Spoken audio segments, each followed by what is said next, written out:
Hello and welcome to Sewing Report. Welcome to the Sewing Report. I'm Jen. You are watching live from the sewing room. It's Sunday afternoon. We're going to be hanging out. Hopefully I will be finishing up this week-long sewing project, which is taking way longer than I thought. I also wanted to touch on a few different sewing community-related topics that have been on my mind lately. So if you are here, welcome. I really appreciate it. On your way in here, I would really love if you could hit that like button. You're also welcome to subscribe for more live streams like this. And just a quick note, this live stream is sponsored by the Sewing Report Etsy shop, where you can find curated fabric and sewing supplies and soon to be handmade items. So that will be coming soon, which is what we'll be actually working on today. So support the Sewing Report by shopping in the Etsy store. I've got fabric bundles that are, I need to re-up this. I was running a sale on the fabric bundles that looks like it's expired, so I will be renewing that. I've got some vinyl for embroidery that's sparkly. That's been a hot seller this week. Cute fabric bundles, sewing notions, needles, lots of stuff. So check it out, make it fun. Jazz up your sewing room with some new supplies from the Sewing Report Etsy shop. And yeah, we're going to hang out this Sunday afternoon. I am working on the Noodlehead Petal pouches. Information on this pattern is in the description box. This is a really cute curved zipper pouch. Now, because of the way you have to install the zipper, it is a little more complicated than a normal zipper pouch. But we're going to be, it's been taking me a while. But the end results are really awesome. So I do think it's worth it, even though it's taken me forever. Just to note, this live stream does have multiple cameras. So this is camera 1. This is camera 2. This is an overhead shot, so you can be able to see everything, hopefully easily. We've got camera 3, a sewing machine camera. And I guess this is camera 4, technically. This is cameras 1 and 2 combined. So you can see me, but you can also get a closer look at what I'm doing from an overhead perspective. So hopefully this helps when I'm working on this project. So I've got one of the larger size of the pouch done, and I have all 5 of the little ones done. That's what we were working on the other day. Yesterday I went to my mom's house, and then Friday I didn't really get much done, so that was kind of a bummer. So I now have the 4 remaining larger pouches to work on.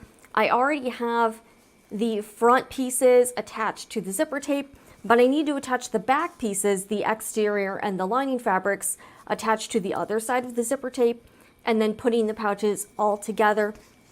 Also, while I'll be working on this, we can kind of chit chat. So I want this live stream to be a space where you can come for community. You can chat with other sewists, other people that watch the Sewing Report. And you can also just, ask questions. A lot of people do have questions for me. So if you want to get them answered, this is a good opportunity for you to get those in real time. And every once in a while, I will be going to the chat to read your comments. So I will be trying to put those on screen. So welcome if this is your first time here or if you are returning. All right, so I've been using this leather, or actually I found out, so I was wrong with what this is called. This is actually canvas. I think it's like canvas basting tape by Serrated, and I went and I actually found my order to see what exactly it was. This is fairly cheap. I think it's like $6 or $7, but this is actually meant for canvas, and this measures a little less than a 1/4 inch wide, but the version I ordered is apparently the 3/8 inch size, but it's not really 3/8 of an inch. Now, since then, I did find a different version of basting tape on Amazon that's thinner. So I ordered it, and it's supposed to come in today because I want to try that out. The one thing I did run into is that I needed to place the tape kind of hanging off the edge of the fabric because I wanted it to clear my seam allowance, which I did just over a 1/4 of an inch. So the new basting tape I ordered is 1/8 of an inch. So that should give me a lot more room to play with. So I will be trying that out. If I like it, I'll be linking it in the description box. because I do like this tape, but this, I would like to try the narrower version just because I think that might be a little bit easier to use. Okay, so the first thing we'll start out by doing, all right, oh, I think my rabbit's doing something kind of crazy. So hopefully I don't have to, I may have to like momentarily get up and check on her. We'll see. So I've already attached the lining fabric to the back of the zipper tape. Oh boy. Okay, I gotta, all right, hold on a second. I'm gonna put on camera too. I gotta see what the rabbit's doing because I think she's being a little crazy. So yeah, let's go check on her real quick because I don't exactly know what is going on with her. Hold on a second. What are you doing? Oh boy. Hey, what is going on? Oh no, all right, you're getting into something you're not supposed to. All right, we're gonna put you back in your pen for a little bit. Come on. All right, no, come on. All right, come on. All right, I'm gonna put you back in. All right, come on. Okay. All right, she's gonna have a little timeout for now. All right, sorry about this. All right, you can't be doing this stuff.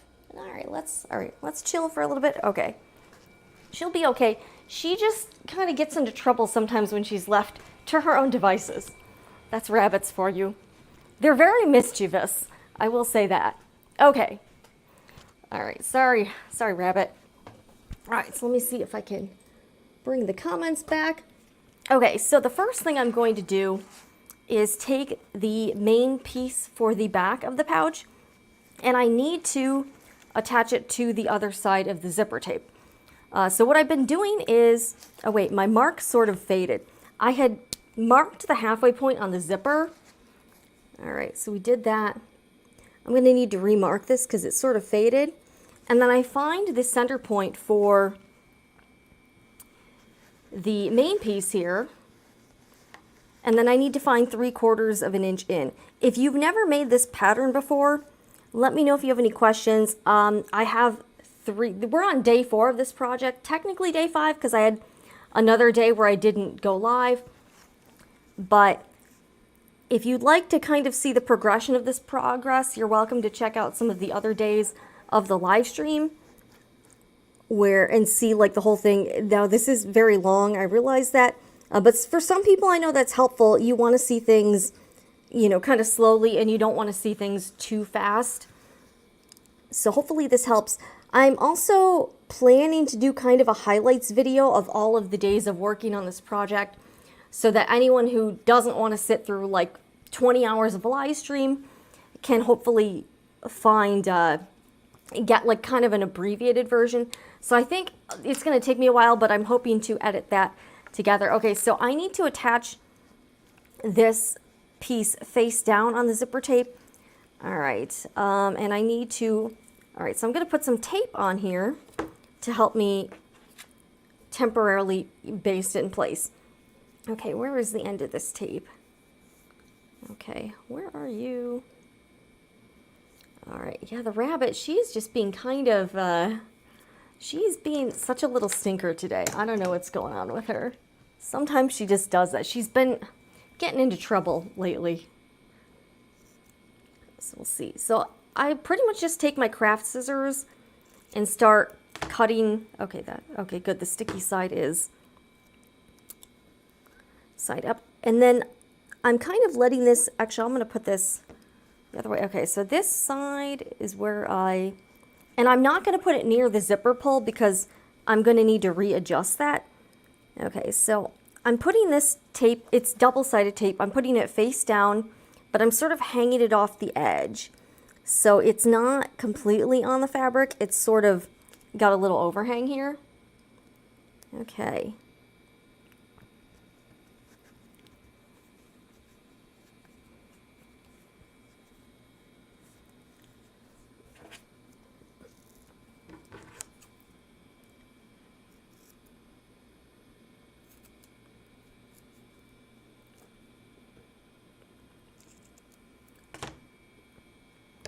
And I'm leaving some gaps in between the tape.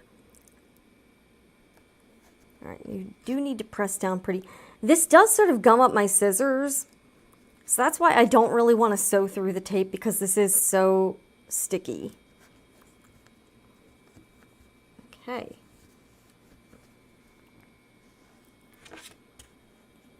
So we're just going to work on this and chill and hang out here.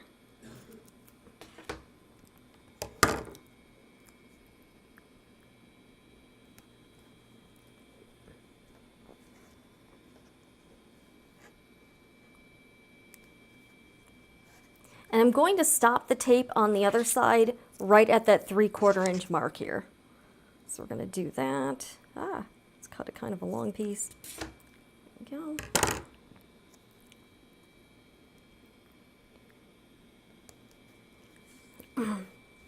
I got some water here too.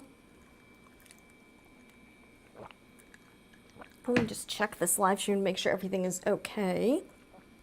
I like to check it on different devices just to make sure everything's cool. All right, I think we are good. Okay, we are good. Okay, cool, cool, cool. All right, I try to promote this on the main channel in the community tab, and I also like to promote it in Instagram stories just so people can see it. All right, let's see.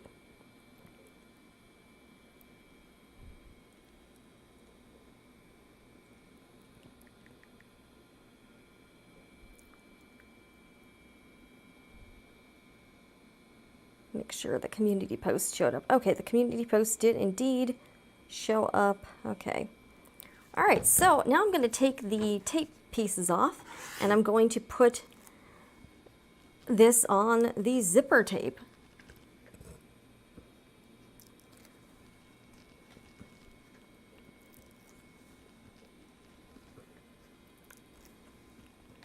But I hope everyone's having a great Sunday afternoon. I just thought we would do this kind of chill out a little bit. There's a few things I want to chat about a little bit later. Do some kind of sewing community topics, that sort of thing. So maybe we could do, while I'm sewing, maybe we could chat about different topics or whatnot. Okay. All right, so now I'm going to use the center mark on here. Oh, I need to mark it on the other side too. I'm going to use the center point to sort of determine where I need to place fabric face down. Okay. Okay, this is actually going to be kind of, I might actually need to place the zipper on it, to be honest with you. I think that would be easier. Okay. Yeah, I think it'll be easier to put the zipper face down on it. Okay, so I'm going to start off here and then work your way around, but go real slow. And the zipper, this tape is really strong. So one of the reasons I don't use my regular glue basting method is just because it doesn't hold the zipper because the zipper is so thick. All right, this looks good. Okay. Oh wait, actually this is going way too, all right, you know what, I may need to this is going way too far off the end. Let me just see what's going on here. I may need to redo all this. Let's see what's going on. All right, yeah, this is not lining up right. Actually, yeah, it's apparently the center. That's really odd because, let me check the center on here. This doesn't seem quite right. Okay, oh crap, I don't want to do that. All right, that was the center point. It's kind of going like too far off in one direction, so I gotta figure that out. Okay, let's see here. Let me make sure this is the center here. Okay, oh, actually, you know what? It's a little, I feel like it's a little bit off here. Let's see here. Or maybe not. I don't know. All right, this says it's right, but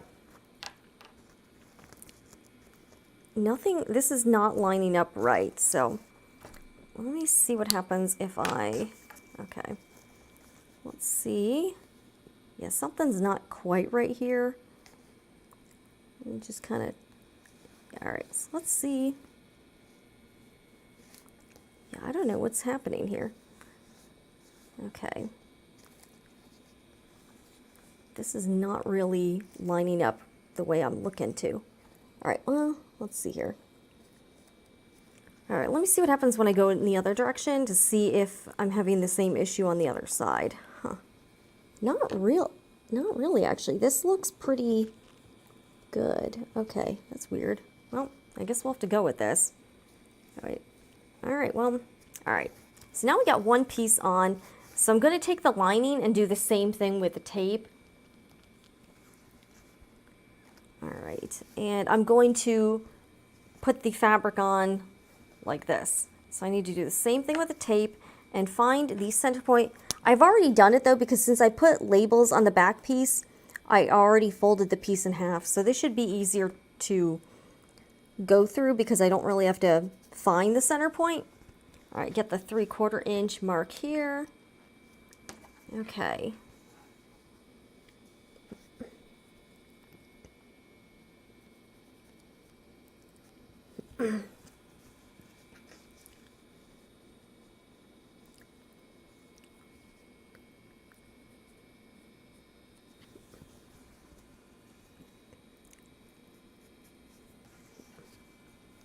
Okay. All right, so now, and the reason I'm not putting tape near the zipper pull is because I'm going to start sewing on the side that the zipper pull is not on, and then when I get close to it, I'm going to unzip the zipper so that's not in the way. So that's why I'm not putting tape on that spot. So I gotta figure out, okay, so I'm not gonna be putting tape around here. So when I flip this over, I'm gonna start the tape around like here. So we'll start that. Just as a reminder that I'm not putting tape close to that end. Okay, so we're gonna start around here. But welcome if you're joining in. I'm Jen with the Sewing Report, and you are live from the sewing room. Coming at you from a sewing room in Florida. It's actually kind of chilly out today. We had to turn the heat on last night because, yeah, it's colder than normal. I think it was in the 60s or something. So it's not as, I mean, it is, we're like, what, March now? It doesn't get super hot here until maybe like June. July is definitely hot here. All right. And I might not be talking the entire time either, just because I don't want my voice to get super hoarse or my voice to go. So sometimes I'll just be working.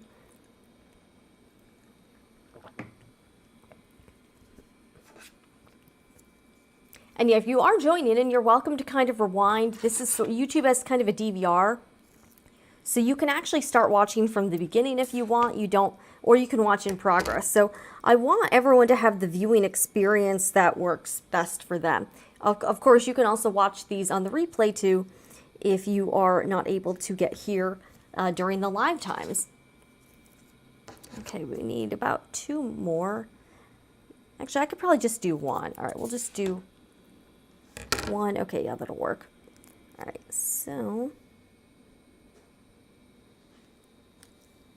Okay, this works. Yeah, I'm excited to get the 1/8 inch basting tape because that will, I won't have to be as careful about not getting the tape in the seam allowance, so maybe that'll work even better. I ordered it's supposed to be really sticky basting tape. The tape I'm using now is from Serrated, and I've had it for 6 years. So I checked and I bought it in like 2016. So this tape is still super sticky after being in my drawer for 6 years. So that's quite a long time. Now let's put this on the tape. And I'm gonna do all of these and then I'll sew them up. So might as well just take care of everything at once, right? Okay, so we're gonna put this lining.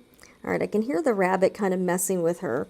She's got a few like cardboard box hideouts in her pen, and I can hear her she likes to sort of throw them around and do all their stuff. So she's kind of a weirdo, but that's okay. She's our weirdo.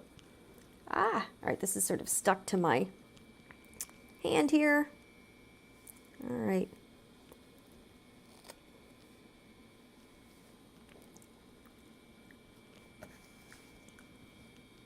Okay. All right, yeah, this looks like it'll work out all right.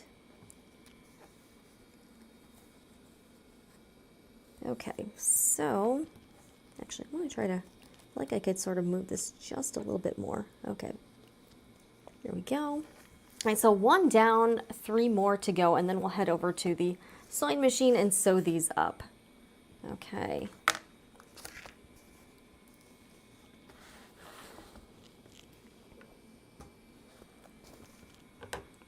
I'm trying to move my phone out of the way here. All right, okay, I've got a couple of these. But yeah, this is, I feel like maybe I can, if I can get these done today, that would be great. These will be listed in the Sewing Report Etsy shop. I'm going to sell them as sets, so I'm going to sell the large size and the small size as a set, hopefully for $45, see if anyone buys them. I thought this would be a good way to use up the cute fabric in my stash, have some live sewing going on, and also, you know, maybe try to see how this goes. It'll be kind of a good experiment that, you know, I can also report back to you like how the sales go, what happened, and hopefully it will have some value to the people watching here and also to fellow Etsy sellers, so that you can, you know, hopefully learn from my experience and get some value from it. Okay, so let me fold this in half here. Okay, all right. All right, so I've got about right here. And then I'm also going to mark the back side of this. Okay, so mark the back. All right. And then 3/4 of an inch from each side. Okay, it's about right here and right here.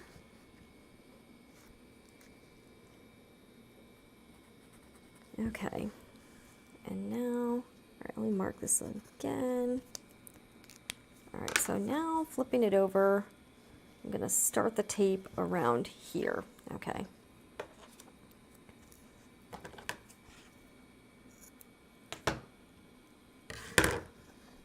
I know this part's like a little bit, not the most exciting part, but hopefully this gives you a good tip on basting maybe, I don't know. Okay.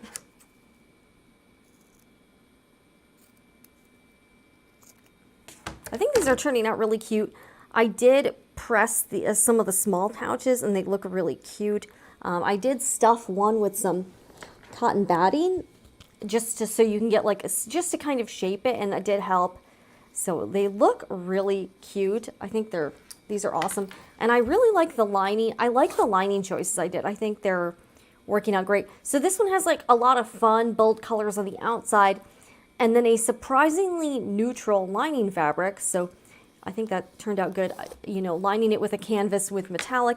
And then the larger pouch, let me get one, has, you know, really cute fabric, but like, again, this is more of a neutral, kind of a main color, and then the pink and red strawberries. But then on the inside, it's got kind of a surprising pop of color for the interior lining. So I'm really happy with the way they're turning out so far. I think these are really cute, kind of on trend, you know, that kind of thing. So hopefully these sell. I don't know.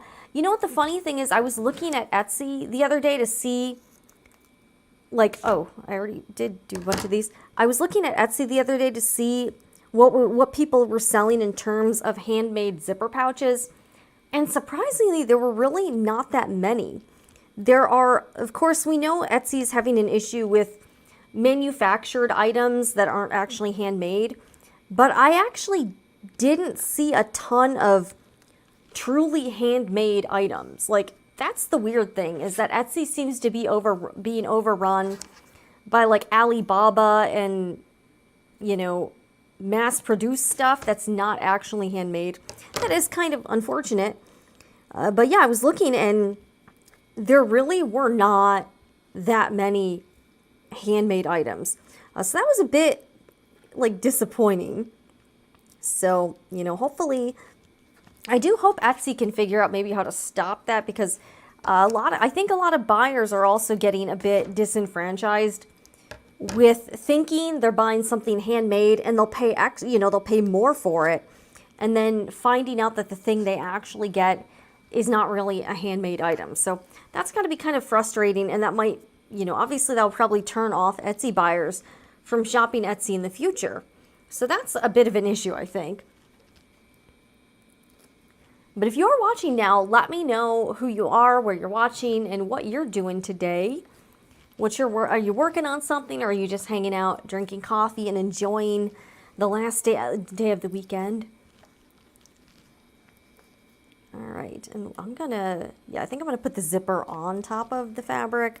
That seemed to work out a little bit better. Okay, but yeah, this is not going super. I mean, I feel like now that I've been doing this for a while, this is getting a little bit faster.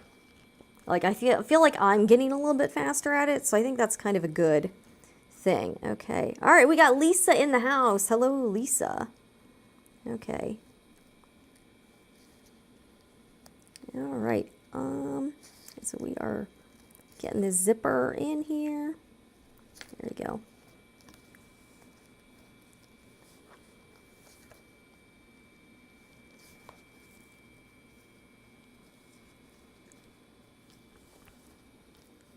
Okay. All right, we got one side of this done. All right.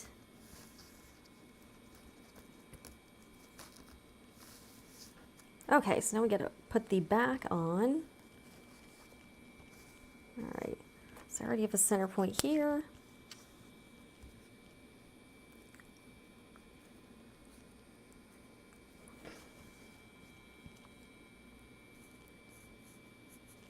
Okay. All right, 3/4 of an inch.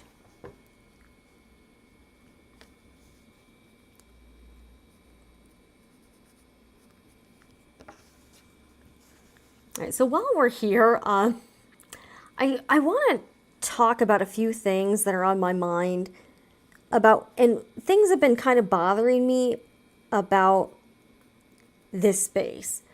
Okay, so the first thing, I don't know how you feel about this, but as a consumer and as someone who sews and, just buys things in general, I'm really totally over everything turning into a subscription-based model where you have to pay a monthly fee to use something.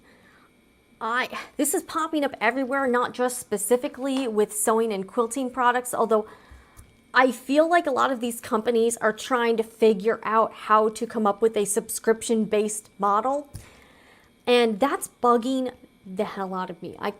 I am sick of everything requiring a monthly payment. Why does everything have to be a subscription model? This is turning everything to crap, and I'm tired of it. There's a subscription for freaking everything. A monthly fee to pay for your car seats, for heated seats in your car, for using certain software. Of course, you got your cell phone bill, you got your streaming services. You've got all of these subscription models, and it seems like every time I turn around or every time I follow someone or watch a certain person, they're always selling something that's a subscription model. Like, hey, sign up to my monthly insider circle group. It's $50 a month. Hey, to use this software, you need to pay $9 a month. Hey, to use this app, it costs, $24 a year or something. And we're getting to the point where I think we as consumers are just too oversaturated with this whole thing. Now, we know why these businesses are doing it. It's to create a quote-unquote reoccurring monthly revenue model. They don't want us to be able to buy a product outright and be able to use it forever. They want to nickel and dime us for the rest of time. For instance, this Ditto pattern projector that I talked about in another live stream, not only is this thing $800, but you need to pay a monthly or an annual subscription for as long as you own the product. Otherwise, you really can't use the product. The product is useless because you can't use your own patterns or do any sort of outside stuff that you have to pay. I think it's like about $10 a month or like $100 a year for this thing. Otherwise, it's totally useless. So on top of paying the $800, you are also paying $100 a year or $9.99 a month to use the damn thing. I think that's ridiculous. And that, to me, was a huge turnoff and why I didn't end up buying the Ditto pattern projector to do anything with, because I just thought to myself, this is very limiting to customers. They can't use the product any way they want. They're tied in forever to this subscription model. And the sucky thing is that if Ditto ever decides they want to shut down or not support the app anymore, you have a useless product. And I think that's one of the main issues with subscription models is that you don't own this thing outright. And if it's attached to a product, a physical product you bought, the company gets to dictate how you use this thing. And I really hate it. I'm just so personally over anything with the subscription model. So here's my thing. I think from here on out, I am probably not going to be endorsing or promoting anything that has a subscription to it. I just don't feel comfortable with it. I don't like these things, and I'm just tired of it. And this has kind of invaded the sewing community because it seems like everyone has, like even companies and brands or businesses in this space are trying to figure out some sort of monthly revenue model. Like, hey, join my pattern club and get a pattern of the month for $10 a month, plus we've got a magazine or something. Or they've, hey,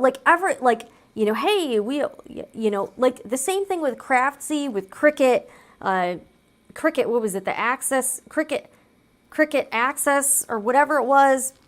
I canceled all my memberships to that stuff. And in fact, I will say I currently don't have any sewing or crafting related subscriptions. I'm not paying this stuff. I am not going to pay $5 a month or $10 a month for whatever it is. I don't need any more patterns. I don't need any more fabric. We got fabric clubs. We've got, whatever. We got the Ditto pattern thing. And I feel like it's only a matter of time until sewing machine manufacturers figure out some way to charge us a monthly fee to use our sewing machines. Mark my words, that sort of thing is coming. I have no doubt right now somebody in some corporate boardroom is trying to figure out how to get sewists to pay $10 a month to use a sewing machine that they bought. So I don't know how you feel about this whole thing. I'm pretty over anything that requires a subscription. I hate it. I wish we would get away from this. I think it's kind of scummy. I don't like the business practice at all. So yeah. And I will say, as a content creator who has a social media presence, I've been told and recommended by like YouTube people or, people who do marketing. We're, as content creators, are constantly told we need to make digital products to sell to our audience. We need to come up with some sort of membership program. We need to have paywalled content. And I don't know, I just don't, it's not really my jam. I'm not hating on people who do it. It's just not my thing. I'm not really comfortable doing that type of thing because my whole issue with it is that I feel like if I'm offering some sort of subscription or like paywalled content, people's money only goes so far, and I feel like for that threshold, the thing I would have to offer would have to be really freaking amazing and be a super clear and obvious value for the money. And I personally can't really think of anything I can do that would really justify asking people to pay $5 a month or $10 a month. From what I've seen from those type of products within the sewing community, I haven't really seen anything that I think is like a total knock it out of the ballpark win for customers. I mean, if I did, I would certainly consider talking about it or trying it out. But, I just don't think a lot of these things, in my opinion, are really worth the money. And I've seen quite a few things in this community that to me seem like kind of a cash grab and not like an actual product with value. So I don't know. I have pretty negative feelings overall about anything with a subscription-based model that's asking someone to shell out a reoccurring payment for anything. So, yeah. I'm pretty I'm pretty passionate about not buying into all that stuff. I just don't like it. Frankly, I just don't. I don't like it. Especially for physical products. If you're buying a physical product and the company, that's why I'm kind of not into the electric cars thing, because if the company that made the car wanted to, they could shut down the car or make it inoperable or stop offering software updates, and there's nothing you can do. So if you buy an electric car for $60,000 and the company decides that they want to brick the product, they can brick the product and you're left with this useless car then. So I can definitely see that happening with some products. And that's why I personally decided not to get the Ditto pattern projector, because I was really worried and concerned. And I did ask the company on social media about using the product without the app, and they didn't have a good answer. They basically said you have to have the app to use the product, otherwise you can't use the product. And for me, that's concerning. So I'm sorry, like, I feel like everyone in the sewing community and the quilting community and crafting, they're trying to come up with some sort of like monthly subscription, whatever, like, software. Now I'll tell you about the subscriptions I do have. Now I don't even have Netflix at this point. We got rid of our Netflix subscription. I do have Amazon Prime. I have HBO Go because I do think they have like better stuff and a bigger back catalog. I have, internet service. So I do have like monthly utilities, but there are very few things that I'm willing to pay a subscription for. Very few things.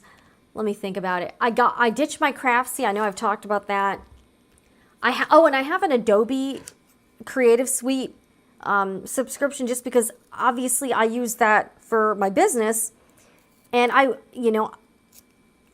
like and don't like that it's a subscription, because it's really expensive. It's like $55 a month, but it does have a lot of tools, so that's the only reason why I actually have it. I do have like web hosting. I have web hosting subscriptions, but again, that's for like my website and everything like that. But yeah, I'm just not.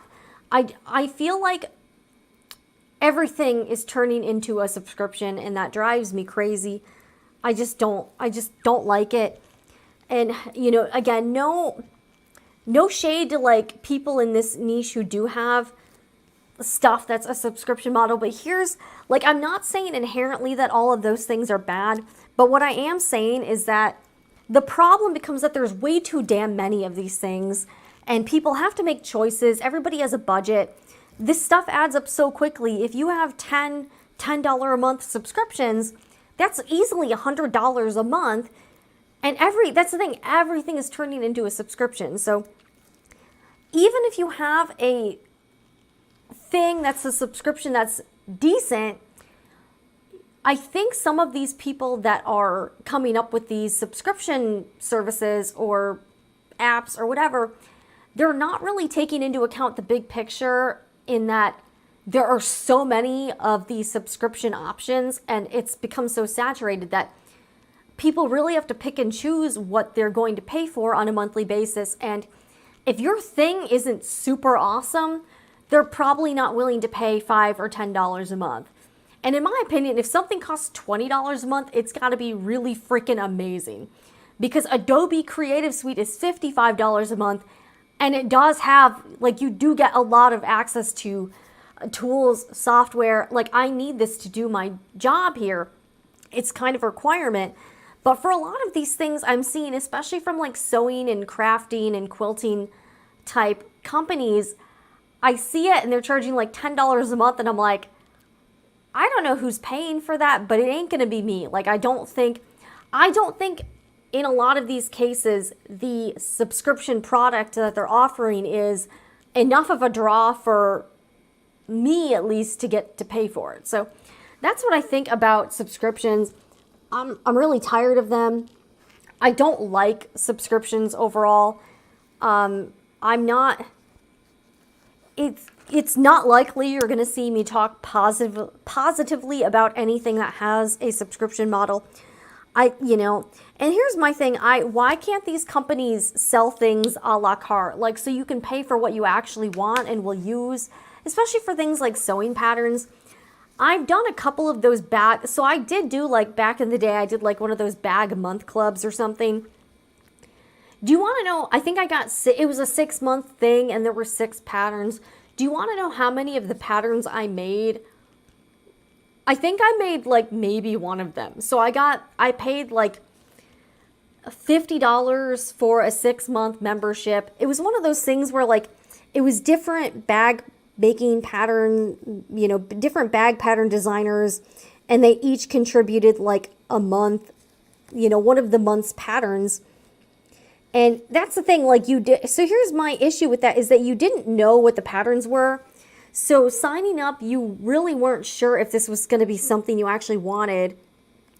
And then when I actually got the patterns, obviously I didn't like them enough to make them. So it ended up being kind of a waste of money. So, again, I'm not saying that the people putting these subscription products out are bad or that the products are bad.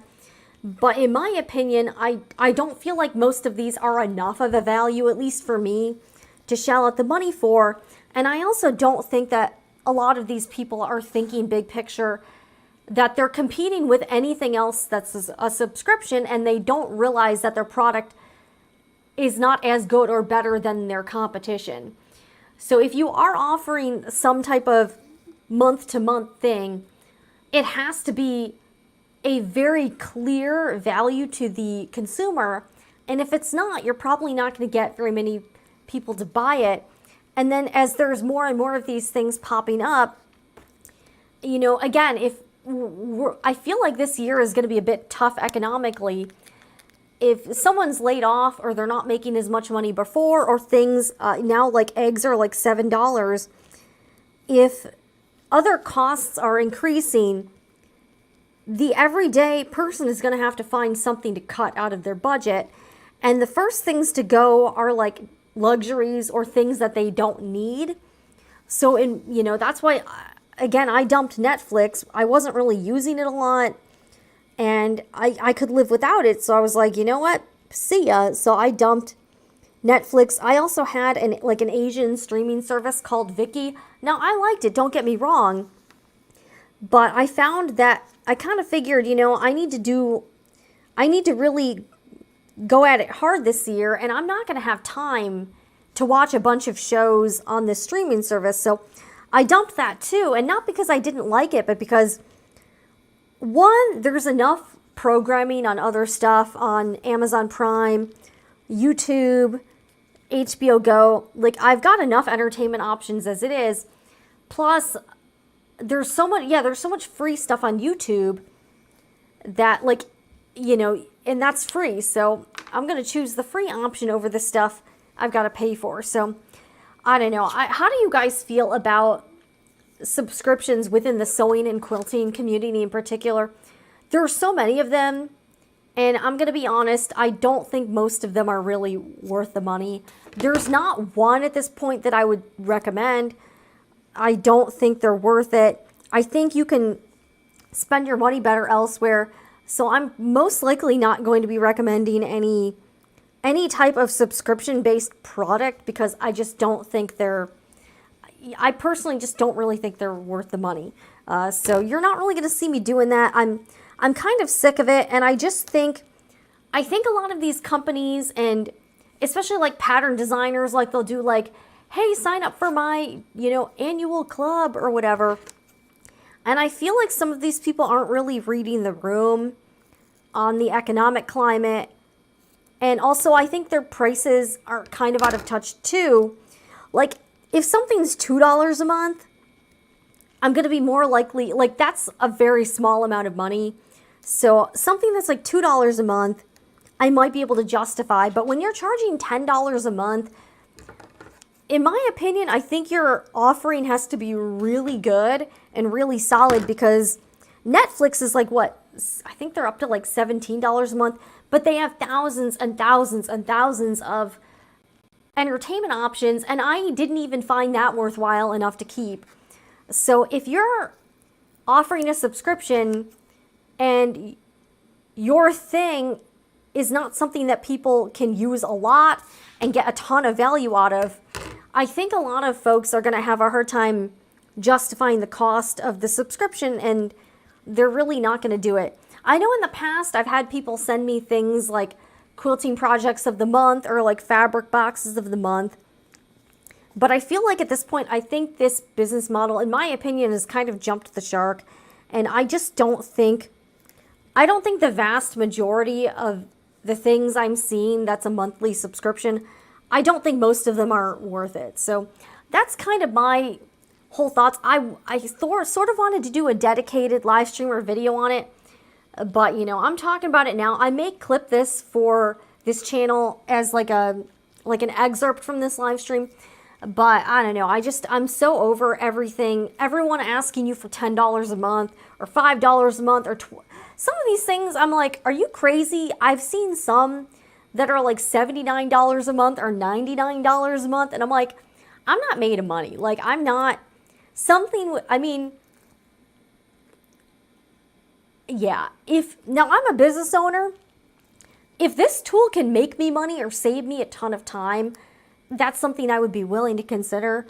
But like, as far as sewing and quilting subscription products in particular, I don't find most of these things to be enough of a value. Again, if it's a business tool, like if I was paying $79 a month for something and it was generating me $3,000 a month of income or something like that, which I haven't heard of any product like that, but if there was something like that, that would be worth it to me. Or if it saved, like say a certain task took me 20 hours a month and there was a tool out there that would do it for me or cut my time by 90%. That's something that at that point I might be able to justify. But if something is $10 a month, it's something I don't really use a lot, it's something I don't need, it doesn't make me any money, it doesn't save me a lot of time, at the end of the day, I'm not really, like, how is that something I really need? Does that make sense? So, I don't know. That's what I think about some of these subscription things. I've just noticed them, especially on Instagram. Everyone is pushing some sort of monthly subscription membership product. And I'm like, I'm getting consumer fatigue from all of these things. I just don't get it. Guys, I understand that everyone wants to build a business and make money and coming up with a reoccurring revenue model, like some of these things just seem like an outright cash grab. Like, I look at the thing and I'm like, really, you're charging people $9.99 a month for that? And you know, some of these businesses are hoping people sign up, and they'll also always have like some sort of introductory price. You know, these businesses are hoping that people forget about it and that they can keep charging their credit card. The person doesn't use the product. The business doesn't care that they're not using the product. They just want to keep cashing those checks and hoping that person forgets that they signed up for the thing so they can keep getting $9.99 a month. Now, I understand the appeal for a reoccurring revenue model. It's more reliable, it's steady income, but like, you also have to think, do you really care about customers? Do you really want to provide value to these customers, or are you just looking to score $9.99 a month from these people, you know, for as little, like, with minimal effort? And that's what bothers me about some of these things. I'm not going to name any in particular, but I got to give some side eye to some of them, because I'm like, oh, okay. Now look, I've got my YouTube memberships open, and I try not to make like big promises. I've had a couple people like become a YouTube member on the Sewing Report main channel, and I'm very appreciative. I understand that someone committing even $3 a month to supporting the mission behind the Sewing Report is a lot to ask, and I really, really don't take that lightly. Now, for the people that have signed up for a Sewing Report membership, I'm really going to try to come up with some ways that I can make this worthwhile. I also don't really publicize. I have not really publicized it. I just randomly had people sign up.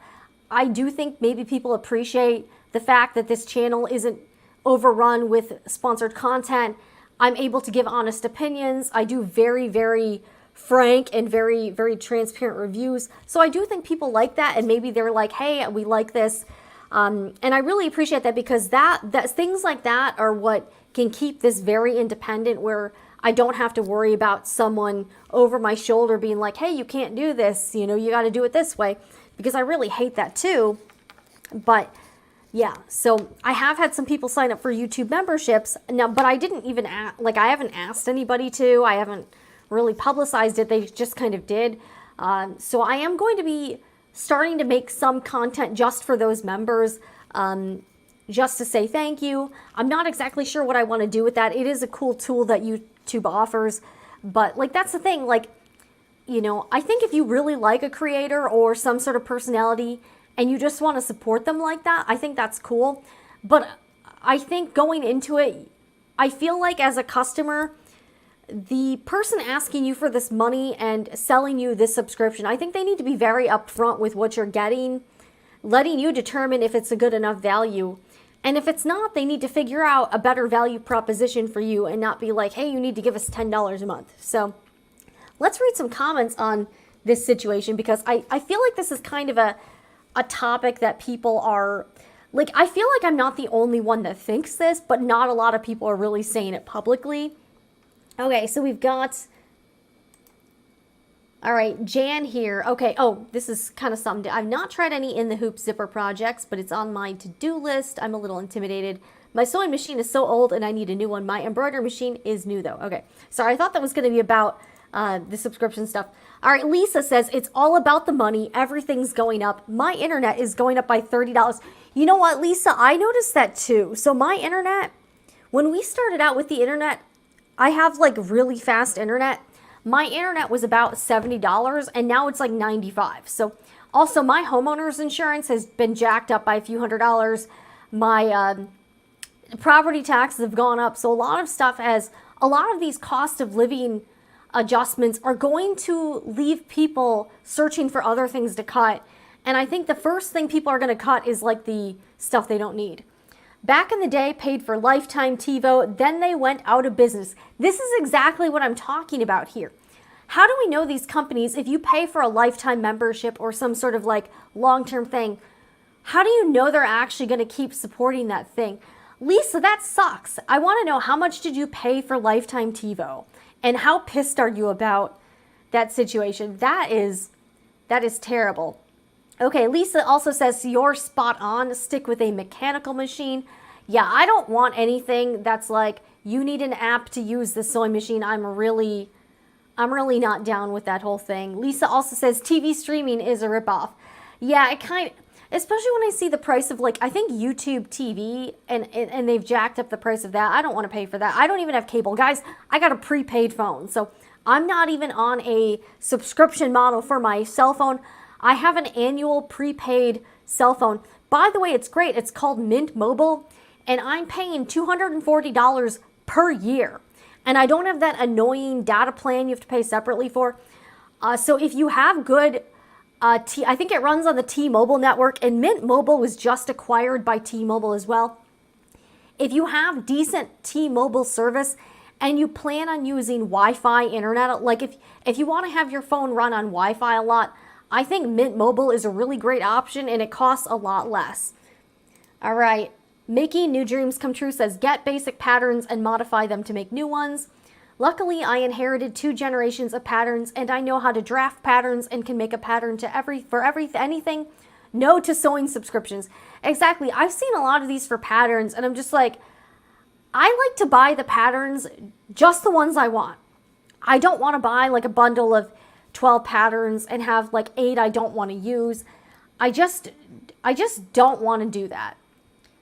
You also say, or they say sign up for free. Exactly. And Craftsy's doing that right now. They're like, have a 3-month trial or whatever it is. And it's clear they're trying to get people like sucked back into it. And that really bothers me about it. I don't like it. I'm not endorsing Craftsy. I did used to be a Craftsy affiliate back when it was better. now I think this whole service has turned to crap, and I cannot recommend Craftsy at all. Never had a sewing crafting subscription, never will. Seems like you get things you don't really want with box subscriptions when I want unboxing videos. You're right about that. And I've had a lot of those types of businesses reach out and offer to send me boxes. In the past, I've done them on the main channel. I'm not going to be doing them anymore just because I just feel like those things have kind of jumped the shark. And I'm not really into them. I still have like a lot of these subscription box things I've been sent, and I never use the thing. Some of them had cute fabric, some of them had cool stuff. But like overall, I feel like it just sort of clutters up your house. You don't end up making all the projects. You have a bunch of stuff you don't need. And it's just like extra, it's just like more stuff you don't need to deal with, all while you're getting charged like $24 a month. All right, I don't craft, not my thing. Hey, totally understandable. Also, yes, internet has gone up. Okay, we got Betty in the house. Hello, Betty. I've been paying $3 a month for an embroidery service and have yet to use. Betty, maybe it's time to dump it. Like, if you have had it for a month and you haven't used it, maybe, I can't tell you what to do, but maybe it's not worth it. Like, I would say take stock of all of your subscriptions. Anything you're not really using a lot and you don't really need, I would consider just getting rid of it. A lot of these things are month to month and don't lock you in. Just cancel it. I also really dislike when the service makes it hard to cancel. I think that's pretty shady and I don't like it. I think anything you buy online subscription-wise should be very easy to cancel. I also really dislike when like if you get an annual subscription, it automatically renews. I think you should have to opt into that and not have that be the default, because then people forget about it and then the next year rolls around and their credit card gets charged. Oh, I did forget. I do have a yearly subscription to the software I use to do this live streaming. It's called StreamYard. It is pretty expensive, but I do actually like the software, and I find that they're coming out with new tools all the time. So while that is pretty expensive, it's like $470 or $490 per year. That is very expensive. That is something I can use as a business expense. But that's how I do these live streams. I do find it's useful enough, but again, in my opinion, very few things I've seen out there, especially in the sewing and quilting realm, have been worth the money or been interesting enough or seemed like enough of a value for me to invest in. All right, Lisa, so you're talking about the lifetime TiVo subscription. It was $250, and that was like 10 or 15 years ago. So my question, how long did you actually get to use the TiVo before it went out of business? And I remember when TiVo was like the hottest thing ever. I didn't have a TiVo, but a lot of people had a TiVo. And it was like the thing to do. It was so popular for a while, and then it just totally dropped off, and then I guess I didn't even know they went out of business, to be honest with you. So that's pretty interesting to hear. But that's really sucky that you paid $200, and that's the caveat. Like, if anything you're paying with a lifetime subscription, I think they really mean like the life of the company, because if the company's no longer around, obviously they're not going to be able to support that anymore. And that's why people were so upset about when Craftsy was initially going to be shut down, because a lot of people had bought lifetime access to classes, and if the service no longer exists, they paid a lot of money for nothing. So that, I think that's something everyone needs to be aware of when you're shopping around. If you see anything that says lifetime subscription or lifetime access, you have to ask yourself, what happens if this company no longer exists? Are they still going to have a way to honor that lifetime subscription? I would say a lot of the time the answer would be no. All right. Yes, it's a good idea to periodically check all monthly charges and get rid of what you're not using or can do without. That's a really good idea. Jackie's here. Hello, Jackie. Just joining, and I'm glad I did. I definitely agree that some of these subscription services are a total ripoff. And you know what's funny about it? I saw a few advertised on Instagram this week on like various sewing and quilting accounts. And they were acting as if like they're doing something totally revolutionary. Like, we're going to change the game of sewing with our subscription. And I'm like, are you really? Like, this doesn't seem any different or any innovative or very innovative compared to anything else I've seen. how exactly are you changing the game of sewing?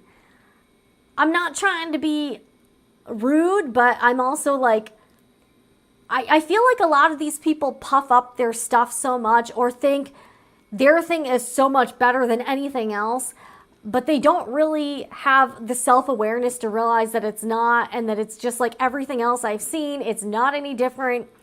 It's the same old thing. It's been around for a while. Subscriptions are not new. I'm a 90s and 80s kid. I remember that Columbia House record subscription where you could get like CDs every month. That was like these things have been around forever. Like multi-level marketing and all this other stuff, door-to-door salespeople. This business model is not new. You're not doing anything innovative. Just be honest about it. But some of these things, like, I'm just like, did they really think, do these people honestly think their thing is worth $15 a month? Did they really think about it? Did they actually ask people? And like, I wonder how many people are actually paying for this stuff, because I'm not. I'm just being honest. I am not paying for a lot of this stuff. All right, Lisa says, I think it was about 2 years. So you got to use your lifetime TiVo subscription for 2 years. So basically it was $125 a year, and then the company went out of business. So that's awesome. The technology got outdated too. Wow. Well, that's a fun one. All right, Debbie's here from Pittsburgh. Hello, Debbie. So anyways, that's my overall thoughts about the subscription model that's taking over pretty much everything and is absolutely become oversaturated in the sewing and quilting and crafting realm. I hate subscriptions. I do not endorse any sewing and quilting subscriptions. I don't think I'm going to. Again, I'm not saying these things are all bad, but I think there's just way too many of these things, and I just don't see any of them as being enough of a value for me to invest in. And if I'm not going to pay for something, I'm not going to tell you or recommend that you do it. So that's just my 2 cents on subscriptions. I'm just not a fan. So, all right, we got Betty. Oh, this is interesting. She says, I wanted to buy an SVG file today. That's a cut file for like cutting machines like Silhouette or the company that shall not be named. I wanted to buy an SVG file today, but could not find a way to buy it without joining their monthly service. Okay, that's sketchy. Betty, just say no to that. Just say no. All right, so if you're just joining in, welcome. I'm Jen with the Sewing Report. We are live from the sewing room, hanging out on a Sunday afternoon, and we are sewing Noodlehead's petal pouches. I've been working on this all week. I'm very slow. Obviously, I'm talking a lot too, so that can't be helping, I'm guessing. So I'm attaching the back pieces to the zipper tape now, and I'm using this leather basting tape to make it faster. I don't need pins, I don't need clips, so hopefully this is helping me. I feel like it's been giving me more accurate, just a more accurate result as well. So that's been really cool. All right, so let's work on that a little bit. But yeah, I wanted this to be a space where you guys could hang out, chat with each other, chill, have this on in the background as you're working. You can meet people. We can kind of hang out. So this isn't really a classroom instruction sewing tutorial walkthrough kind of thing. This is more of a, hey, you can come hang out, chill, and we can, you know, have some camaraderie and fun here. I can, you know, maybe touch on some different topics. Also, if you watch my main channel and you have any questions, this is your opportunity. You can ask stuff in real time, anything. Pretty much, I'm open to most questions. You know, I'm not going to give you my social security number or anything like that, but if you have questions about the channel, questions about videos, questions about projects, or, you know, just want some, you know, some general advice, feel free to weigh in. This is sort of like a, you know, maybe not a call-in show, but I want this to be a fun experience for everything. So, hello. All right, so I'm avoiding the zipper pull here. Okay. All right, I need to add some more tape here. All right.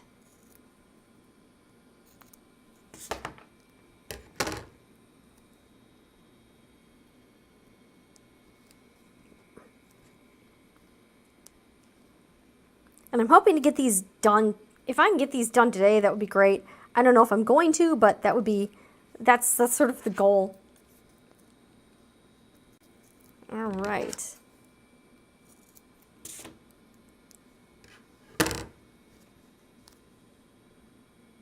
Need some water.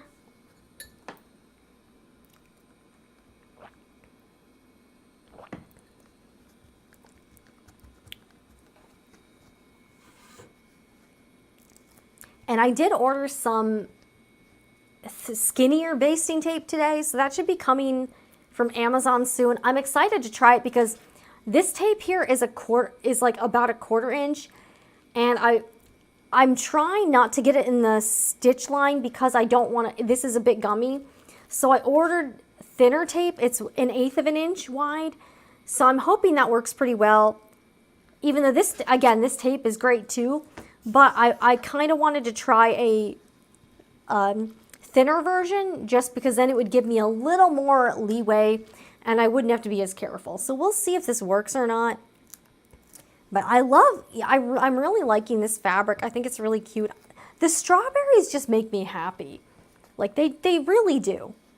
All right. Okay, let's try to put this on. Okay. So so for these, I'm starting at the center point, and I'm just sort of working my way out here, like this. So hopefully everyone can see everything. By the way, we are close to 300 subscribers on Sewing Report Live, so thank you, everybody. I'm really trying to get this channel monetized, so if you're here watching, I would love for you to participate in the chat. Let's say hello. You're welcome to participate. Like the video or this live stream and subscribe if you haven't already, because my goal is to get this channel monetized hopefully fairly soon, so that this makes more financial sense to do. I really enjoy these things, but of course this is a business as well, so I got to be mindful of that. But I've been wanting to do this type of live streaming for quite a while, and I'm really excited that now I'm finally doing it. So because I wanted a space like this. I've seen there are some other people who do Sew Live. By the way, I want to give a shout out to another channel, Sew Live. We've been kind of chatting a little bit back and forth on Instagram. She does a different type of live streaming. She does different projects and does a lot of like walkthrough sewing. This is more of like kind of a hangout, so I don't really want this to be like this isn't really meant to be like an instructional classroom type thing, but Sew Live actually does do that. So go show her some love if you are looking for that type of thing. She does mainly clothing. I don't do as much clothing. I would like to do more clothing this year because that is something I think I need to get better at, but I'm doing a lot of like smaller projects, and these pouches are going to be listed in the Etsy shop once they are done. Hopefully they're good enough for Etsy. But it was amazing because I was looking on Etsy to see what they had in terms of actually handmade sewn stuff. And I was really shocked that there really was not a lot. So I don't know if people like didn't find it worthwhile, or like, it's been overrun by like all of the Alibaba or, overseas mass produced stuff. I don't know what's going on, but I actually did not find very many actually handmade sewn items. So, I have no idea what's going on. If you've ever sold on Etsy, I'd love to hear more about your experience too, like what you think about the Etsy platform in general, like any, issues you've had. If Lisa, you said you closed your shop because you felt it was being overrun by all the mass-produced crap on there, which is certainly a problem. So that's been kind of a big deal. Okay. All right, Debbie says, I still have a Craftsy subscription for 2 reasons. 1, I use it not just sewing, but gardening, cooking, and knit crochet. 2, I was going to cancel, but they dropped the renewal to $39 a year. I wonder if that's how they're doing customer retention. Sort of like how if you do that, I think you can do that with like cable or other things. Like if you try to cancel, they just offer you a lower price so you don't cancel. So, that could be just a sales tactic. They advertise it being like $79 a month, but they really just want you to keep the service. So maybe that's what they do. They just charge you whatever they think you need to hear in order to keep it. That might be the case. So, hey, you know what? If you like it, you like it. I just found I wasn't using it enough, and I still have all of my Forever classes, so I still do have access to those. So I can use it for that. But I haven't even logged into Craftsy in like probably at least 6 months. So I personally didn't find the subscription to be worth it. But that's the thing. Everybody's different, and everyone has their own, their own needs. So if that works for you, that works for you. If it doesn't work for somebody, it doesn't work for them. Okay.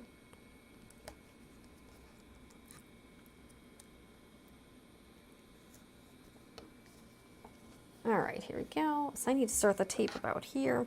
We're almost ready to go to the sewing machine as well. All right, so here's another thing I do want to touch on. I might get a little ranty about this. So I don't know. Should I talk about this? I don't know. All right. So if you've been following me for a while, you kind of already know how I feel about this particular issue. But this happens to me a lot, and I've had some real gripes with interacting with other businesses within the sewing community. So sewing, quilting, like crafting space overall. So this week I got an email this week from somebody I did not know. Now I know of their company. It was a woman. I know of their company, but I didn't know who they were. I just knew the name of the company. I've never interacted with this person. I didn't know them, and they've never interacted with me online. So this person is the owner of a business pretty much everybody knows. It's a fairly large name within the sewing community. It's been around for a while. And, I've never really, I've never been a customer of this business. To be completely honest, this sewing related business does not sell anything I'm interested in. I don't really like what they sell. I don't agree with their business model. So it's nothing I've ever talked about. It's nothing I've ever promoted. I've never used any of their products or talked about them, just because we didn't really cross paths, and I just didn't really have like a reason. But again, it's not a business that I'm a customer of, because I'm not into what they do. So again, everybody can do their own thing within the sewing community. I just, kind of do my own thing. So when I first started out doing this, I've been doing this for 7 years. I've been in this game for a while. I've been sewing for about 10 years. And when I first got into doing like sewing content, I talked with a couple people that had been in the industry longer than I had. And they both gave very, very accurate advice to what I've experienced myself. The first person told me the sewing and crafting community businesses, they do not have deep pockets for marketing. So they're very cheap, and they're not going to offer you like any real compensation for partnering up with them or doing sponsored videos or doing any sort of collaborations. And that person was spot on. I found that has matched my experience to a T. It's been frustrating. Not that I've really tried to just focus on sponsorships, because I really don't here. I just find it to be more hassle than it's worth. I would like to be able to build this business up in another way that doesn't rely on sponsorships or trying to get that type of financing. The other issue I have with that is that when you have sponsors, when you have companies that you are working with, inevitably you put yourself in a situation where you have less freedom, where you have to worry like, hey, if I say this one thing, my sponsor might drop me, or I might only be able to use this brand's scissors in my videos if they're a sponsor, and I can't use X brand. You also have to worry about them having, like, pretty much all of the companies or brands or businesses that have tried to do things with me, they've all wanted an unreasonable control over the situation. They wanted non-disparagement clauses, so I could never say anything remotely negative about the company. I did not have the freedom to say whatever I wanted. They wanted approval over the content. So to me, that was a boundary and a situation that I'm not really comfortable with. I think one of the appeals that you have and one of the things you like about my channels is that I say what I say, and I often have pretty unpopular opinions or say things that might ruffle some feathers. I'm fine with that. I don't care. This channel is for you, and this channel is for me. This channel is for us, and I don't really care about what business X says or that they think, maybe I shouldn't have said this or whatever. So I've built this channel and this brand my way and without really any help.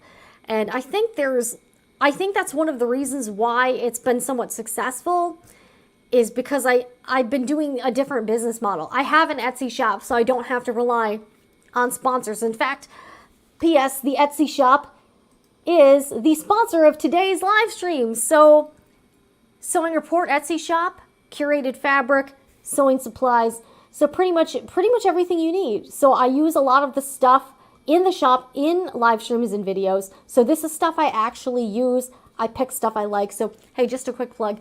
But the thing I want to talk about is you might have, if you follow me on Instagram, you probably have some idea. So I will get messages, DMs, emails quite frequently from other business owners, and they are asking me what's essentially free work. It's usually always about social media or YouTube. Those are the two things that I think people see and they're like, oh, well, she might be able to help us out with these areas. So if you aren't aware, before I did this YouTube channel full time, I spent over 15 years as a television news producer. So I used to work at local TV stations. I also worked at CNN for about 5 years. So I have a lot of time logged in as an industry veteran in the media industry. And, that's what I used to do before this.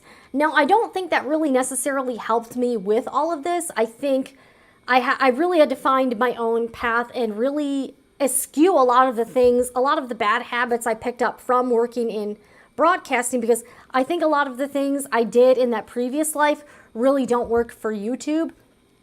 So, but people see that, like they see I used to work for CNN and they see I used to be a TV producer. And I think to them, they're like, oh, we need to talk to her. We need to get her to help us out or something.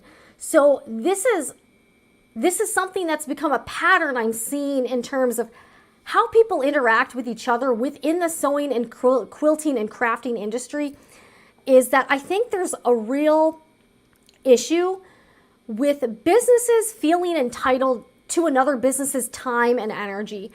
And I just want to say, I really hate that shit. I think it's really, really disrespectful and pretty audacious for any business to expect another business to work for them for free. Like, really? Really? And so I want to go back to the advice I was given when I was first starting this out. The other person I had talked to had been in this business for a while, and they also said, they told me a long time ago, businesses will feel entitled to free advice from other businesses. She said it had happened to her a lot.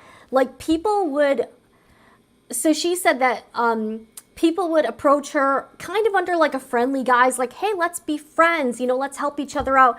Gals helping gals. And I'll get to that in a little bit, but she said that she would get a lot of people who would approach her under the guise of being friends. They would ask her a lot of business related questions like, how did you do this? How did you build your business?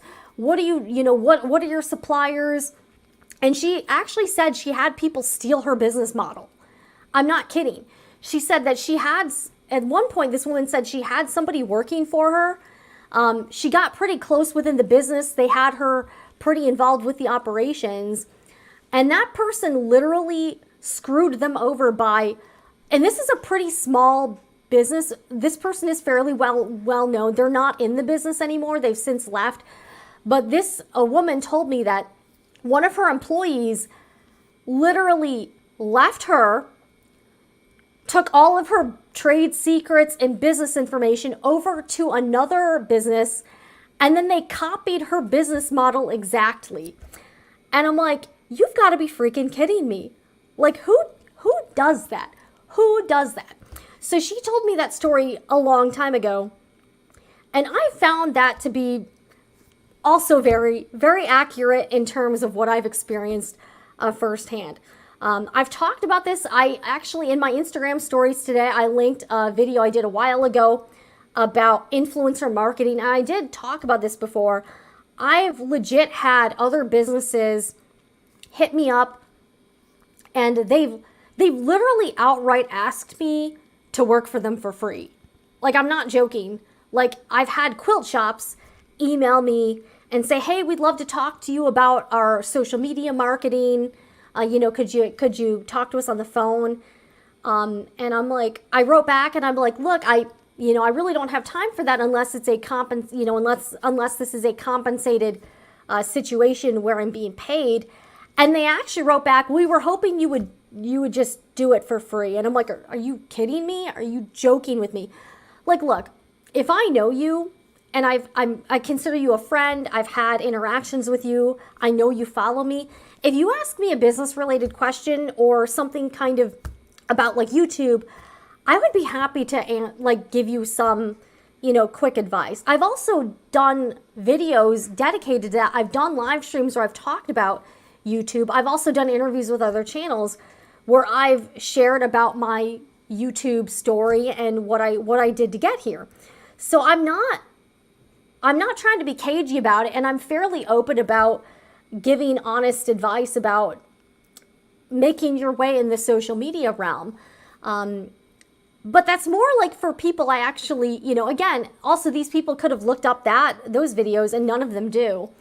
So again, if I know you, like if any of you in the chat here, like I'm fairly familiar with my audience. I know all of the people who comment.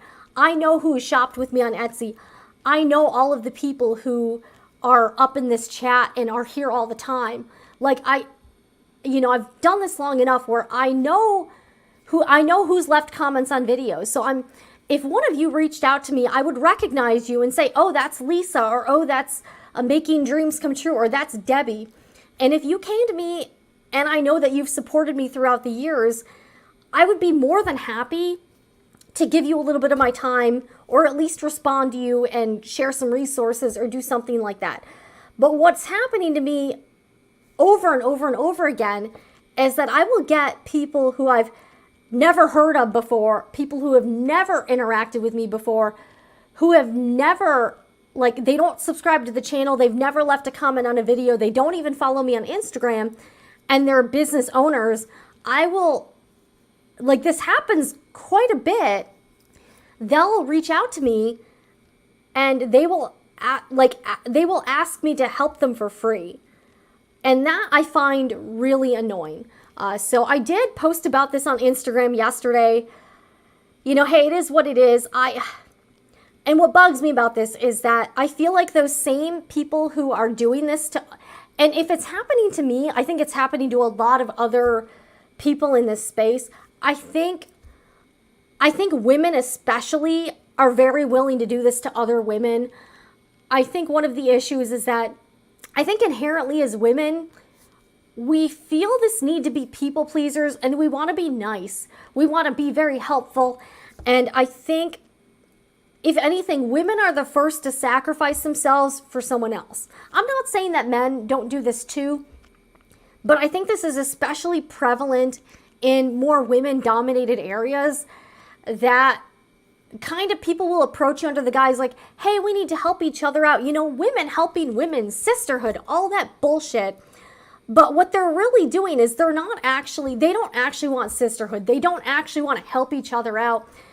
What it really is a one business trying to take advantage of another business, and it's under this guise of helping each other out.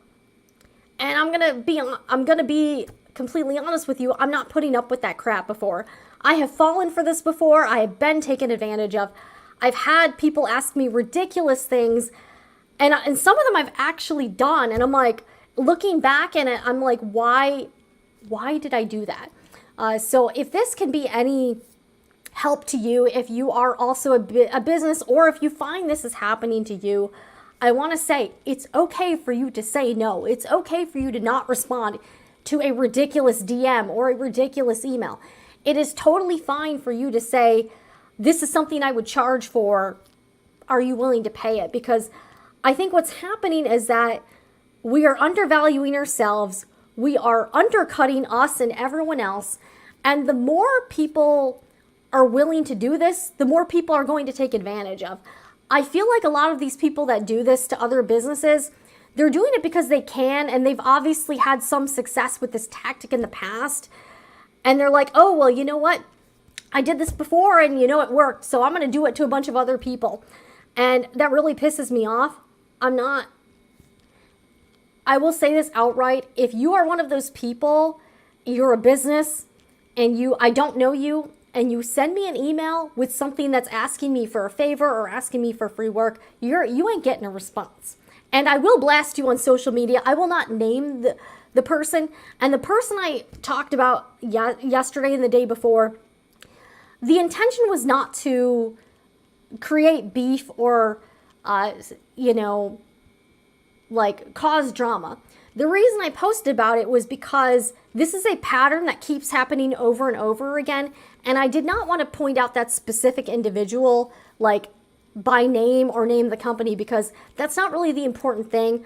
I also think out of respect, I don't want to, my intention was not to have the mob come after that person, but to say that this is a problem. And this is a problem that's been happening to me. This is a problem that's been happening to others. And I just don't think this is okay. So, yeah. You asking, like, that's the thing. If you are trying to make genuine business connections or genuine connections in period, when you're first reaching out to the person, don't ask them for something like right off the bat. Just say, hey, I'm so-and-so, this is what I do. Just wanted to say hi and say, I really appreciate what you do, or something like that. I think that's a good way to go about it. But when you are reaching out to someone for the very first time and already you're asking them to do something for you, that really rubs me the wrong way. I don't like it. I'm not going to indulge you. And quite frankly, that tells me right away, you're not someone I want to associate with, you or your business. So if you do that to me, you're going to kind of be on my list, if you know what I'm saying. So the person who did this week, I had done a video a while ago after I'd hit 100,000 subscribers on YouTube, talking about some of the issues that I was unknowingly doing to my channel, the harm it had caused, some of the things I've been doing wrong with my channel. And I shared a little bit about, kind of getting back on track and what I'm going to be doing differently in terms of content strategy, in terms of how I present videos, live streams. I started this channel just for live streams. And I also talked about the fact that I had paid for a YouTube consultation with someone who I felt had legitimate credentials in this area that I really felt could offer me some advice. And they did give me some really great things to take away and things I could do. So I had done that video, and I will say this, since I've hit the 100,000 subscriber mark and got the silver play button here, I've had some people kind of coming out of the woodwork to be like, oh, hey, whatever. And I feel like this individual was one of those people. I think they saw that I had 100,000 subscribers on YouTube. They saw that video, and they also saw that I had, gotten the YouTube consultation. So here's what happened. So I got an email from another woman who owns a business. Everybody, like pretty much everybody knows what this business is. This business is much larger than mine. I'm a solo operation. I don't have hired help. I don't have that luxury. I work very hard. I don't have employees. I don't have like a separate building. I do not make that much money here on YouTube, enough for me to do it, but I'm not a wealthy individual. I have made a lot of sacrifices in order to continue this venture, and it's something I need to be very protective of. This woman who reached out to me, they've been in business for a while. I did not know this person. I checked out their website. This business has at least 11 employees. They have a full-time videographer on staff. And so they have so they obviously have a much bigger business than me. I'm 100% certain they make a lot more money than I do. And yet they're reaching out to me, a business that's much smaller than them. So they emailed and they said, hey, I saw your video about where you were talking about your YouTube struggles. And they're like, well, they're like, that really resonated with me. I like making videos too, blah, blah, blah, blah, blah. And then they also said, I'm really looking for, I don't really know any other sewing YouTubers. Could we maybe set up a time? I'd love to talk to you for about, 30 minutes, just to quote unquote, share what we've learned along the way. So, okay, let me kind of break this down for you. Yeah, because this email just, like on the surface level, you're like, oh, they're just being friendly and they want to make a YouTube friend and maybe chit chat about YouTube, whatever. You might be like, hey, maybe on the surface, that might be okay. And I've fallen for this before, but here's what, when you kind of read between the lines and when I kind of analyze the situation more, I've been around for 7 years. This person has never reached out to me before. They do not follow me on Instagram. Their business does not follow me on Instagram. They watched my videos, but they did not leave a comment on the video. They didn't say, hey, thank you for that. I really appreciated you sharing about that. They also were not familiar enough with my content to know that I really hate those sort of emails. So it was very obvious from the correspondence and just from the email itself that she really hasn't watched a lot of my content. She's not very familiar with me. She's never interacted with me online before, ever. In the 7 years I've been doing this, not even like I'm like, really, girl? Not even a follow on Instagram? Not even a comment on the video? So when I get people reaching out who are asking me for help, basically, and they've never interacted with me before, they don't subscribe, they've never even left a comment on a video, if you can't even do that first before reaching out and asking me for a favor, that really tells me a lot about you and who you are. So, yeah. So just also for some context, I briefly looked at their channel. I have never, I'm not really interested in this business stuff. I don't really care about what they do. Again, it's fine, whatever, you do you, but this would not be a business I would be interested in collaborating with, associating with. I just don't care. They can do what they want. I'm not interested in what they sell. They have a substantially smaller channel than me. Again, I'm not trying to sound arrogant. I have over double the subscribers of this other channel, and I have about 5 times as many views. So just to put this into context, when she said, hey, we could help each other out and we could share with what we learned along the way, if you really look at this objectively, if we were to have a conversation and chat about what we've learned, who do you think would bring more to the table in this discussion? Would it be the person with the substantially smaller channel and less experience? Or would it be the person with the much larger channel and a lot more views? When I saw this, I'm like, I don't know how you could help me. And also, they're the ones reaching out to me. I'm not reaching out to them. So clearly, if they're reaching out to me, they're the ones that want something, and they're the ones that want to talk to me. So, like when they say that's what I mean by women taking advantage of other women, but they kind of try to disguise it into, hey, we're helping each other out, when it's one person asking for another person's help, and it's a very unequal exchange of value. This transaction would not be very mutually beneficial.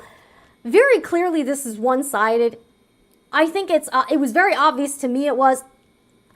I would hope that this person also realizes that this is also a very one-sided situation. And I want to ask this person, did you think about what the value is to me when you reached out? Like what the benefit is to me? You're the one reaching out to help for me. Why would I take a half an hour out of my day from my business to talk to you if there's zero value proposition to me? I don't know. So that's just one question I have. So this person has a much smaller channel than I do. They don't have honestly, they don't have that many videos. Like I have about 500 videos. A lot of sewing channels do not have as many videos. And I also have 4 monetized, I've gotten 4 channels monetized. I have multiple channels that I work on. I've done very successful work for a client.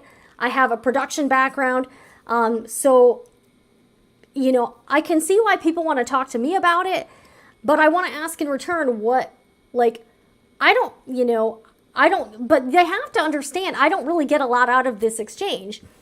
So they have a much smaller channel than I do. I looked at their Instagram following. They have a bigger Instagram following than me, but here's the thing. I don't really give a shit about Instagram. I'm on it minimally. I put pretty minimal effort into Instagram. It's okay for some reasons. I just haven't really gotten a lot out of the platform. So I'm not very focused on it. I don't care about getting more followers on Instagram.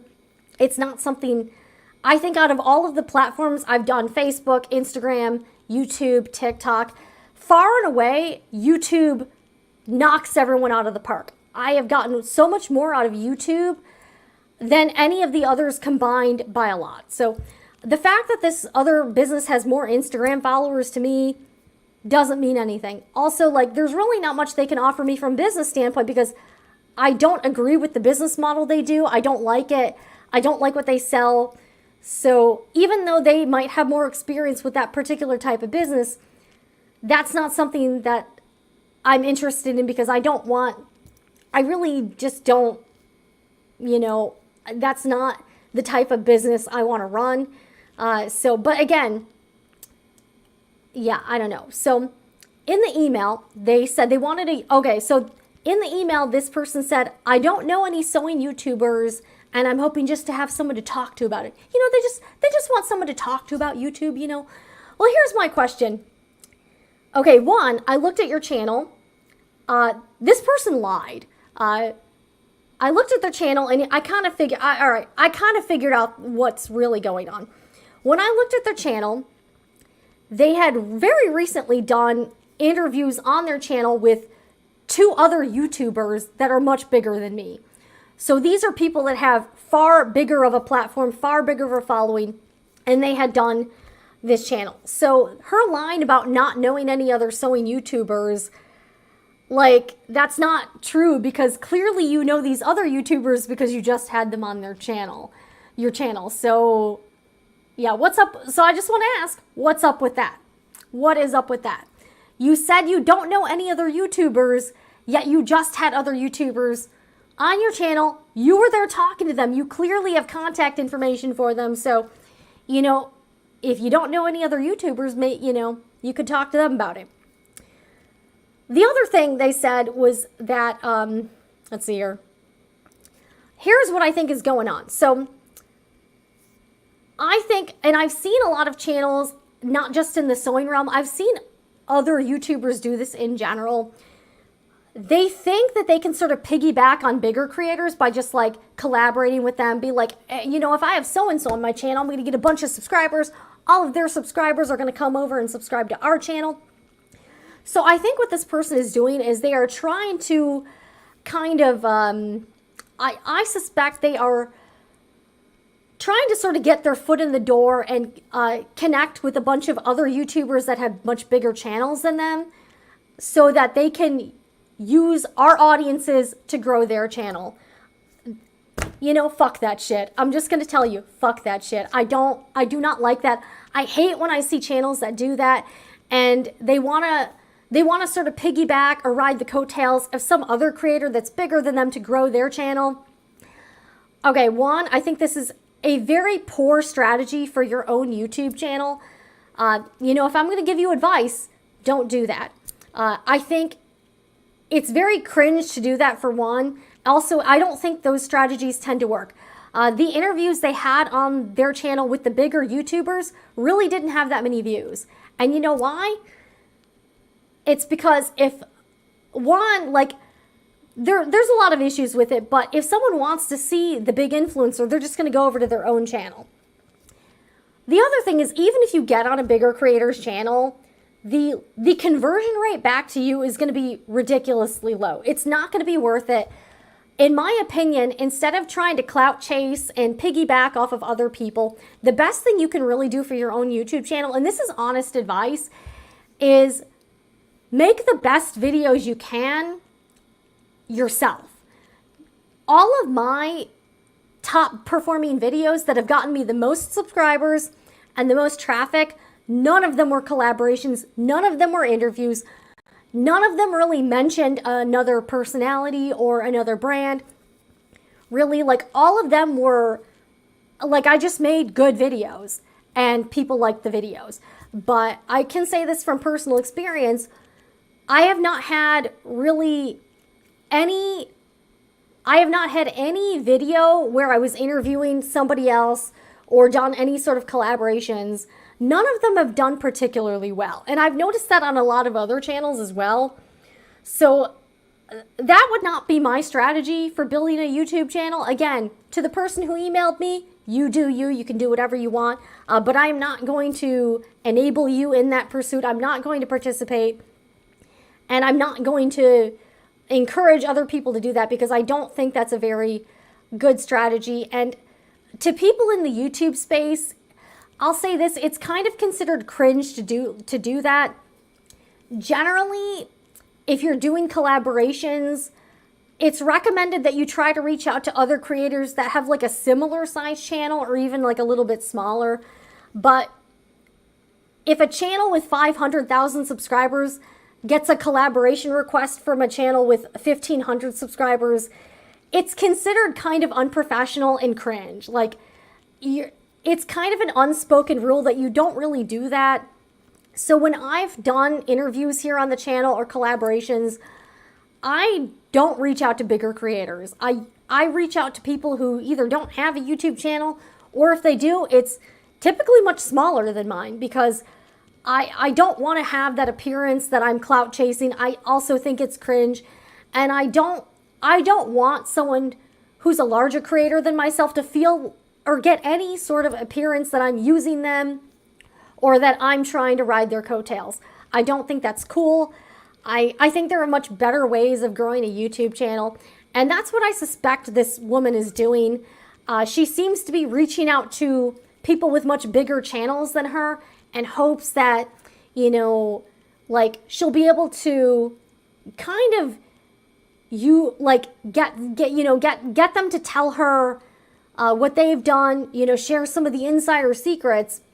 And I think she's hoping to basically use other people to grow her channel. And I don't think that's cool. If you see channels like that, again, here's my issue with a lot of these sewing podcasts and sewing interview shows, is that none of them are, in my opinion, most of them are just not very good.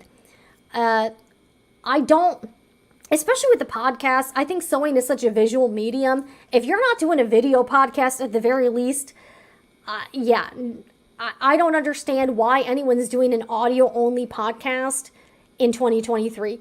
You should at the very least have a video podcast you put on YouTube, and then you rip the audio for those audio platforms. But most of the interviews I've seen done where it's like an interview channel and they just interview people, unless you have a specific topic or something that's really hot, if you're just doing generic interviews, and I've gotten a lot of those requests and I don't do them, it's like I'll get a request. They'll be like, we want to have you on our podcast to talk about your journey, blah, blah, blah, how you got into sewing. Like, that just doesn't interest me. I think they're really boring. And my issue is that everyone's doing that. So it's like nothing about that is innovative or unique or different or very like appealing to viewers. So like I see a lot of people doing that, not just in the sewing space, but in general everyone has a podcast now. And I think podcasts have also jumped the shark, but that's a whole other topic for a whole other day. But the thing with all like getting like people being like, blah, blah, blah, we just want to have on all of these sewing personalities. They're boring as shit. I'm sorry. Most of these people do not ask good questions. They're not fun. They're not funny. They're not entertaining. They're really, really, really dull. And I hate to say this, but most of the people I see doing these do not have interview skills. They do not have on-camera charisma, personality. It's missing. So I'm sorry, but if you are trying to do that type of channel, please know that if you want to build an audience and you really want this to be a thing, it's got to be like far and beyond better than anything else people see. Otherwise, you're just going to be yet another podcaster that interviews people and that nobody watches. So yeah, I think this woman's MO is that she seems to be reaching out to YouTubers with a bigger channel, trying to get them on her channel or trying to quote unquote do the pick your brain thing, instead of putting in the work herself. And that really rubbed me the wrong way. So the other thing that really bothered me is the fact that nowhere in her email did she offer any help. Like she never offered, like she didn't say anything like, hey, if there's anything else I could help you with or anything else we can do to help each other out, here are some areas that perhaps I could offer value to you. There was no language in there like that. She also kind of assumed, like this is the funny thing, she kind of assumed that me talking to her about YouTube would be helpful to me. It's not, and that's the thing. It was a very selfish email. I read through the lines. Her saying, let's share what we've learned along the way, translates to, I want you to tell me everything you know about YouTube so I can grow a channel without putting in all of the hard work you've put into your channel. No thanks, lady. No thanks. So that's kind of what I've experienced a lot with fellow business owners. And it's very disappointing, especially because I feel like outwardly all of these people on social media in the sewing influencer realm, outwardly everyone's like, let's support each other. Girl power, female empowerment, women supporting women, support small businesses. But then when you look at what people actually do, I'm sorry, but if you're asking another business to do free work for you or to give you a free consult, you're not actually supporting another small business. You're trying to take from another small business without paying them anything. That's kind of cringe to me. I can't even get and the reason I don't want to just totally name this person of the company is because this is one symptom of a bigger problem. This has happened to me over and over again from different businesses. And mainly it's women that are putting in these types of ridiculous requests without even, and that's the thing, they don't even think, what value can I bring to the person I'm asking for a favor from? What do I have to offer? And if there's nothing you have to offer that's actually valuable to the other person, then you need to pay them. And you need to upfront offer. Like if this person has said, hey, I love what you've done with your channel, congratulations on 100K. I'd love to talk to you about YouTube. How much would you charge? Or, could we pay you for your time? If they had written something like that, I probably would have been fairly open to it. But the way that this email was worded, it was so ridiculously cringe and just very stupid. I was like, I didn't even write back. And that's the thing I've learned. If you write back to them, they kind of feel like they've got a foot in the door and then they try to it's like they try to argue with you or try to change your mind but hey, we can do this for you. If you're sending me an email like that right off the bat, I don't want to waste any time trying to talk to you. Like, I already know from the get-go, this is not going to go well for me. This is not worth my time. So if you send messages like that, I'm just going to tell you outright, you're not getting a response. I'm not going to associate with you, and I'm never going to help you in any way. So I just want to kind of talk about that because I think it's become a fairly large issue within this particular niche. And I think it sucks. Like, I've been really disappointed by my experiences with fellow female business owners. So if you really want to help out a fellow female business owner, watch their, buy their products, actually interact with them online, subscribe to their YouTube channel, follow each other on Instagram. This woman didn't even do that. Like, she just immediately sent an email and asked me for a favor.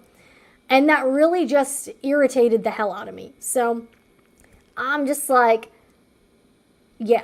So, and you know what? The funny thing is, I could already tell when I saw like the social media for the business, this is the same type of business that's going to be posting infographics all over Instagram and Facebook on how people should support small businesses. And they're the same type of person that would use the I'm a small business card to kind of elicit sympathy or try to guilt people into buying their stuff because they're a small business, Well, I'm here to tell you, if you're a small business and you're not offering people value and your product sucks, I don't care how big or small your business is. I don't think anyone has to feel any motivation or I don't think anyone has any obligation to buy your stuff if it's not good. So I don't care what kind of label you put on the business, but that just the fact that it's those type of people that are women, they're the same type of people that that would post a lengthy caption women really need to support other women or whatever. But then their behavior really tells me everything I need to know, because in this situation, this female-owned business wanted to take from an even smaller business without compensation or without an equal exchange of value. And I feel like too much of those types of interactions are happening without an actual mutually beneficial situation or without an equal exchange of value. And the worst part of it is that they're trying to do it and disguise it as just helping each other out. Look, and I think I know I can get a little ranty. I did post about this on Instagram, and one of the viewers here, Megan, who's great, by the way, she actually posted a good response. She said, let me find it because it was really good. Okay. Hold on a second.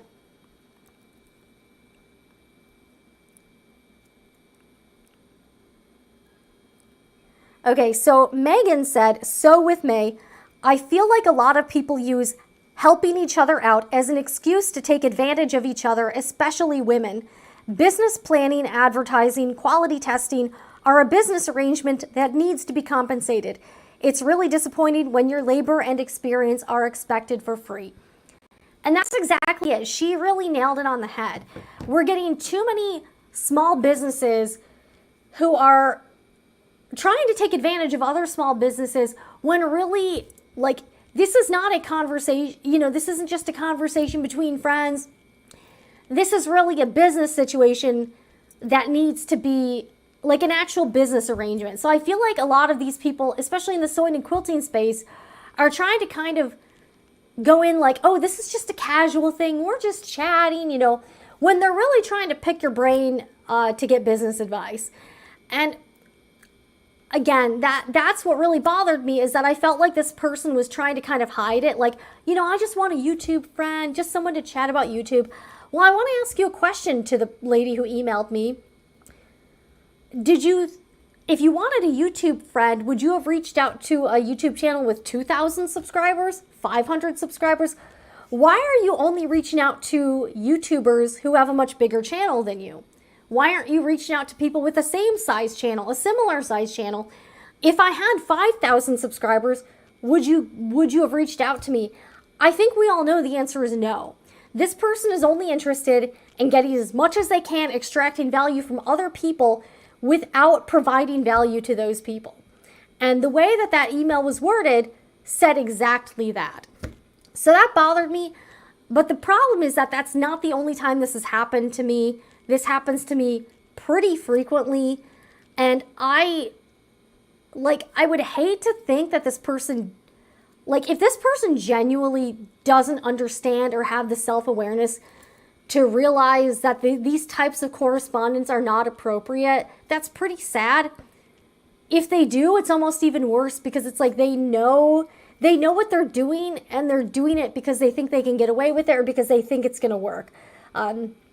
So that's what's been kind of going on this week. And, I thought I would chat about this.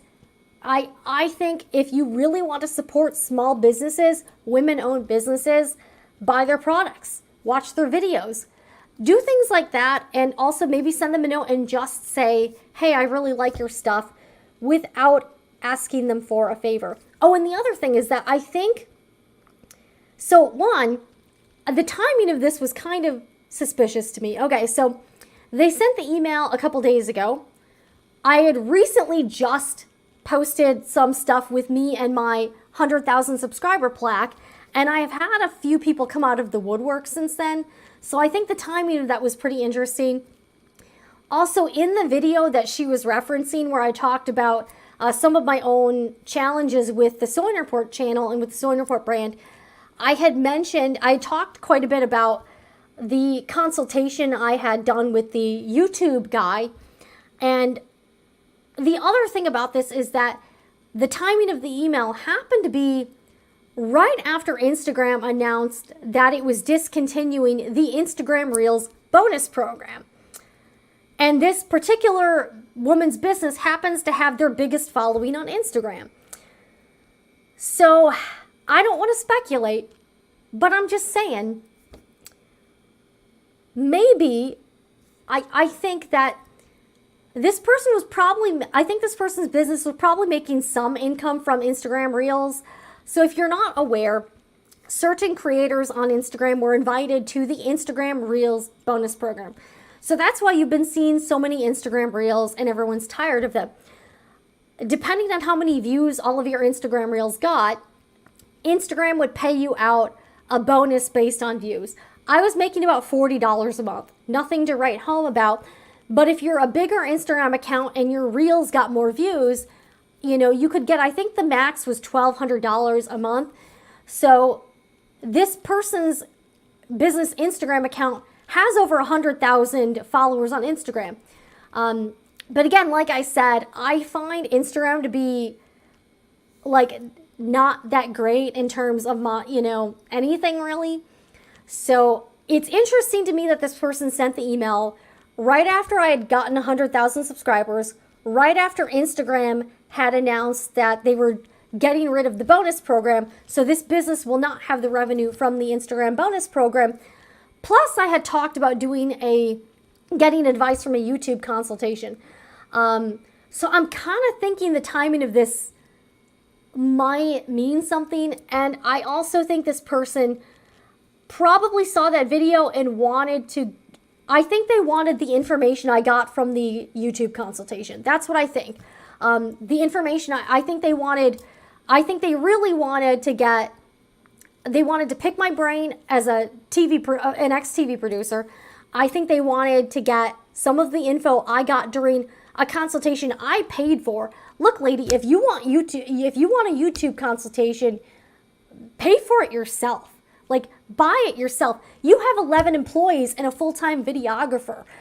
I think you can afford to shell out money for a YouTube consultation instead of trying to hit up someone who did pay for one herself and try to get that information for free. That's just tacky to me. So that's what I wanted to say about it.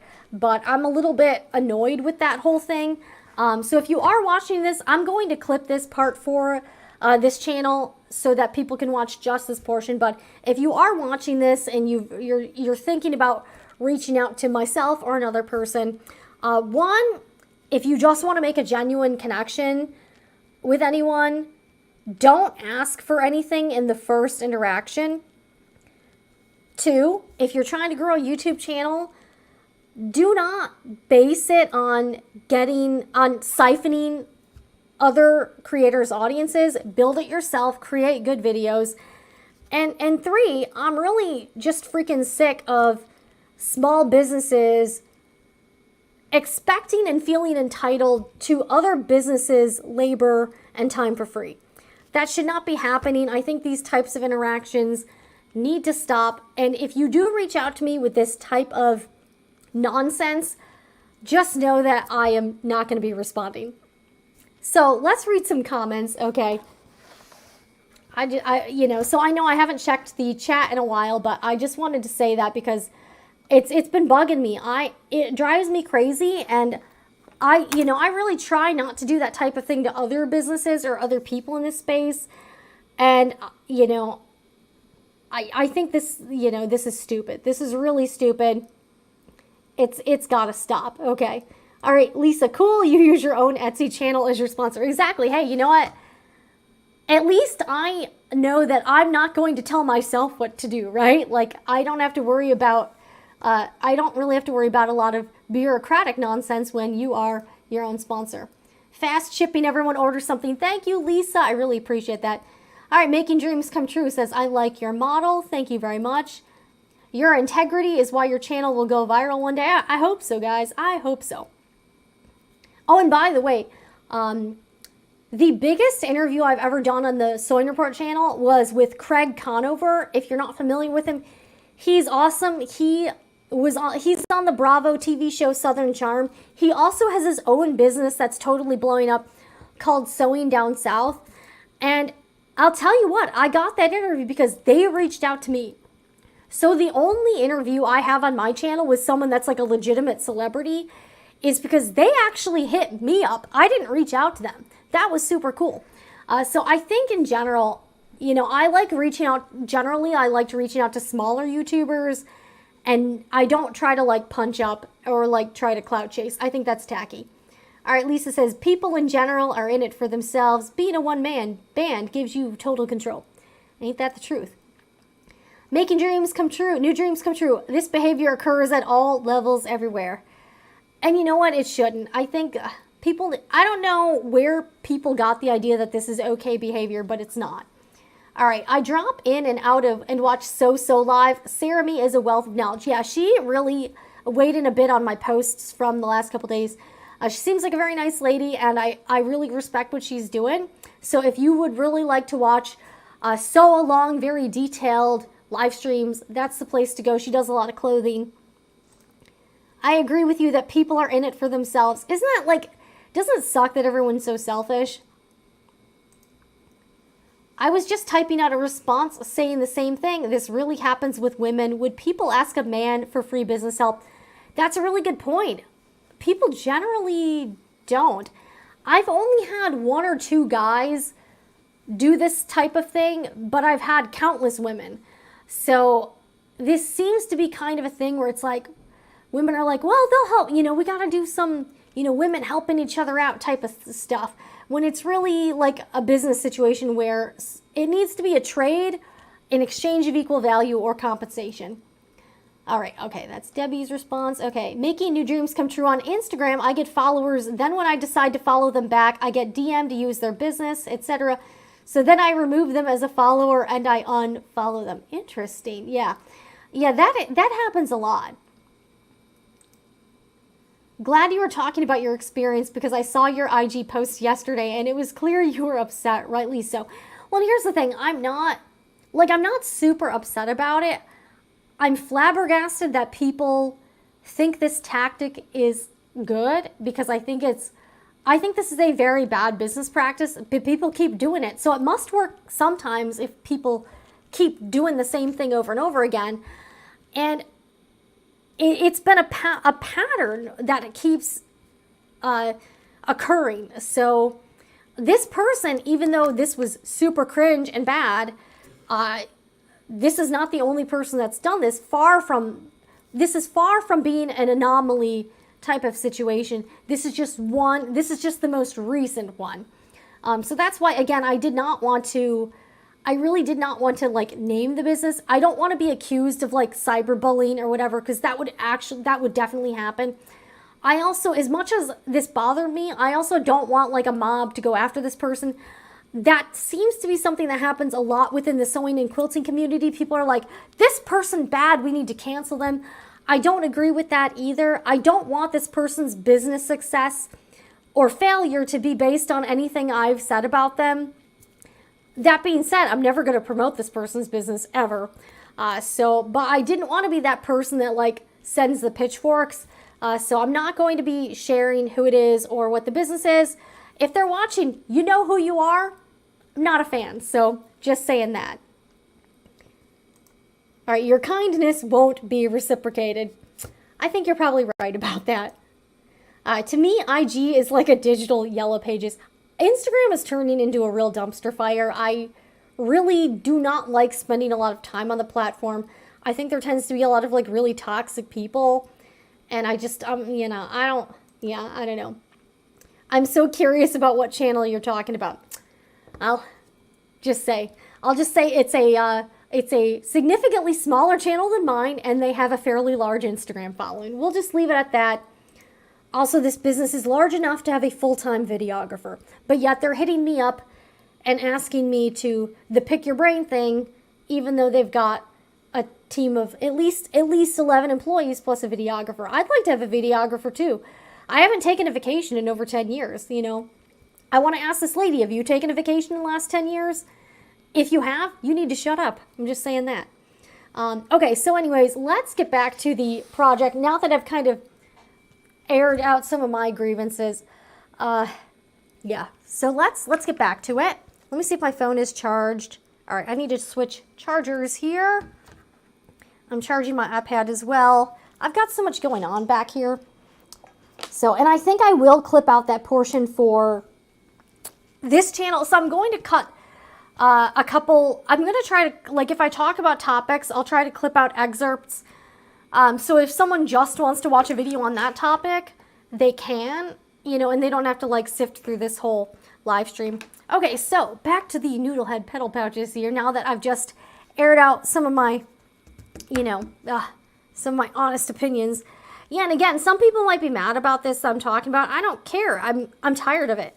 And, you know, again, not having sponsors means, you know, I don't really have to be too concerned about, you know, people being like, this isn't very brand friendly, or, you know, you really need to like, or being like too politically correct. I don't really care too much about that, to be honest with you. So, okay. All right, let's pick off some of this tape, and we're actually almost ready to go to this. So after I put this lining piece on, we can sew this on. But thank you everyone for watching. I really appreciate all of the live viewers here. You know, make new friends here, meet people in the chat. That's what I really want this to be for, not just like a, yeah, I really want this to be a place where we can just come, hang out, chill, and enjoy each other's company, chit chat, you know, and just have fun. Okay. Let's finish this up.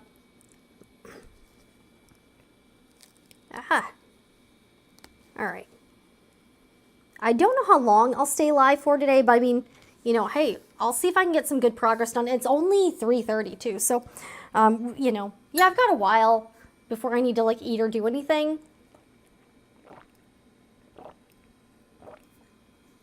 Okay, so for the first time today, I know we're 2 hours in and we're just getting to the sewing machine, but you know, hey, I got a good rant in there. Okay, so I'm going to start with this, this side here. Okay, so we're gonna get these all piled up. But you see how this basting tape really is gonna make my work at the sewing machine really easy, because I don't have to worry about clips, I don't have to worry about pins.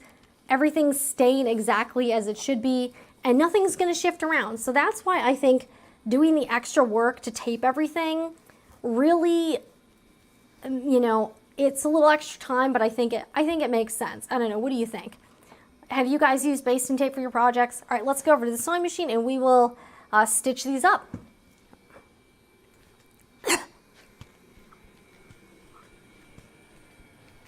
Okay, let me try to get my chair out here. All right, so we're over at the Juki DDL 8700. This is an industrial sewing machine. I love it. I'm using Glide 40 weight thread. I do have this available in the Etsy shop. So if you are interested in a good, durable, tri-lobal thread, 40 weight, this is a good one. I have a starter pack. It comes with 6 very usable colors. I tried to pick out colors that were, you know, fairly common that people might be able to use. So I'm going to do about a 3.0 stitch length and about, let's see here. And I'm doing just over 1/4 of an inch seam allowance. So a little bit extra, just so that I can make sure I'm clearing my tape I put in, and I'm going to back stitch at the beginning and end. All right, so let's get started here. Let's see here. Sorry, sometimes it takes a little bit to get going. I have to put like quite a bit of pressure on the foot pedal just to get this stitching started. Okay, one more back stitch. Also have to be, like, I have to be pretty light on the foot pedal as well. But you see how much easier this is when you use tape. Like, I just really have like less to worry about, and I find the sewing is just a little bit easier in my opinion.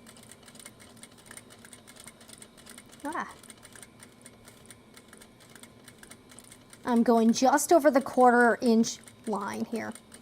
Now when we get close to the zipper pull, I'm going to stop and then open the zipper so that it's not in the way anymore. Okay.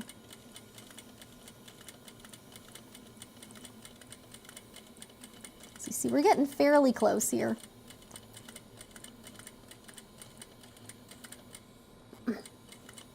Okay, so now we're about ready. So I'm keeping the needle down. I'm going to lift the presser foot and then open this zipper all the way. There we go. So you see, now I can continue, and the zipper pull is, previously the zipper pull would have been in the way, but now it's not going to be. All right, this zipper is a little, here we go. All right. And I'm going to have to kind of hold with my finger. Oh, shoot. My needle came up. Okay. So the needle came up, so I just need to kind of find the area where it, all right, so I'm going to try to, if you do end up having your needle done by accident, just try to find the spot where you left off and then put it back down. I'm going to put the presser foot back down. Now when I sew the rest of this seam, I just need to kind of hold the zipper in place since there's no tape here. And I'm going to need to like kind of push it in here.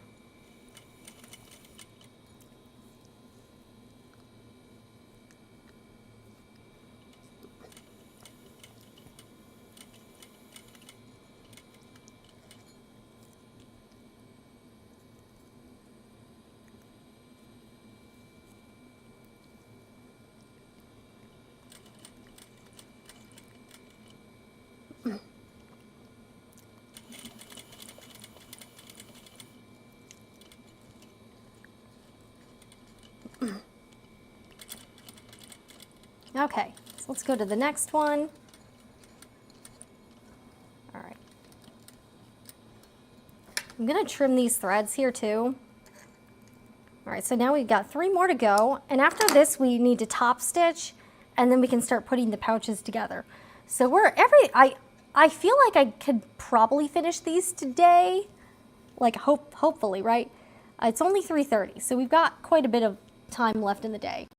So hopefully I can get these finished. And then I need to photograph them and list them in the shop.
Okay, So now we're getting close to that zipper pull, and I'm actually gonna kind of detach these two pieces here.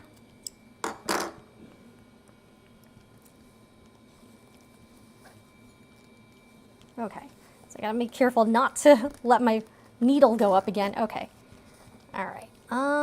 Sometimes I don't want the zip. I'm afraid of the zipper getting stuck in the fabric. Oh, hopefully that doesn't happen. All right, let's get this over here. Okay, let's finish this.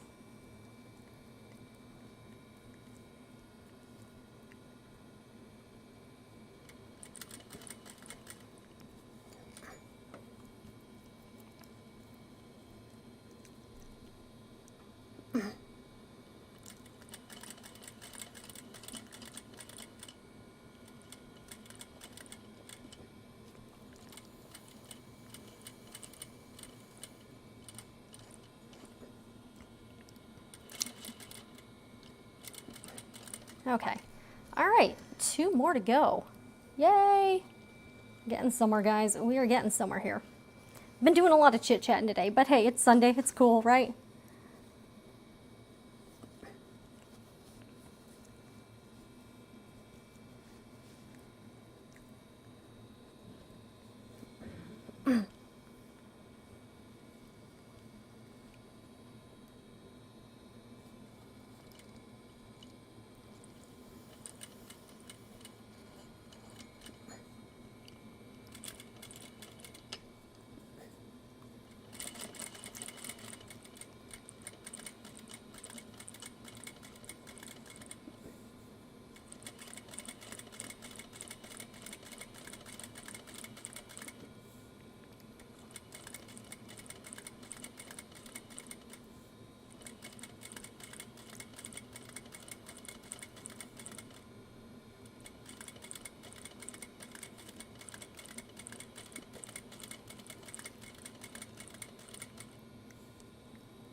Ah, oh no, what happened to my zipper here? Oh, the zipper, oh my gosh, the zipper. Wow, this tape is so strong. All right, I'm gonna have to get some Goo Gone or something. All right, this tape is so strong, it gummed up the zipper pull. Okay, I'm gonna have to do something about that. I'll have to figure something out. Does anyone have any tips for getting gunk off of metal? I don't know. Anybody have any? I have Goo Gone that might work, hopefully. Maybe I'll use like Goo Gone and like a Q-tip or something. Okay, this zipper is like, okay, not cooperating very well. Ah, what the hell? Okay, something's going on here. All right, so I need to, okay, let's see if we can get this. Oh my gosh, what the heck? All right, this is really tough, guys. All right, what is going on here? It's not stuck in the fabric. It's just not like, this is just not opening. What is going on? All right. What is happening here? Help me! I might need some emergency help here or something. I don't know. What is going on? All right, this zipper is just, I mean, I guess I can still sew the rest of this. All right, you know what? I'll figure this out when I get back to the sewing table. Okay, I can still sew the rest. The zipper is just sort of stuck. Oh my gosh. Guys, and at the end of this, I feel like I'm gonna be a little depressed when I add up all the hours I spent making these compared to what I'm selling them for. That might be a little sad, I don't know.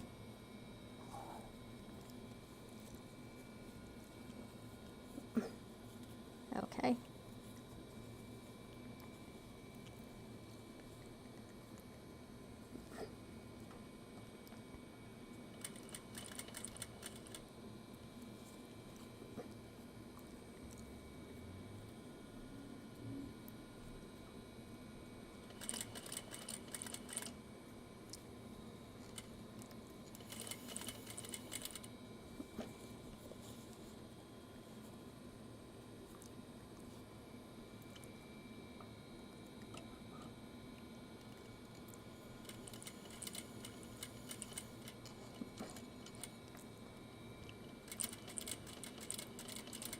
Okay, one more to go.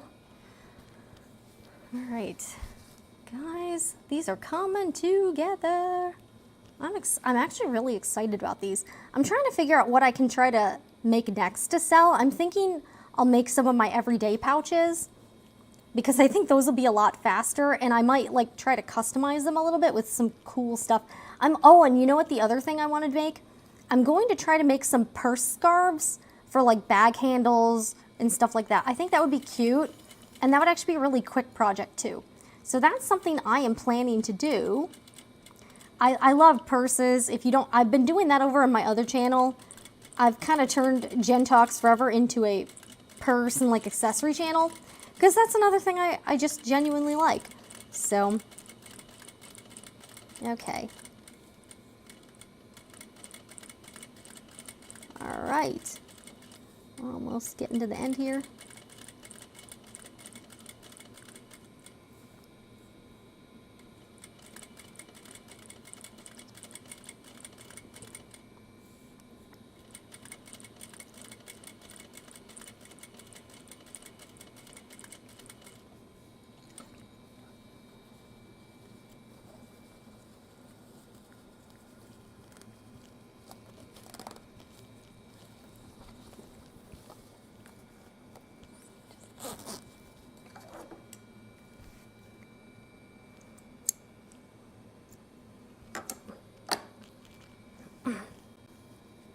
Okay.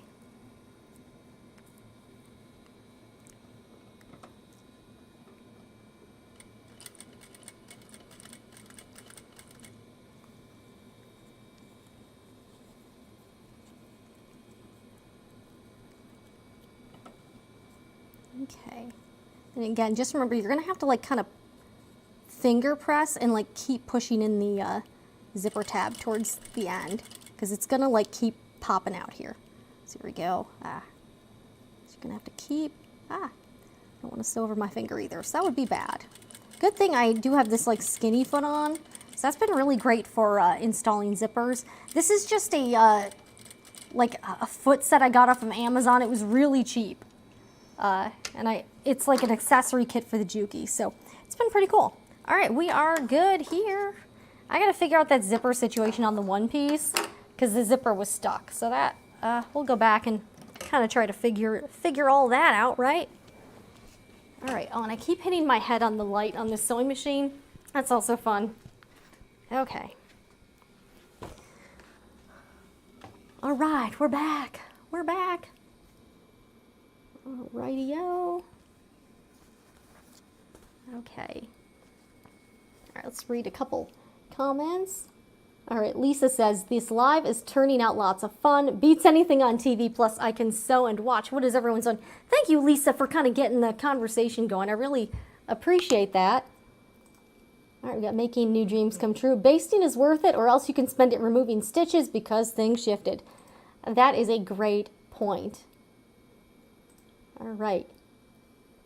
Trying to perfect the fit on a button-down shirt for myself. Ooh. Hey, any tips for marking buttons and buttonholes? What do you think? Use crud cutter. Oh, is that like, okay, that's for the zipper, removing the gunk. All right, Debbie's here. You're working on a free motion quilting work in progress from 2020 or 2019. Hey, you go, girl. That's awesome. You know, sometimes it feels really good to finish up long time unfinished projects because it's almost like it haunts you. It's like a ghost, you know what I mean? It's like a ghost or something. It's always there. All right, so I think this was the zipper I had trouble with. So yeah, one of them, oh wait, or maybe it was this one, I don't know. So one of these, I had some issues with the zipper. Let's see here. All right, I'm gonna try to kind of pull this apart here. All right, oh, and the other thing is, now that these are done, I'm going to trim this zipper end tab. Just, it's sticking out. I don't really need this part, so I'm just gonna trim these off. Let's do it on both sides. Oh wait, I already did it on the other side. So I think I only need to do one side. Sometimes I like forget if I did a step or not. Let's trim this off. And guys, we are about 1/3 of the way to monetization on this channel. Like, or no, 1/4 of the way. Like the watch time has been really good, so I really appreciate that. And this should help me get monetized fairly quickly here, so that will be awesome. So I really appreciate everything. Obviously, doing these does take time and resources, and you know, it took a lot of money to get this computer set up and everything. So again, it has to, like, I hate to say it, but because this is a business, this does have to be financially feasible. But I really appreciate everybody who comes and watches, because that really helps with the watch time. And that's what I need to get monetized here in this channel. All right, here we go. So I need about 700, I think we're getting close to 300 subscribers. So I need 1,000 subscribers total. So if you're here and you want to join in, subscribe, help me get to 1,000 subs here. Okay, let's try to, yeah, one of these zippers I was having some issues with. Okay, this zipper seems okay. Which one was the zipper that I was having issues with? All right, so now we got to, all right, I'm going to press this and I'm going to top stitch. So we'll do that next. But I got to figure out, one of these had like a sticky zipper or something. All right, it wasn't this one. I think it's this one. Yes, this is the one. Okay. So I don't know what happened. It wasn't stuck in the fabric or anything, so I don't know why it was like not unzipping. So, all right, let me try to kind of, yeah, the curved shape of the zipper kind of makes this project a little bit tricky just for that fact. Put this back. Okay, what is going on with the zipper? All right, let's try to get you open. I'm going to make sure all the fabric is sort of out of the way. And this is why I'm going to be pressing this well, so that the fabric doesn't get stuck. I hate that. That's one of my pet peeves. All right, oh, here we go. Okay. Which one was the sticky zipper? All right, I think this is the one with the sticky zipper. Okay.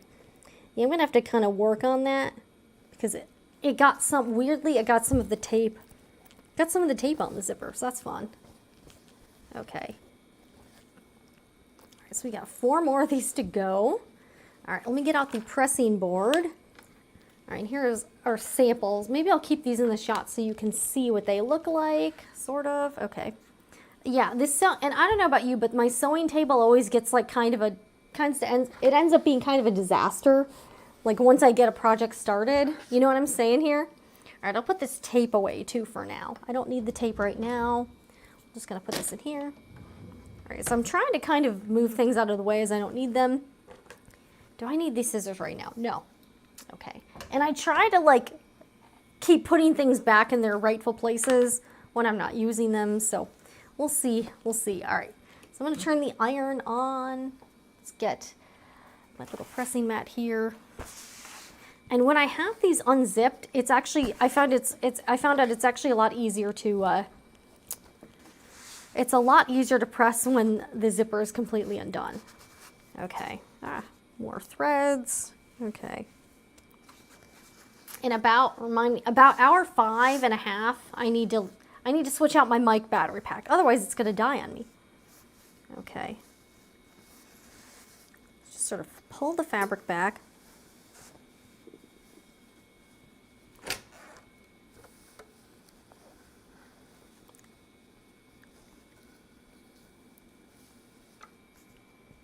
Okay. Actually, the iron's not very hot yet, so I might need a little more time. Right. Get some water.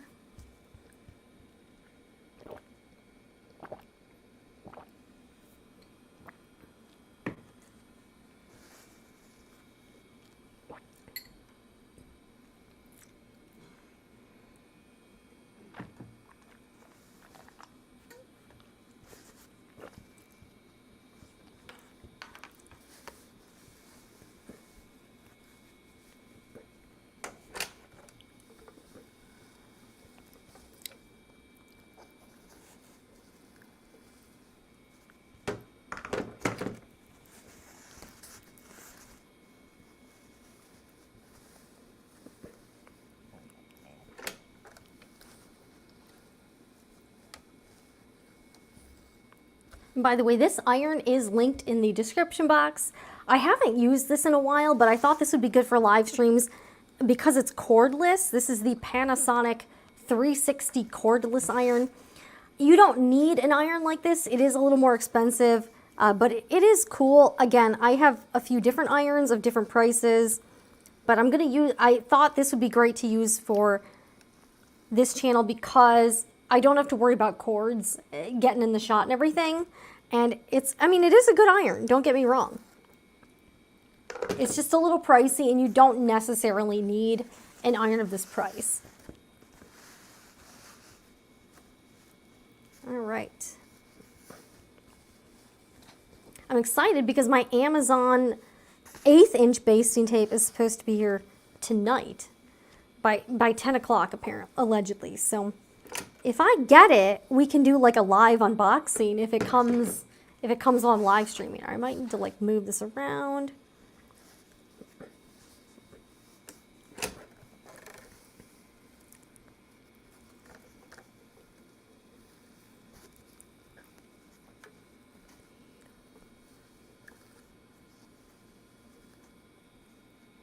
All right.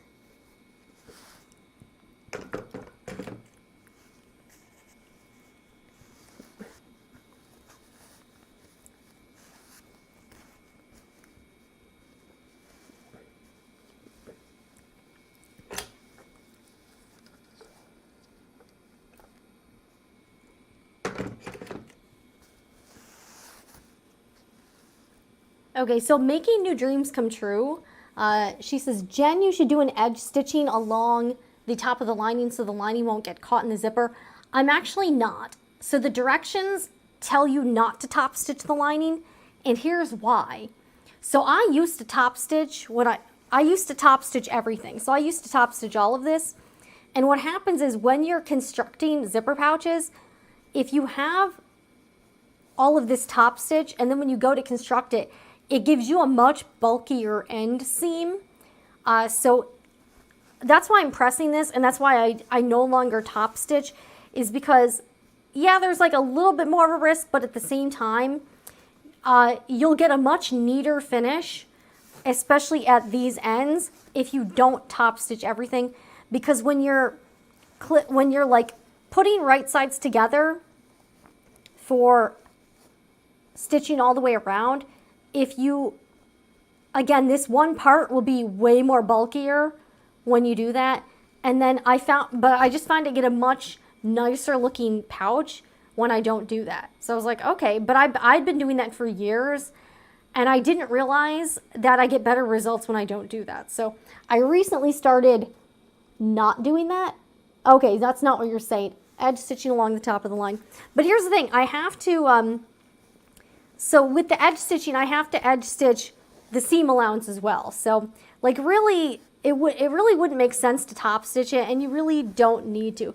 The lining to the zipper, but that's the thing, you can't. So when you see what I'm saying? When I top stitch the main piece, I also top stitch the zipper tape to that. So you can only top stitch one of the layers to the seam allowance.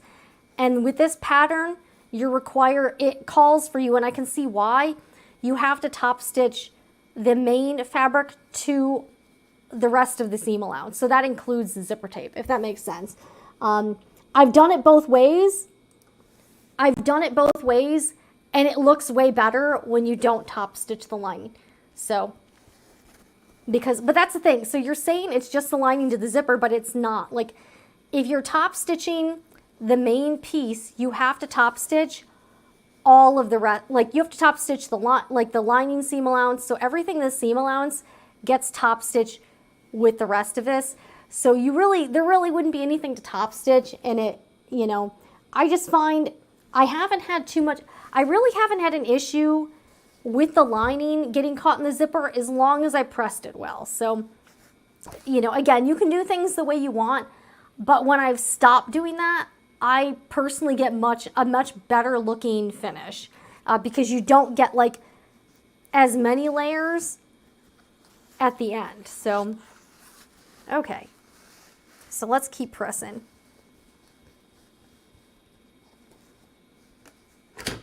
Okay. And by the way, if you are watching this on the replay down later on the road, I do have the tool enabled so that you should be able to see the live chat replay. So if people are wondering like what people are talking about or what I'm referring to, you should, after this live stream is processed, you should be able to see all of the chats that came in during the live stream. You know what, it sucks because YouTube doesn't have that as the default. So every time I schedule a live stream, I have to go in and manually select that option because it's not, you know, otherwise it won't. So when people are going back later and watching the live stream, if I don't check that, if I don't select that option, the live chat goes away. And I want people to be able to see like what everyone's saying during the live stream because it's, you know, this is part of the show. Okay.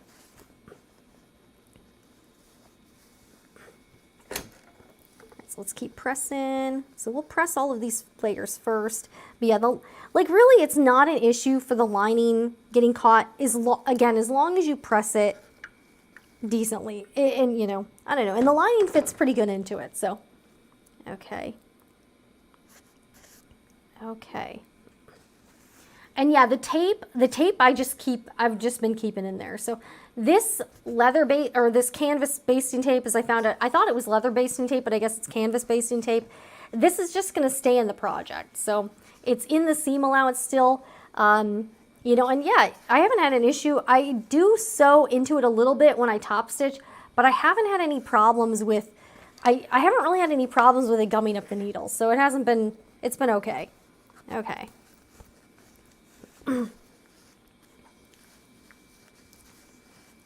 All right. See, I think once I get these done and listed in the Etsy shop, I think I'm going to try to make a few everyday pouches and see how they sell in the shop. And those should be a lot, like much quicker to make because I'm not inserting a curved zipper. So that should be a lot, you know, hopefully the time investment on that should be a lot less.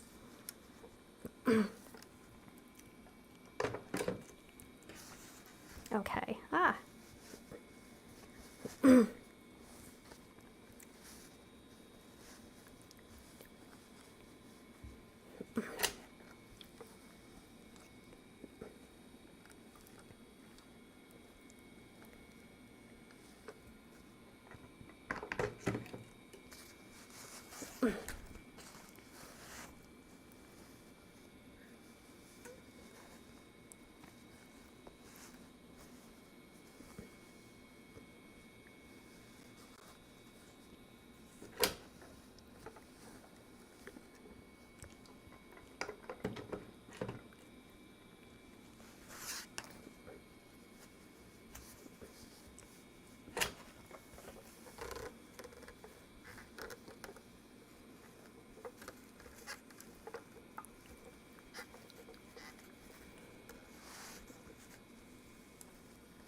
It's looking pretty good.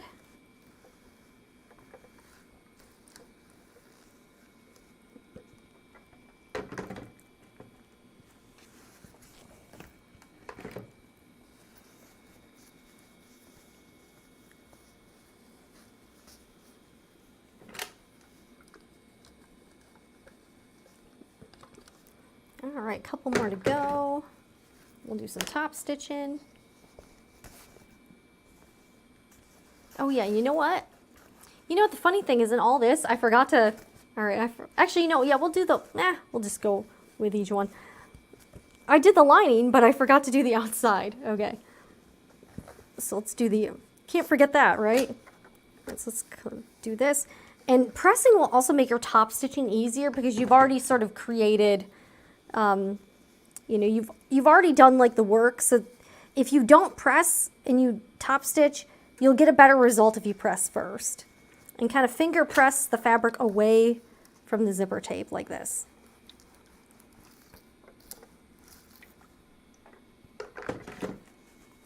Okay. I could do the other side, and then I think I'll actually go back and redo some of those areas. But the zipper gets really hot when you iron over it. So that makes it a little challenging.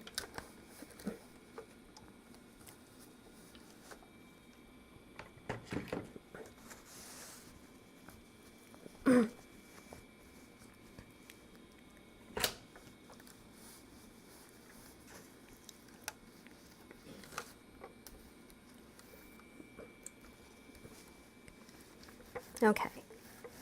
All right. Go to the other side again.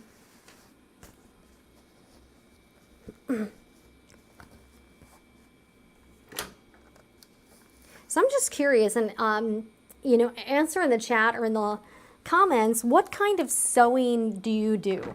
Do you do quilting? Do you do garment sewing? What all do you like to do? So I see Lisa likes doing clothing, Debbie's doing some quilting. Is there one that you like the best? And also, is there a certain type of sewing that you don't do that you're hoping to learn this year? Let me know. I'm just curious, like what kind of sewing everybody likes to do. All right, so we got this outside fabric done. Oh, wow. Okay, that, I just burned myself on the zipper. Oh, that was really hot. That was like a little too hot. Okay. Well, that was fun. Ouch. Okay. And if you're joining in kind of late, I am continuing my never-ending sewing project of making a batch of Noodlehead Petal pouches. So I am hopefully on the last day of this, where we will be finishing the large size of this pattern. Okay, that is really hot. Really, really hot. Oh my gosh, that's hot. Okay. I feel like Paris Hilton. You know how she was like, that's hot? Kind of feel like that. All right, I may not always be talking. I'm probably going to take a little bit of a chat break, and I'll just be working here for a little bit. But feel free to continue to converse in the chat or have this on in the background. Just, you know, just as something you can chill to. Do you guys want some music or no? Do you like music or no music on live streams? If you'd like some music while I work on this, I'd be happy to put on some lo-fi music. Or if you don't want music, let me know. And I will consider the votes here. Okay.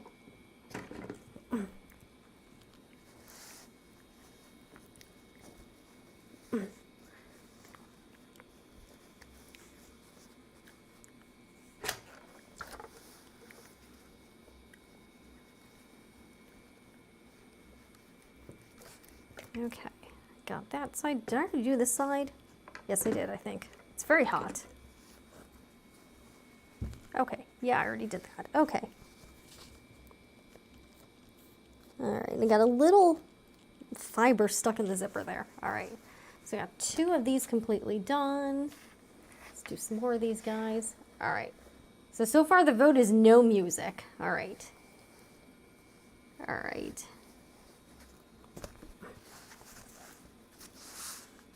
Yeah, I don't know. I think music in videos is very overused. I think music often in videos is used as like a crutch, when I think music needs to be used a lot more intentionally instead of just like wherever. Especially, it always annoys me when it's like a talking head video and the person has like way too loud. They have a music track that's too loud underneath the talking, and you can't hear the talking. That always really bothers me. All right, everybody says no music. Okay, no music.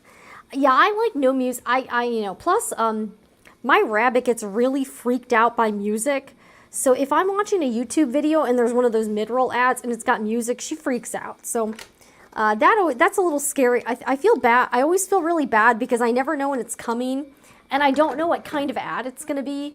But if it's something with music, she'll stop what she's doing. She literally will freak out and she'll run away. So I always feel a little bit bad when that happens. And, you know, a lot of, you know, again, I understand, but a lot of videos and stuff on YouTube just have like a lot of mid-roll ads. Okay.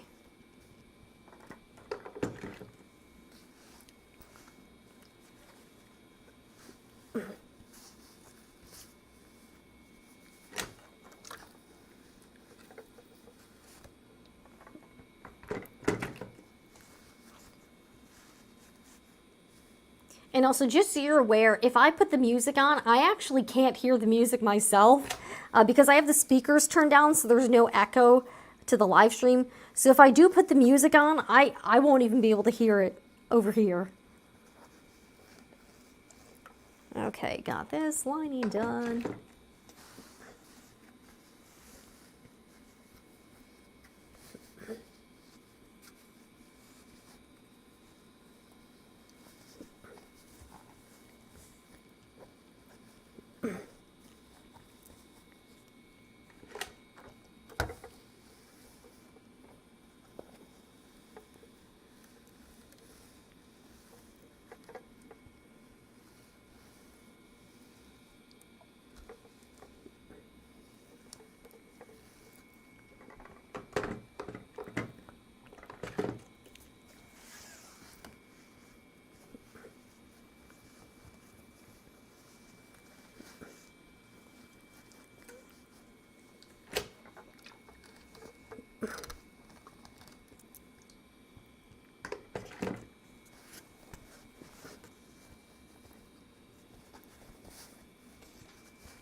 And I have like this extra little fabric. This was a piece that could be a zipper end tab, and it's just been rolling around here. So I don't know what I'm going to do with that little tiny piece of fabric. Who knows? Okay, let me try to, all right, this is still very hot. Go to the other one. We're going to press this away from the zipper.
All right, okay, I think I'm done pressing. Wow.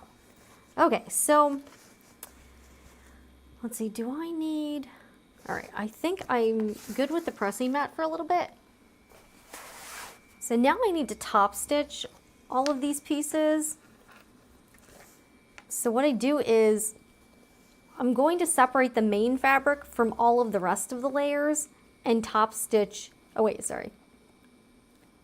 Wait, yeah, here we go. So I'm going to separate the, the lining. So I'm going to separate out the lining and then top stitch the about 1/8 of an inch away from the main fabric plus all of the seam allowance. And I'm going to do that with about a 3.0 stitch length. This is a little bit tricky because of the curving of the zipper, but we'll go over to the sewing machine and then I'm going to do each piece. It shouldn't take too long, I think. So that's what I'll be doing over there. Let's see, yeah. So we're going to be separating that and then stitching everything down. So that should be good. Okay, yeah. There we go. All right, so let's go back over to the sewing machine. All right, let me get some water too. Whew.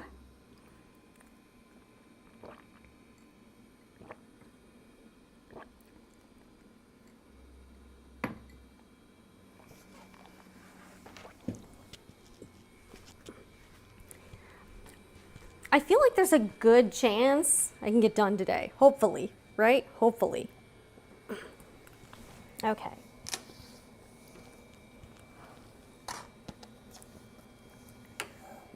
Oh wait, you know what? I wonder if this would be easier. No, I think this would be easier with the zipper open. Okay. I was trying to figure out for a second if it would be easier, or would it be easier with the zipper closed? All right, let's see. Let's see what would be easier.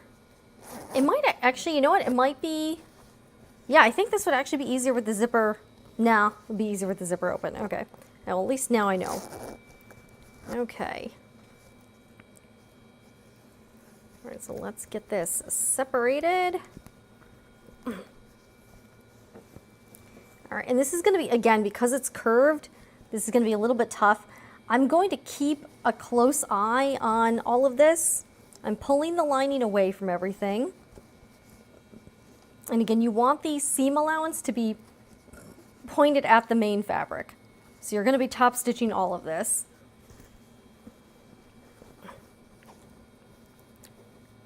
All right, and I need to kind of pop this lining open here. There we go. So this is going to be a little tricky. And make sure that your lining fabric does not get caught up under everything. You don't really want that. So I'm going to be checking every once in a while just to make sure everything's cool underneath the presser foot here. All right, so 1/8 of an inch seam allowance and about a 3.0 stitch length. Yeah, and I'm making sure everything is underneath this layer. Here we go. Okay, and you don't need to backstitch because this stitch is more for like aesthetics purposes and not really, not super utilitarian. So you don't, there's really no stress on this area. So you're not going to be, your stitches really aren't in danger of like popping out too much. Okay, so I may need to, all right, and I'm actually going to sort of pull, like if there's an area that the fabric is kind of gathering up, you can kind of finger pull it away. And I am sewing through the tape at this point, and miraculously, it's really not causing like an issue with the needle. Again, I am using an industrial, so take that with a grain of salt, but I'm not really having issues with it. So that's good. All right, and I'm, see, there's still a little bit I could pull away. So I'm continuing to do that. Hopefully everyone can see everything. Let me know if you can't for some reason. And if you have to stop, make sure to stop with your needle down so that you don't lose your, lose your spot. Okay. So again, it's about a 3.0 stitch length here. Very nice looking top stitching here. And I'm feeling under the fabric to make sure that the seam allowance is under the main fabric. So I am top stitching all of those layers. So again, I'm kind of repositioning every couple inches, and I'm making sure that the lining also isn't caught underneath. So again, this part can be like a tiny bit tricky, but it's really just because of the shape of the project. If I was doing a flat zipper pouch, this would really be a lot easier. Okay, so let's do one more stitch and then we will. Okay, so we're going to reposition a little bit. I pull the lining out. Yeah, so you see this part could definitely get caught up, so I'm trying to make sure that doesn't happen. I don't really have to worry about the zipper pull here because this foot is so skinny, so this should be fine. Okay, and I am going to just kind of turn this around. Here we go. Okay.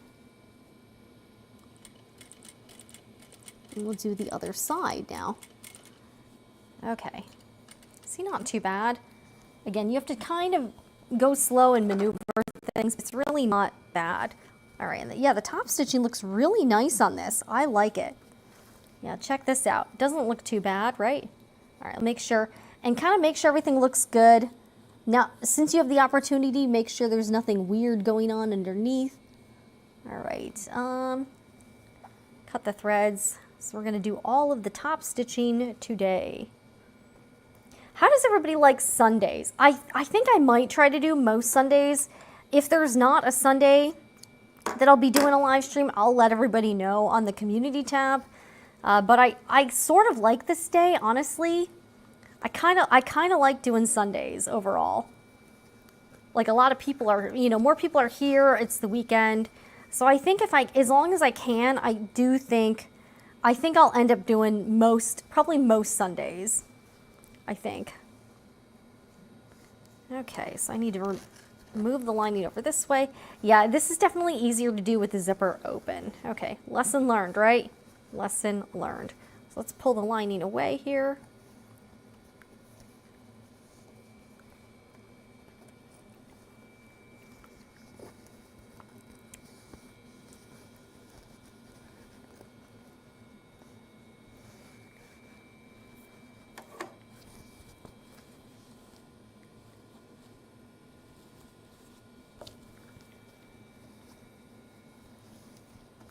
All right, all right, so see, this could easily get caught up in the machine.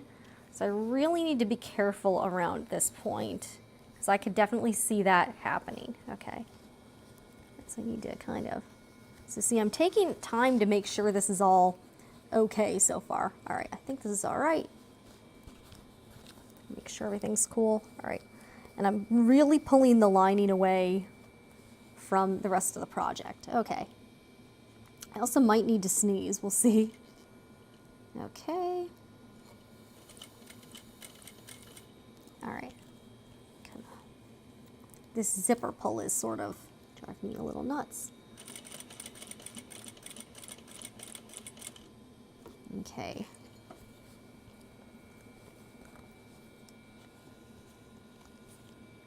I'm going to trim these threads too while I'm here. Yeah, see how slow, like if you're a slow sewist, hopefully this makes you feel better because I'm super slow. I am so slow at this. I'm just not, I can't do speed with sewing. I just can't. If I do, I just make a lot of mistakes and things don't look very good. So I'd rather go a little bit slower and have things look nice, if that makes sense. Okay.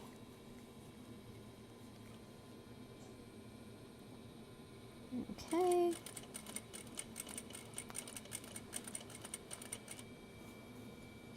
All right.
get another one.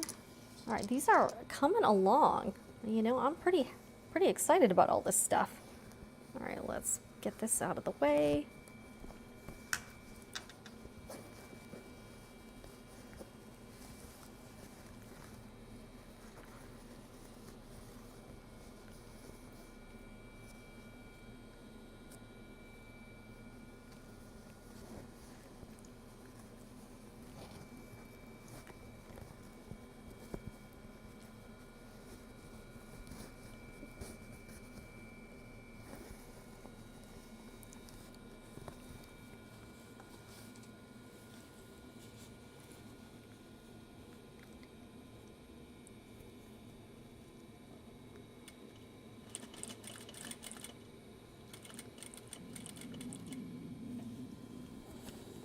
Okay, check in every little bit to make sure everything looks good under the foot.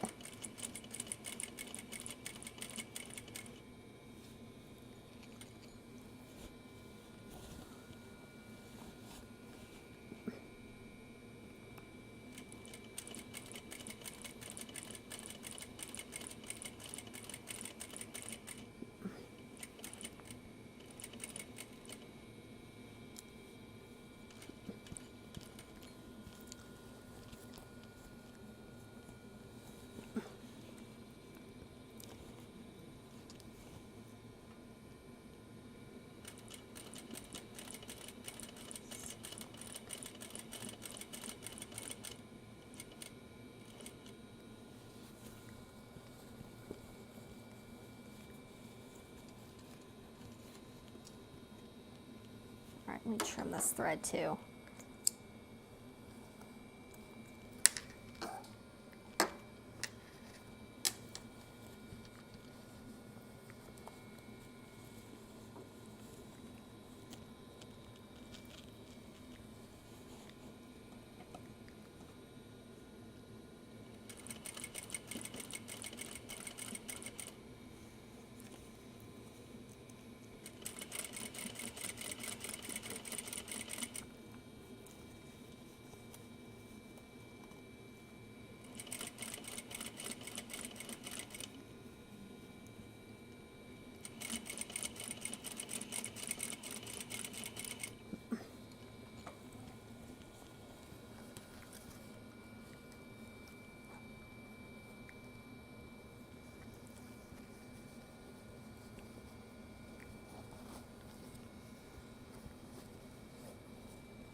It's one challenge. Everything's sort of like getting mixed up under here. All right, let me try to get this situated. Make sure these, yeah, see the seam allowance keeps like flipping the other way. So that's sort of a problem here. Okay, what is going on here? All right, I think that's good now. All right. I'm gonna get started, and then I'm gonna need to kind of reposition this very soon, because things are gonna go get a little chaotic here. Okay, so let me kind of move, make sure everything under here. Yeah, I need to kind of pull. I need to pull the lining out a little bit more. This is getting a little crazy here. Okay.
let's see, is this one done?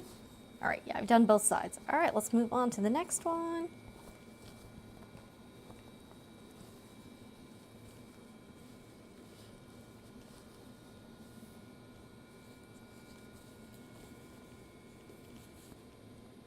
All right.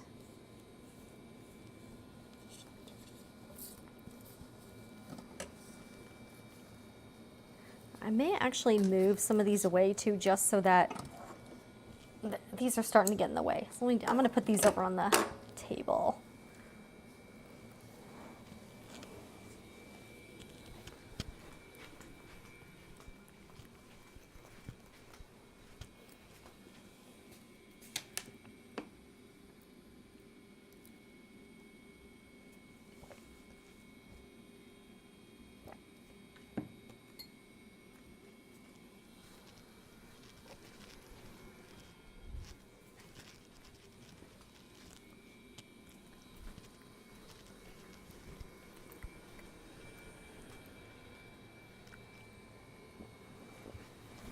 Okay.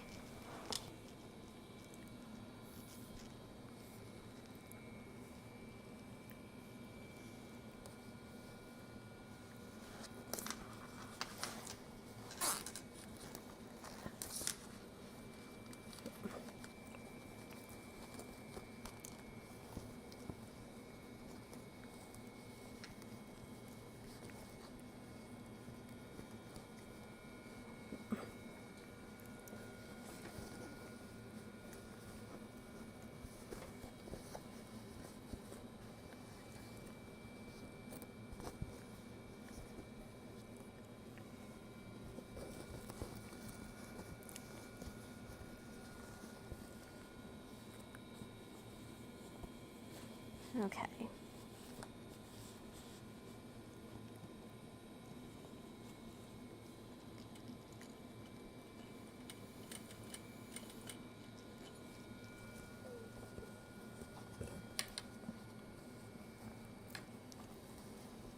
Okay.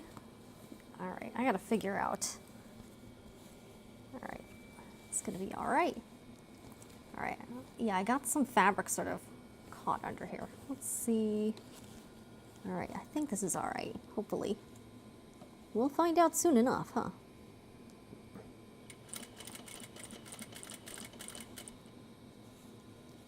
All right, I need to see, I need to kind of pull some of this fabric away from the zipper. All right, make sure this is situated okay. So I still have some way here.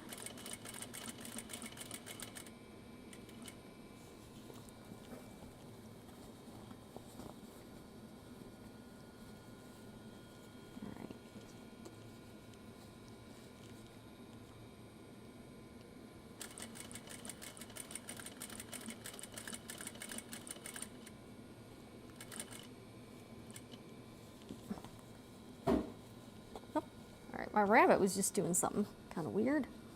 I heard a thump in there, I think, or something.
All right, one more to go after this. We're getting close, guys. We are getting close, at least to putting everything together. So, and to put this together next, I am going to use clips because I think that would be the easiest thing to do. But these should be a little bit easier to construct than these smaller pouches, just because I don't have to worry about being in such a tight space. So hopefully these actually are faster than the smaller ones. I don't know though. I don't know.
Ah. All right, well, I'm having trouble on this one last piece. Okay. Ah, there we go. All right, this piece is kind of stubborn here. Having trouble with the lining. What the heck here? Oh my gosh. Oh, wait, that's because I was pulling the wrong piece. Okay, this might be easier now.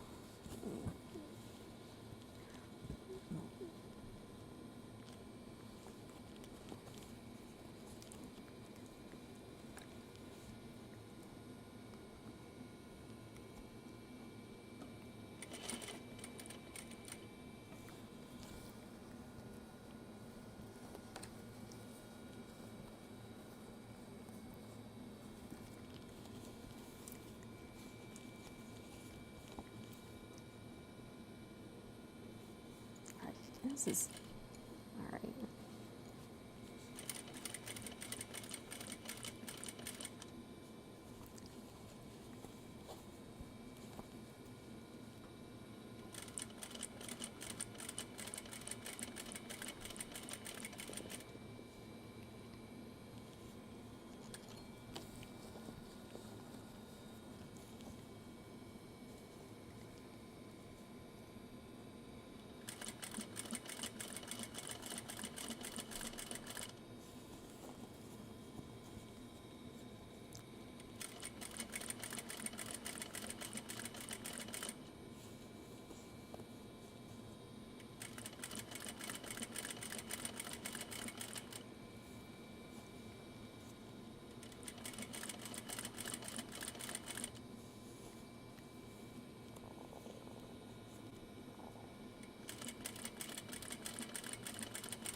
All right, we are done top stitching. We're gonna have to do a lot of clipping. I might make 2 pouches at a time from here on out, just because I only have so many clips. So I think this project is going to use up a lot of clips. So we'll do like 2 at a time, and hopefully that also kind of help move things along too. So I'm not spending like forever doing one thing. So let's do that. All right, let me bring these back to the table.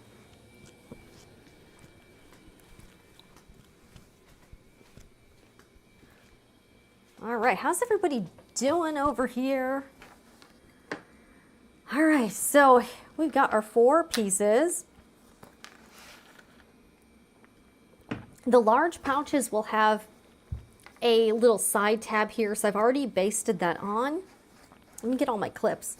So I got 4. This is what we're going to end up with. I'm so in love with these color combinations. I think these turned out super cute. So we're gonna do like 2 at a time here, I think. And I'm gonna get my clips, dump them out.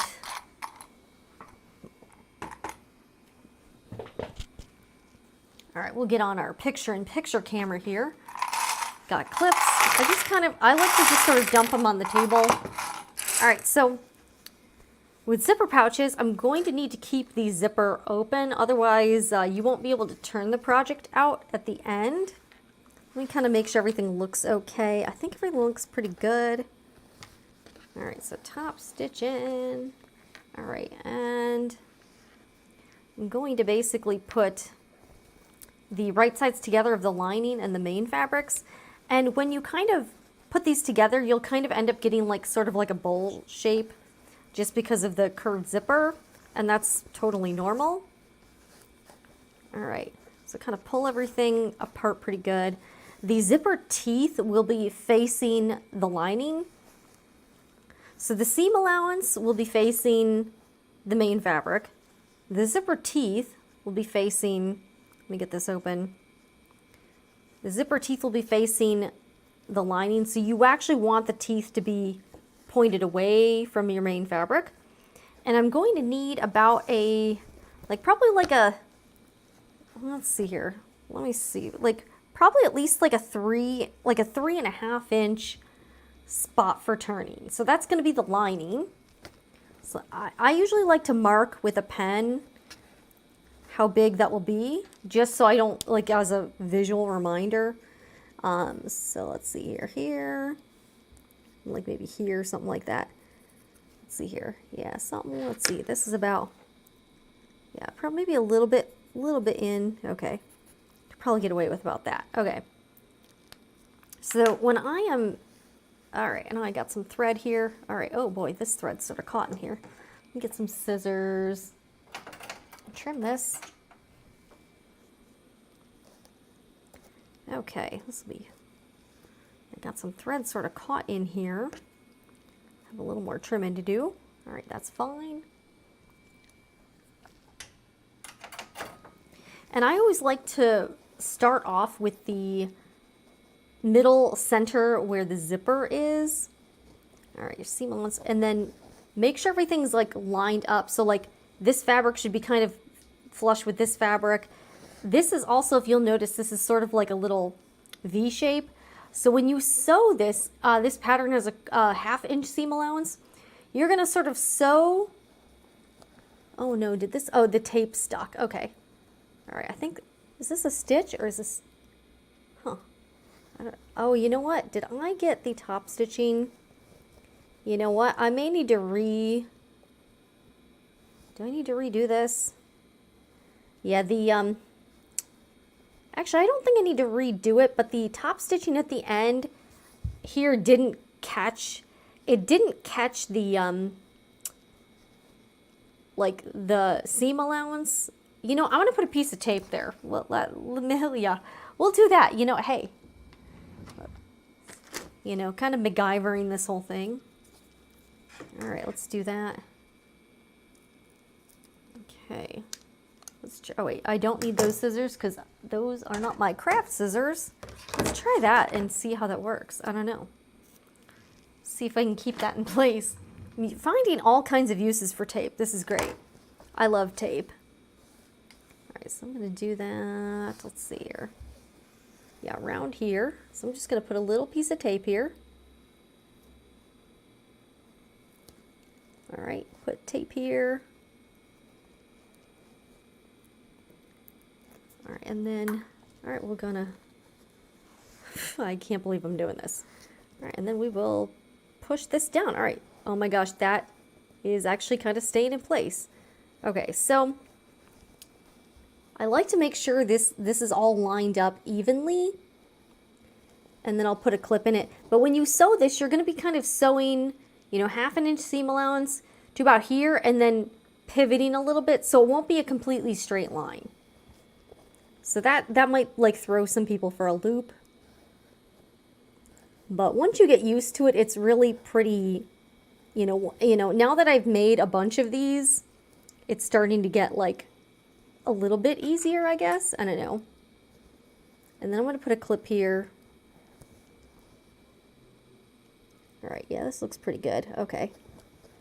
I'm going to need to be careful too because this can easily get like caught up in stuff, so I'm gonna have to be very careful. Then I do the other side, and then I'll do the corners, and then kind of fill in the rest of the areas. So that's how I normally will do these. But I mean, if you've been watching this for a while, you've probably seen me do this quite a bunch since this is our, you know, yeah, we now have 6 of them, and I got 4 more to go. And then I will be listing them in the Etsy shop. And making like $4 an hour making these. Making $4 an hour profit. I know, right? Yeah, I did the math. The math on this was a little depressing. So that's why I think next time I learned the lesson that I need to pick projects that are faster to make. These look great, but I think the average person doesn't realize that these are harder to make than your regular zipper pouch. So I think, again, the pricing... Oh, and you know, I am going to trim the seam. I'm going to trim some of the seam allowances too. I don't think the average person realizes these take a lot longer to make. So the price they're willing to pay for this is not going to be significantly more than an average zipper pouch. So that's sort of what I've run into. So that's, I think, what I'm going to run into. So let me trim some of the seam allowances. Do a couple of these at a time.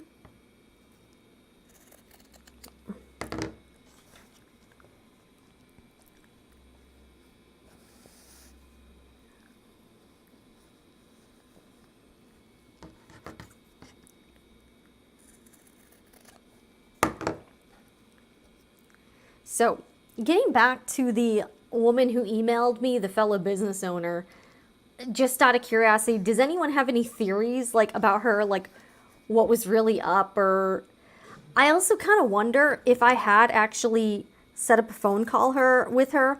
I wonder what she would have asked me. Like, I know it was going to be, you know, about YouTube because she said that. And I also wonder whether, just out of curiosity, whether she would have actually said anything that had any help to me or value.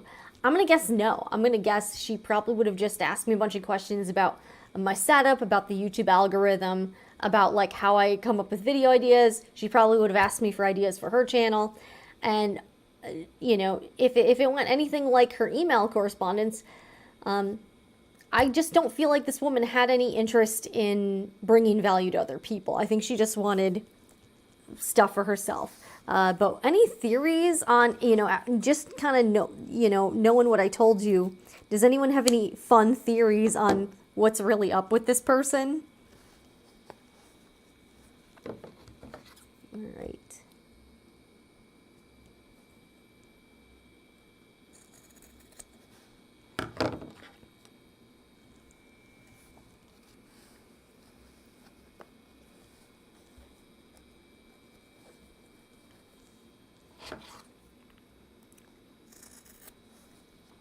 But yeah, I don't think talking to her would have been very helpful to me at all. So, you know, but it is what it is.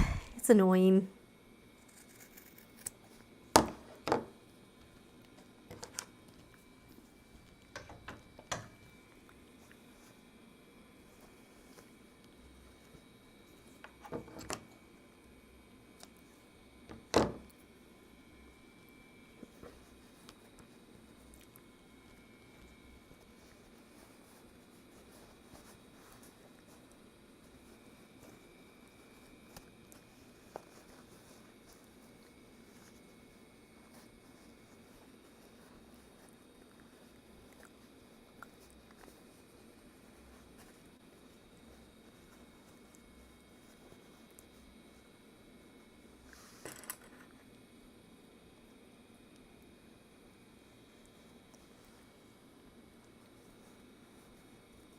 All right, making new dreams come true. I think she was snooping. Yeah, that sounds right. I think I really think, I think the fact that they rely a lot on Instagram and Instagram is doing away with the bonus program for Reels. Plus, I think the Instagram algorithm has been kind of shit lately. So I think a lot of businesses are experiencing less visibility and less impact with their content. I think this person probably feels a little desperate to jump to YouTube and all of a sudden become like a YouTuber now. And I think it sounds like she wants to take some shortcuts and, you know, try to, you know, get some shop talk from people who've been doing it a while. So I don't think she had any interest in helping. Plus the fact, you know what, the other thing, thinking about it, the fact that she had seen, I think I think she only saw that one video on my channel. I don't think she's watched any other, I don't think she's really watched any other content. But the fact that she approached me after seeing a video where I had expressed some difficulties with my channel, and her first thought is, hey, what can she do for us? Like, how can we, you know, get something out of her after, you know, instead of an offer of help or like support. That's pretty crappy. Like if someone's like, I'm having a hard time, and then you go to them and you ask them for something after they've just said, hey, you know, I'm kind of having a hard time. That's not cool. So that's what I think is going on. I think a lot of businesses that rely heavily on Instagram are really going to struggle because the platform, you know, just because of the platform changes and the algorithm changes. I've seen a lot of people complain about it, and that's what I think is really going on. But yeah, I like taking shortcuts and trying to use other people are, you know, if you want to get information from people, one, you need to be upfront about what your intentions are, and two, you need to offer them something. And that's the thing, nothing in her note had anything about what value she could bring to me. Like nothing, you know, like there was nothing about like how she could help, or, you know, there was no like, hey, I offer my support. All it was like, yeah, I really love making videos too, and I'd love to, you know, I'm working on growing my channel. After a video where I, you know, had talked about, you know, how my channel was struggling. So if that's your first thought is, how can I use this person after they've posted a video about a public video sharing their struggles?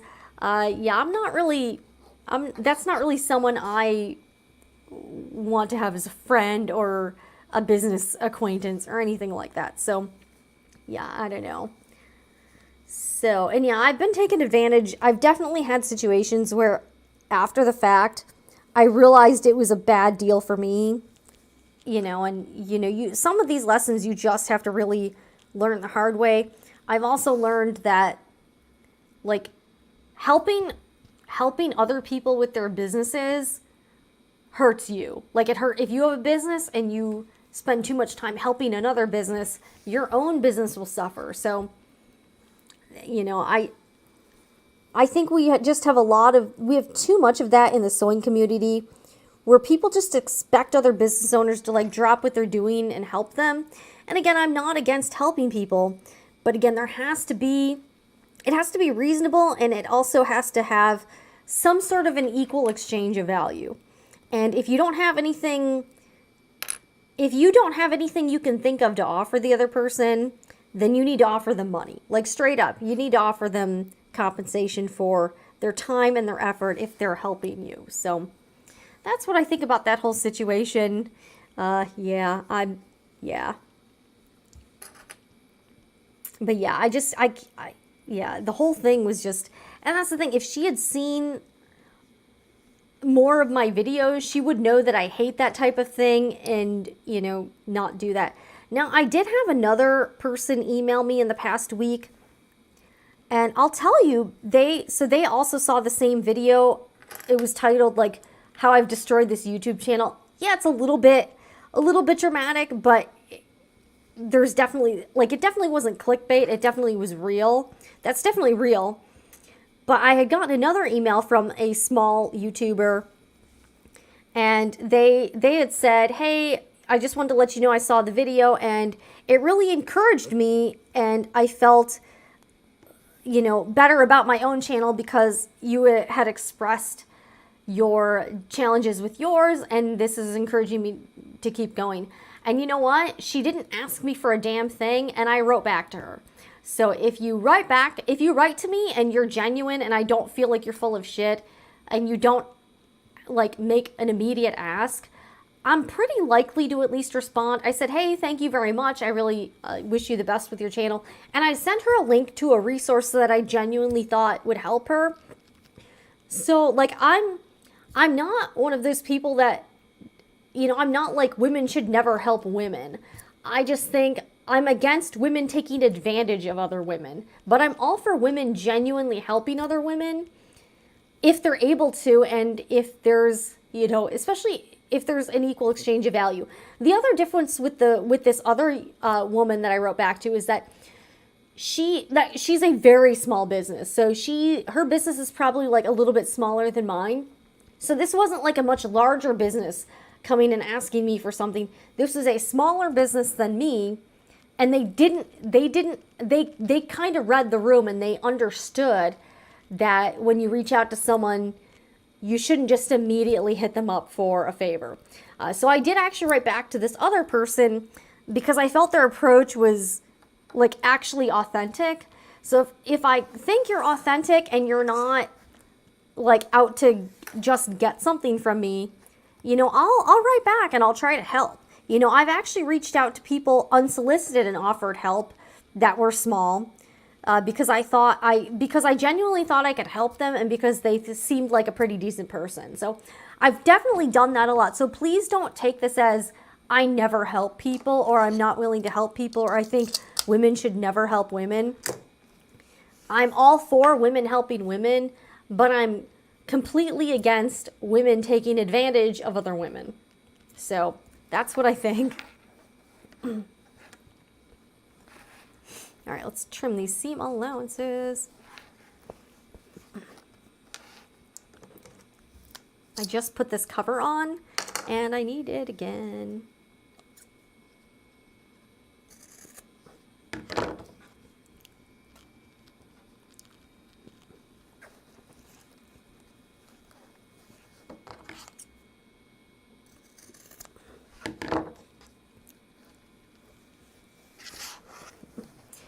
I think the other thing, now that I'm looking back on it, she probably also wanted to get the name of the person I hired for the YouTube consult.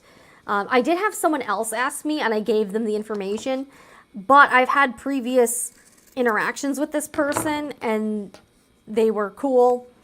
So, you know, I was definitely willing to give it to this other person, but I ain't giving it to this lady. So I also think she probably was going to ask me who I hired for the YouTube consultation. And I paid $500 for that. So I myself shelled out $500 to get a 1-hour consultation with a YouTube expert. So if I can do it and I'm solo, someone with 11 employees and a full-time videographer, I feel like they should be able to find $500 as well. And also they should be able to, you know, they should be able to on their own research YouTube consultations and, you know, pick out some of themselves. But yeah, I'm not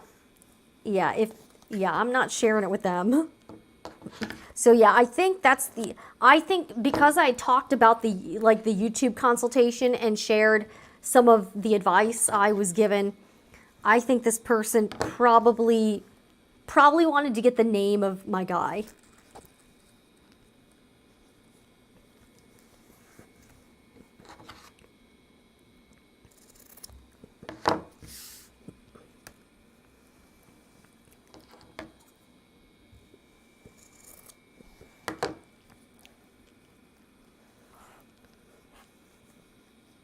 All right, do I need to clip this? Okay. So yeah, I don't know, yeah.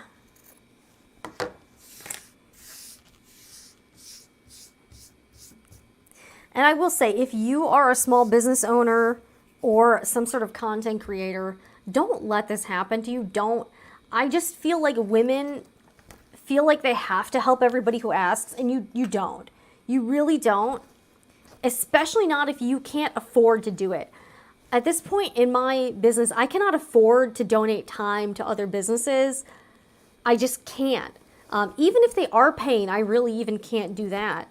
So you don't owe anyone anything, like, especially if they don't know you. But you know the saying, like, you know when you're on the plane and the flight attendant is like, you know, if your oxygen mask drops down, make sure you put yours on before somebody else. Or the other saying, don't set yourself on fire to keep somebody else warm. That really is true, because, you know, if I spend all of my time helping other people with their businesses, I'm not going to have a business myself. And I'm not going to be able to support myself and my family. So, you know, with this whole, I feel like there's kind of a toxic culture right now with feeling obligated to help other people. And again, I think if you can and you want to, and it's not crazy, you know, help other people. But, you know, you cannot sacrifice your own well-being and your own livelihood to help somebody who honestly probably doesn't even care about you. So that's what I think. All right, we got First Last in the house. Oh my gosh. By the way, First Last has been like a long time viewer. You leave comments on like every video. I also, like, are you a guy? I'm not, like, your profile picture looks like a guy. I just want to say thank you, because you leave like, you know, kind of funny but short comments, like, for the algorithm on all the videos. So thank you for that. I know who you are. I see you there. I see you. But welcome.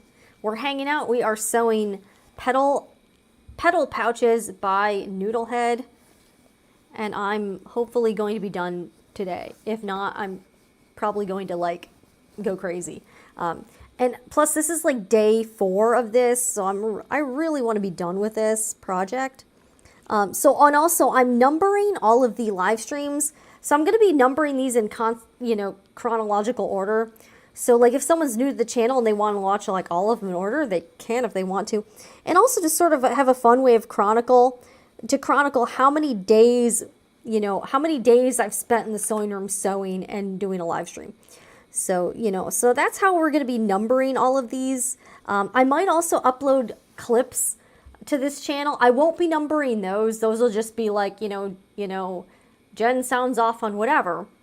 But the live streams will be numbered chronologically. So this is number 4. So yeah, we've been doing this for a while. I really enjoy doing this a lot. So welcome if you're new. Really appreciate it. We got to get monetized here over on this channel. So I am working on getting 1,000 subscribers, and I need to get 4,000 hours watch time. I know that's kind of a lot. So hopefully we can make, guys, we can make this happen. So, and yeah, so far this channel has been doing better than I expected so far, like in terms of viewership and in terms of subscribers. Like we're about 25% of the way to monetization, and I've only been doing this channel for less than a month. So it's like, so far it's not going too badly. So that's pretty awesome.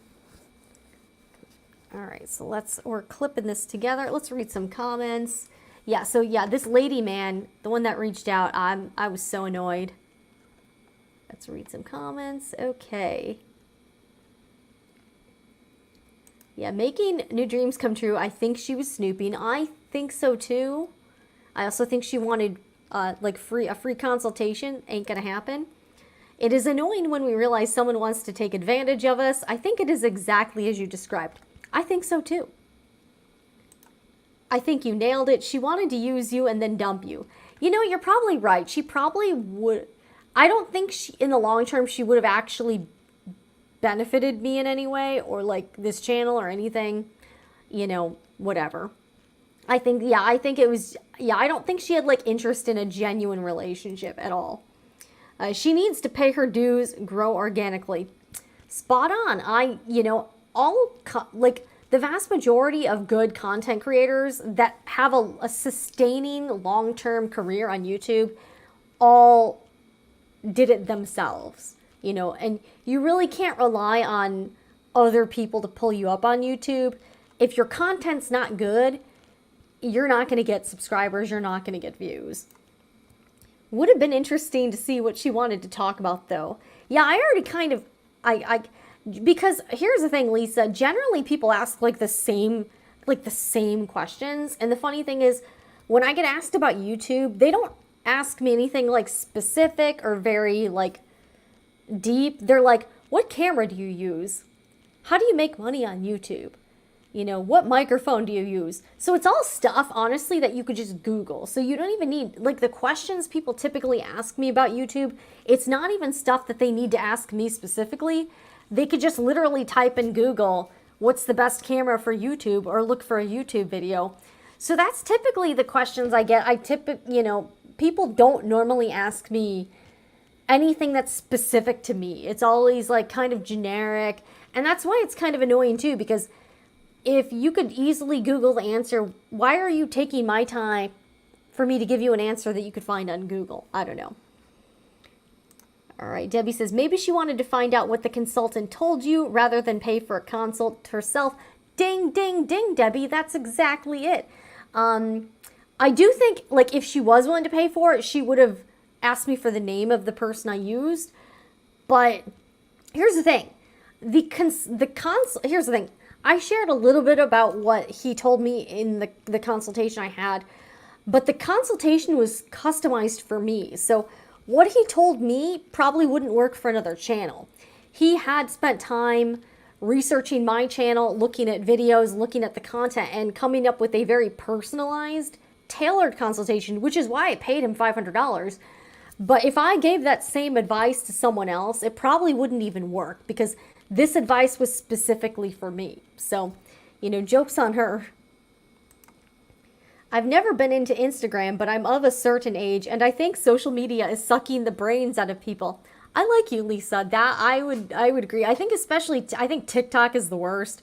I've never seen so many people with huge followings with such low effort content in my life. Like, someone will have 2 million TikTok followers, and all it is them kind of dancing around a little bit in a low-cut shirt and booty shorts. That's not really like content. Like, that's not any content that takes, you know, any real like talent. Like, again, the person's usually hot, don't get me wrong, but you know, that's not like something like they had to research, or like me, I'm sewing a project. It's just very low effort, like kind of lowest common denominator of society type stuff. It's a little scary, honestly. When you have your own business, you ain't time to give out free advice. Yeah, I don't. We can tell you would help other women, just not vampires who want to take advantage. That's right. I'm not a fan of vampires. First, last, thank you. Hello, everyone just arrived. All right, and Lisa, makes no sense with all of her staff. None can help her. I'm sure her overhead is way too high. She doesn't seem too bright. Yeah, and I took a look at like a couple of the videos on the business channel, and let's just say I wouldn't return to the channel to watch more content. Like, it was nothing I found particularly riveting or interesting or even like high production. So after looking at it, like, anything that's the thing, even if she did give me advice, I don't think it would have been good. I don't think it would have been good or helpful advice, especially after looking at what they had on their channel. I just didn't, I was like, yeah, no, thank you. No, and none of their videos were like viral or had like a ton of views or anything. They were doing okay, but like I looked at the stats for her channel, and I have about 5 times more views. So yeah, like, again, I don't know how much help. I don't know much, like, again, to larger channels or decent sized channels, I don't know how much help like a much smaller channel would be to them, quite frankly. No offense. All right, that's so lazy of them. Yeah, pretty much. Yeah, that to me says, I want to take shortcuts and I don't want to do the work myself to make a quality channel. So I'm just not really interested in associating or helping someone that's not like really invested in putting in the work, especially since I saw that they had reached out to a bunch of people out of their league to try to get them on their channel. Now, this brand does have a recognizable name, so I think they were able to get that higher level of guest kind of riding on the brand name itself, even though the channel is small. So like, say Coca-Cola had a YouTube channel and it didn't have very many subscribers, which they do. But say they only had 20,000 subscribers, they would be able to get people to go on the channel because it's Coca-Cola. It's a recognizable name. That's sort of, I think, what this channel is using. They're using their established name to get guests batting way out of their league, because if nobody had heard of this brand, they would not have been able to get the people that I saw on their channel. So the fact that she told me she had like she didn't know any other sewing YouTubers, that's clear. Like, I don't know if she thinks I'm stupid, but it's clearly not true, because they just had on 2 very massive sewing personalities with YouTube channels on their channel. So, they got, I just felt like I was being taken for a ride. And I just don't like that type of vibe. So, I don't know. That's just what I think. I don't like those types of people. I really try to avoid them. And I definitely don't want to go out of my way to help them. And honestly, even if they did offer to pay, like after the fact, there's just too many red flags with those people that I wouldn't want to. That's not something I would have wanted to get involved with. So. And I've also found that most businesses that like say they want to do YouTube, they're kind of the same way. Like, they want like a quick success, and YouTube is anything but quick. And I've also found that most business owners I've talked to, unfortunately, they're not super interested in investing a lot of time and, effort into the channel. They just want videos that get a lot of views, but they don't understand that takes time, and they don't understand how much effort it takes. They think that they can put up like 2 videos on YouTube and all of a sudden have 50,000 subscribers. That is not the way it works. You got to put up like 300 videos or more to even get like a decent sized channel. Like, you have to have literally, if you're starting a YouTube channel, you really have to have hundreds of videos on the channel before it starts to take traction. That's how it was for me and for a lot of other people. But thinking you can put up like 5 videos and it'll happen, you know, I mean, good luck with that, but you're probably not going to have like the success you think you will. All right. First, last, have you thought about streaming to Twitch too? You know, I have. So here's my thing. I did go on Twitch like a while ago, and I streamed a little bit. I need to clean up my like Twitch profile page, and the software I use, StreamYard, does allow me to stream on multiple platforms. So I may do that once I get my like I haven't logged into Twitch in like forever. All of my stuff on Twitch is so outdated. When I get a chance, I plan to kind of log back in, see what's going on, and you know, clean up the profile page. But it's actually very easy to stream to Twitch as well on StreamYard. Like, you just have to put in another destination. It's super easy, which is nice.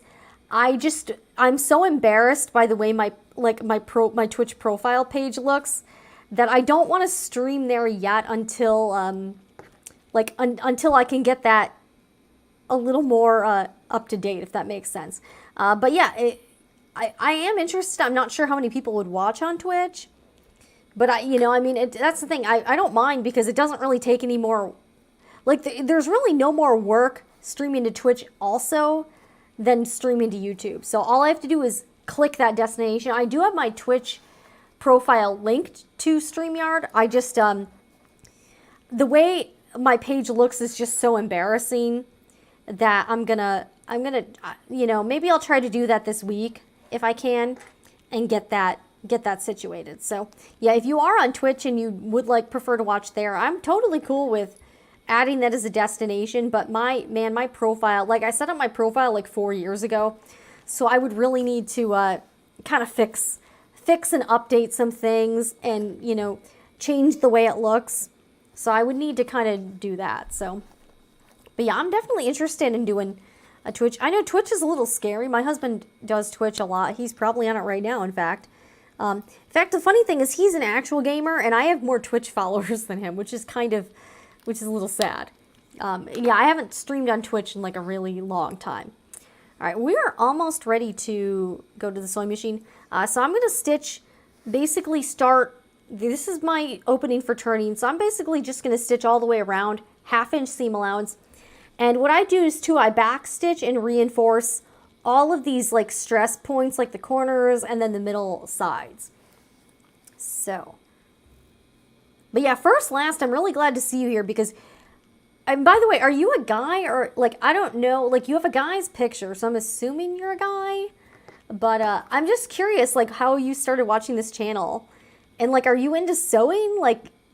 I'm curious. I know some, I checked my analytics and I used to have vast majority women, it would be 90% women. Now it's actually 25%, self-identified men. So that's, I don't know which videos guys are. I think maybe the embroidery ones. I don't know. All right, last, you are a guy. Oh my God. Okay, so you do embroidery. I kind of I feel like the guys who watch are into embroidery and or the industrial machine. So I felt like maybe the Juki videos attracted some male viewers. And then the embroidery, it seems like a lot of men are getting into embroidery businesses, which is cool. So thank you for that. What kind of embroidery machine do you have? Do you have a brother? Do you have another brand? All right, you've been quilting too. Wow. That's awesome. Yeah, there still really aren't a lot of guy quilters out there. There's some, not a ton.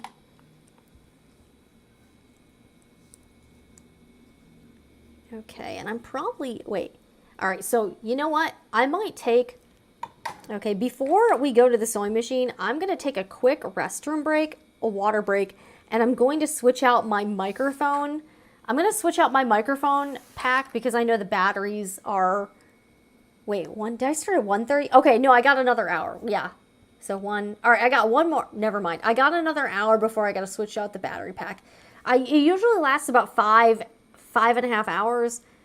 So I started 4 hours ago. So I have 1 hour to go with this battery and then it'll die. I had that issue the other day.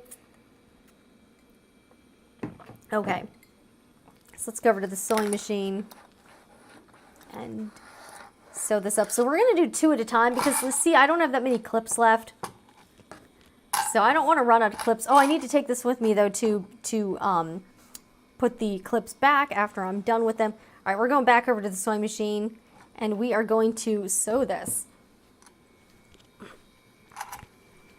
All right, and I am going to lower the stitch length a little bit to like 2.5. Hopefully I don't have to rip out any stitches because that's a pain in the butt if you have to rip out stitches that are smaller.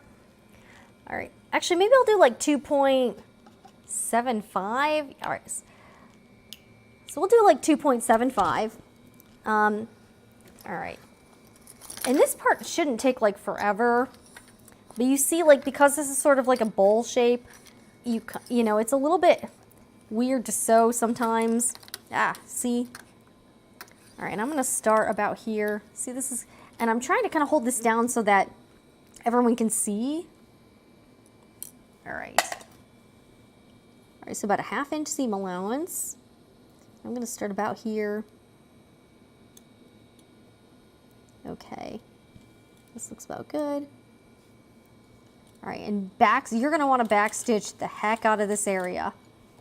Back stitch. Lots of, like, because this is the area where your stitches are probably like more, oh my gosh. I accidentally put my clips into my like thread cup instead of the clip cup, so that's fun. All right, so yeah, you're gonna need to back stitch like quite a bit. All right, back stitch here. Yeah, like just, you cannot, you honestly like really can't go wrong with the back stitching over here. All right, so, and if you have to stop, keep your needle down. So you're going to go all the way around.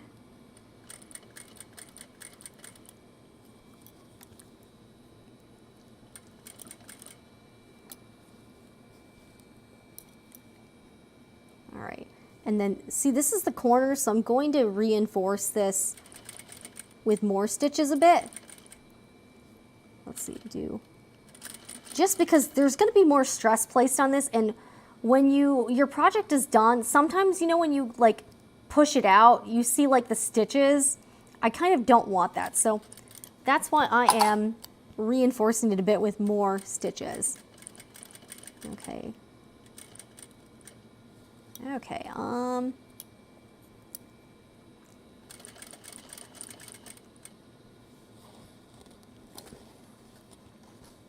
right, see, this shape makes it a little bit difficult. All right, see, I kind of have to hold it like this. You may not be able to see like super well at some points. All right, what's going on here? All right. Okay, and this area, I'm kind of afraid of the lining gets sort of caught up in it, so I'm trying to be sort of careful here.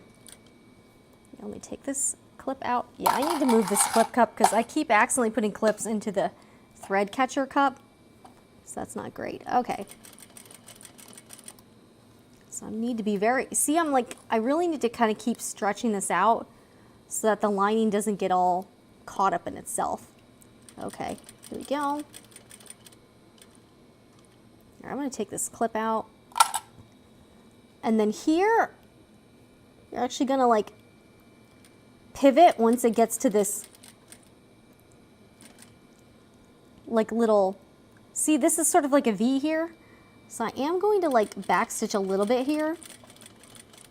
Okay, and then pivot a little bit, so you see, because this is not a straight line, so that's what we're doing here.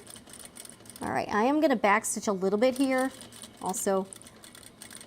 Okay, and then keep going this way.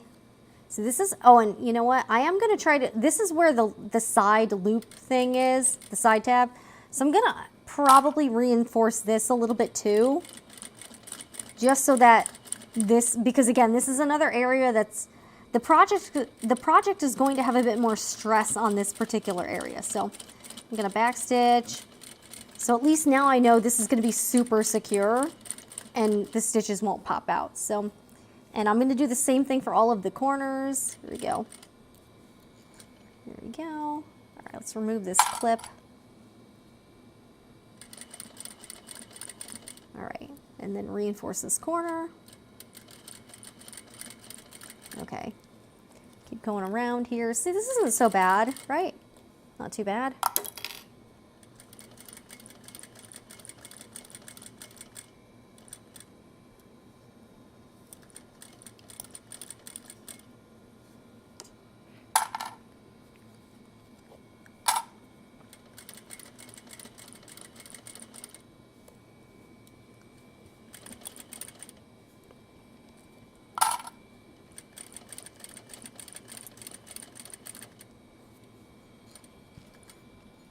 All right, let's check. I'm checking the seam allowance too to make sure it looks fairly even too. So you can see how slow I am. I'm not, you know, not winning any speed sewing awards or anything, but that's okay.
All right, so here's the other area that's going to be, wait, did I reinforce this?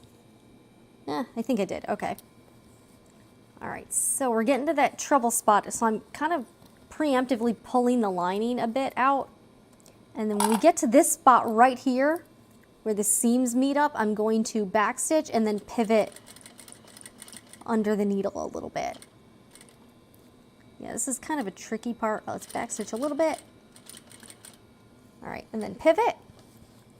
And then I'm going to sew a little bit and then backstitch again. So, okay, backstitch. All right, and then sew. And hopefully I don't get any of the lining like caught up in this. So hopefully. And if you have to stop, make sure your needle is down. That'll help you.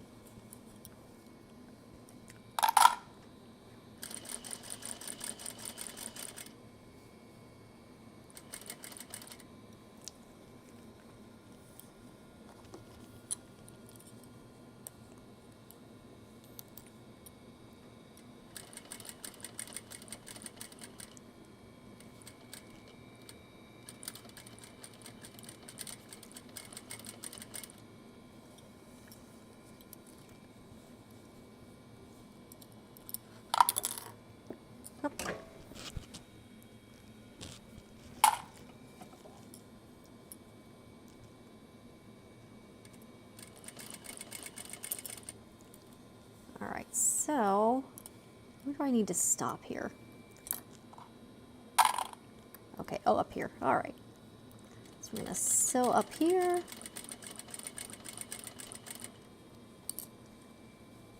All right. Okay, well, here's my stopping point is like right here. All right, so once we get here, I'm back stitching the heck out of this area. So like, look how many times I'm doing this, and I'm gonna stop here. Okay. All right, we got one done. Let's do the other one.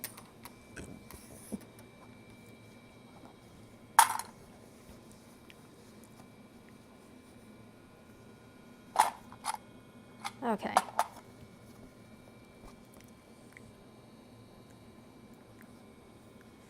All right, one more, one down, one to go, and then, well, two more after this, but you get the idea. So I think we'll try to finish these pouches, and then I'll make the other two, just so you can at least see some finished ones and not be like, why is she doing this forever, and that kind of thing. So we'll finish, we'll try to get these all done. So, and then we'll move on to the other ones. All right, let's get this out of the way. Oops, these clips, man, they're going everywhere. I do like these. These are just generic. I used to have like Clover Wonder clips. After a while, they kind of break down. So you eventually have to replace them. I mean, they're good, but these again, these generic ones are cheaper, so I'm currently using those. Okay, all right, some of this stuff got caught up in here. All right, here we go. Yeah, this is can be a little tricky sometimes. Oh, and all right, this got out of whack here. All right, well, hopefully we can get going here. All right, so back stitching, lots of back stitching. Okay, see how much I back stitch here? All right, all right. 1/2 inch seam allowance. All right, I'm gonna trim off the threads here too, because this is definitely like, oh my gosh, this is getting in the way. All right, this is not good, guys. This is not good.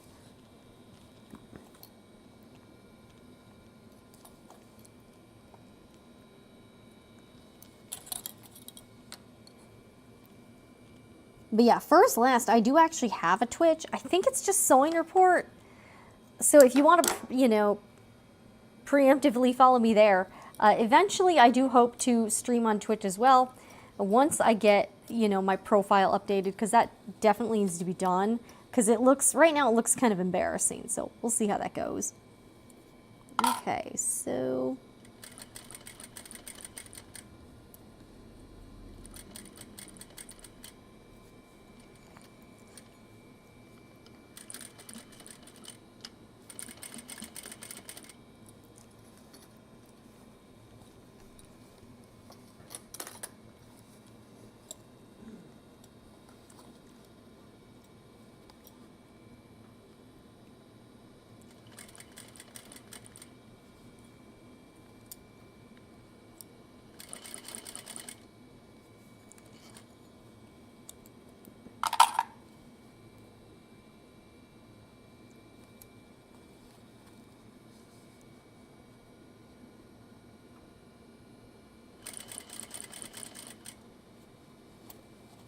okay, this part's going to be a little tricky.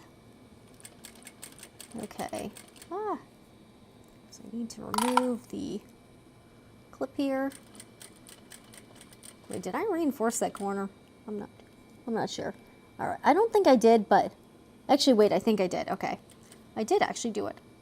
See, that's one thing I keep forgetting if I did something or not. All right, so let me do this. All right, now we're going to pivot again.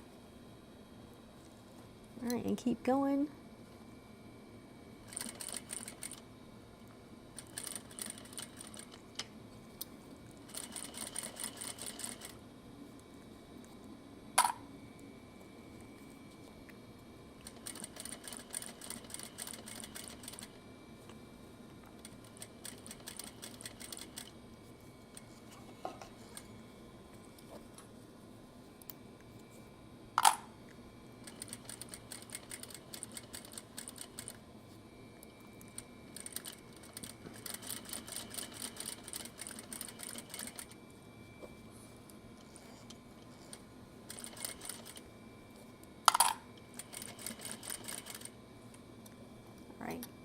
All right, there is a little bit of gum on the needle. I'm going to remove that, but it's really not that bad.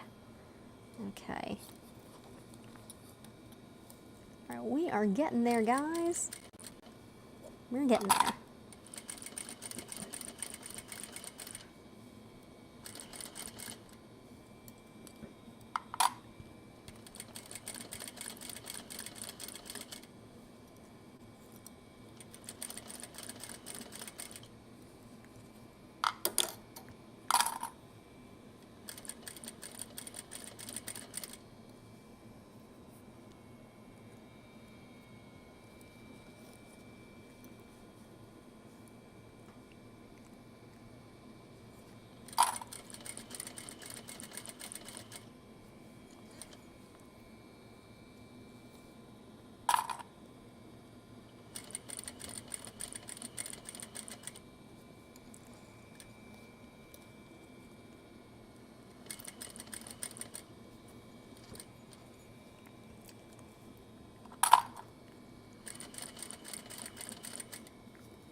Okay.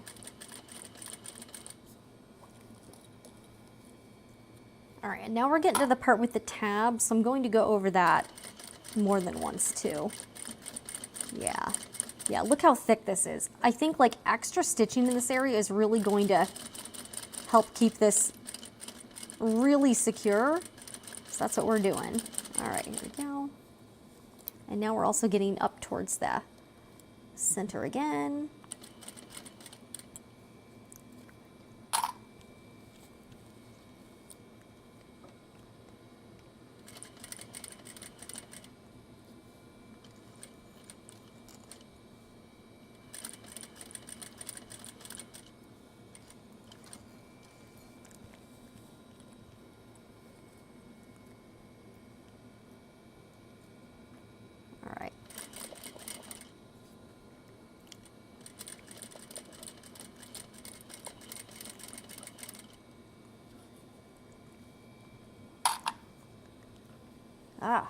All right, I gotta move this out of the way a little bit. Okay.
All right, we are almost done. Got to do a lot of back stitching. Hopefully everyone can see this. I know the bowl shape makes it a little bit hard. All right, I'm trying to keep it visible here. I'm trying, guys. I'm trying. All right.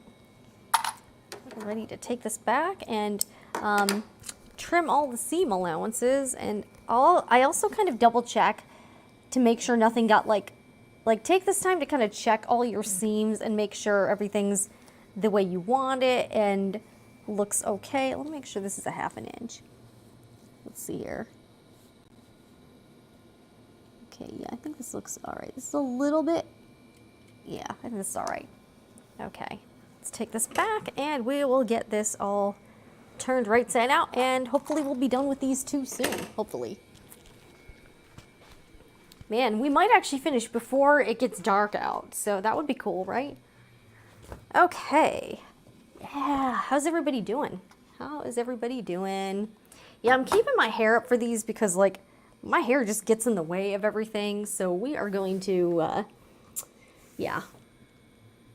I just need it to be, like, very fuss-free. Oh, and by the way, first, last, thank you. I think you're doing great with the camera angles. Yeah, first, last, if this is your first time here, we have a few different views for, I wanted this I've been working very hard on this to try to make sure that these live streams are actually good. So we've got camera 1, camera 2, which is the overhead camera. We've got camera 3, which is the sewing machine camera, and then it's sort of the 4th view. This is cameras 1 and 2, so this is a like picture-in-picture kind of thing. So you can see me talking or doing something up here, but you can also see the table. And then I'm using, this is called Stream Deck Mobile. So my husband has like a Stream Deck physical product. I actually like the app because at least I can, this is wireless and I can like carry it around and stuff. So this is pretty cool, but thank you for that. All right, Krabby Dragon is here, awesome. Yay! Thank you, yes, I love Krabby Dragon. All right. We've got, yeah, you should check out Mary Fonz, who's doing the community Twitch thing for quilting. I have actually joined in on her streams sometimes. I haven't been able to lately, but I actually really like Mary and I respect her. She's a good person. She's actually one of like so I don't have like a ton of like sewing community friends as far as like other like influencer types or like personalities. But my experiences with Mary have been really great. She's a really good, genuine person. And she's actually, I actually have some really old interviews with her on the channel if you'd like to watch those.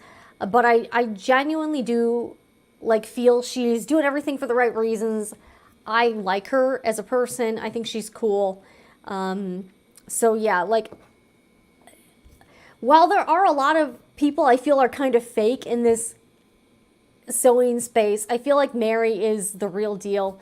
I also really like, this is actually one of my favorite interviews on the channel. I've done a couple collaborations with these ladies, Regan and Scone with Cow Butt Crunchies cosplay.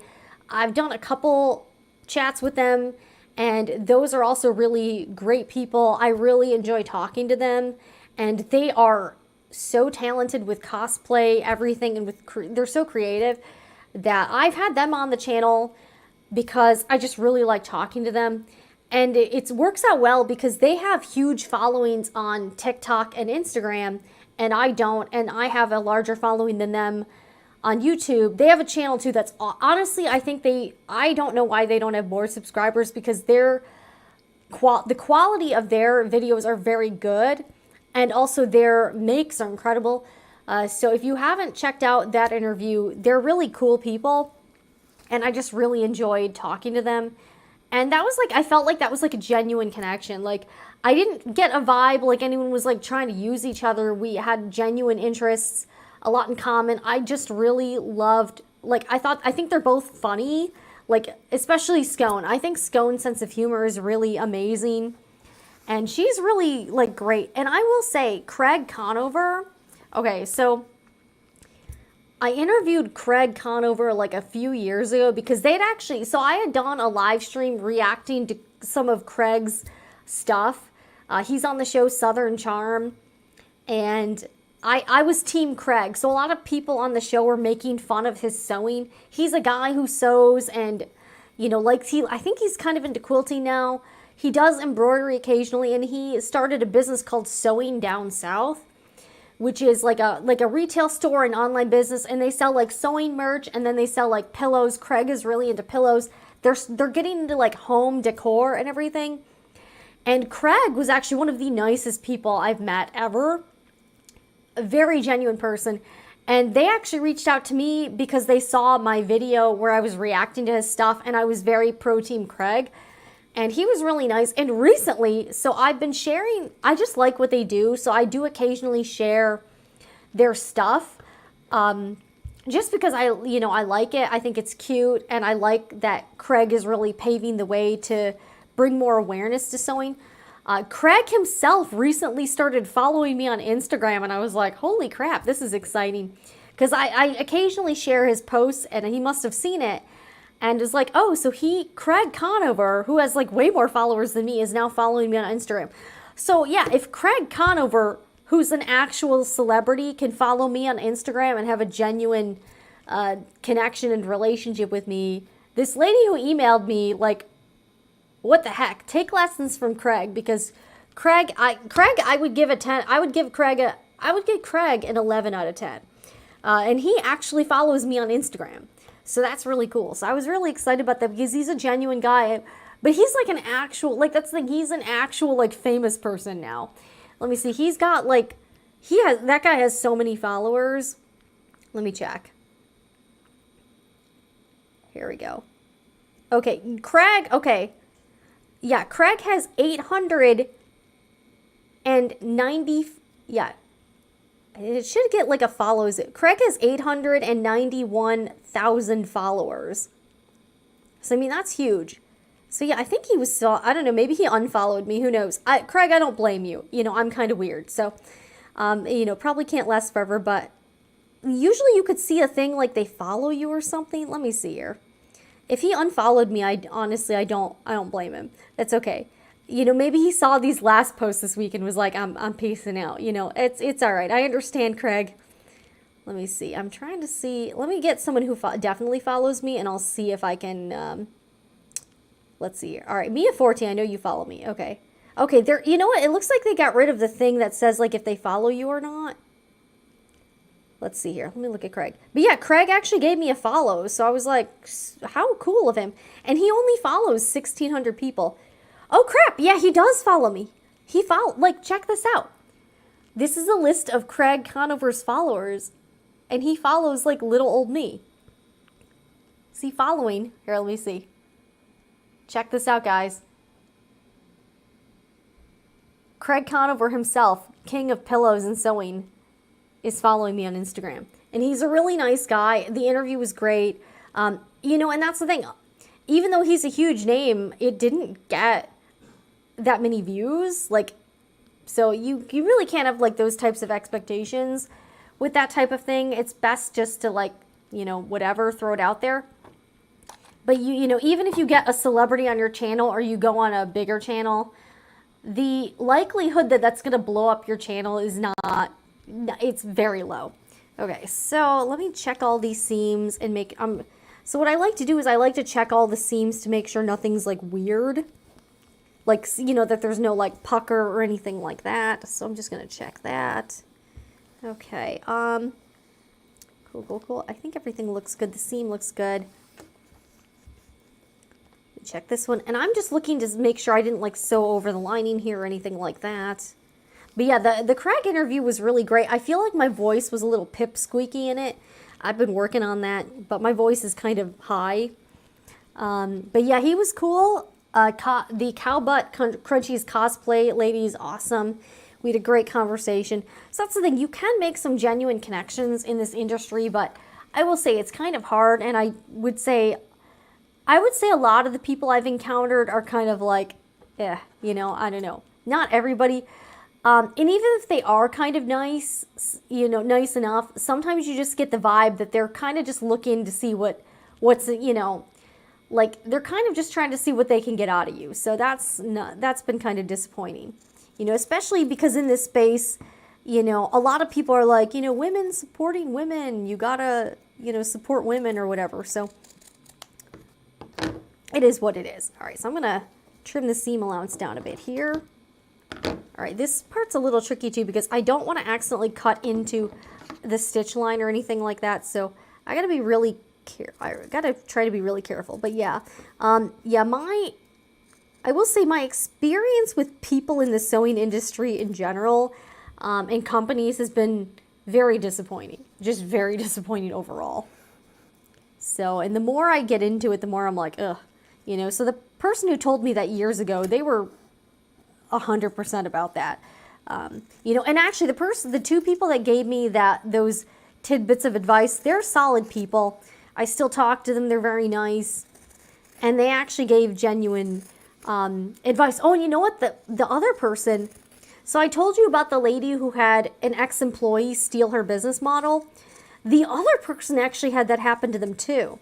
So they said that this lady befriended them and asked like a bunch of questions and like expressed a lot of interest in her personally. You know, so she thought the lady was trying to be her friend. And then the lady basically took all of the information that my friend gave them and opened up basically like an identical business. So that seems to happen far too often in these creative spaces. And it's a shame because then everyone's afraid of somebody like stealing their idea or stealing, you know, their business stuff. And I think that's, you know, probably not a good way. You know, that's probably not a good thing about the community. So, yeah. So both of the people that gave me good advice about the industry in general have had people steal their business models. So, you know, that's kind of sucky, right? But yeah, like that's the thing. They said, you know, someone would come to them and it would seem like they would want to be friends. And then they would ask them a bunch of questions about their business stuff. And the people I know would assume that they had good intentions and just was, you know, they kind of assumed they were just curious and wanted to know. But no, these people ended up stealing their business models and copying them exactly. So, yeah. So that's always cool, right? Not really. Not really. All right, so let's trim this one down. And I'm not trimming the seam allowance at the opening because I'm going to need that fabric to close in on itself so that I can stitch that up. So that's the only part I am skipping is the part, my opening for turning. So let's keep on going here. So first, last, if you're a gamer, like, you know, do you spend a lot of time on Twitch? Because, yeah, I'm totally interested in trying to get more on the Twitch train. Because that's the thing, it's at least more places that people can see me. And it's really not that much work to do. So I think maybe this week I will try to update my Twitch profile page so that it doesn't look so stupid. And then maybe the next time I stream, or like next week, we'll try to do that. So yeah, once I finish these, I got to take like photos. Sorry, so I got to take photos for the Etsy listing and then list these. And then I'll probably put together sort of like a highlights video of this project for the main channel. So if someone doesn't want to watch like 25 hours of making this project, they can see sort of a condensed version. So that's sort of the plan this week. So, okay. So we're on hour 4 here. Yeah, I still have a long ways to go too. So hopefully we can make some progress here. I know I've been kind of yapping a lot, but it's that kind of day and I'm just in sort of a chatty mood.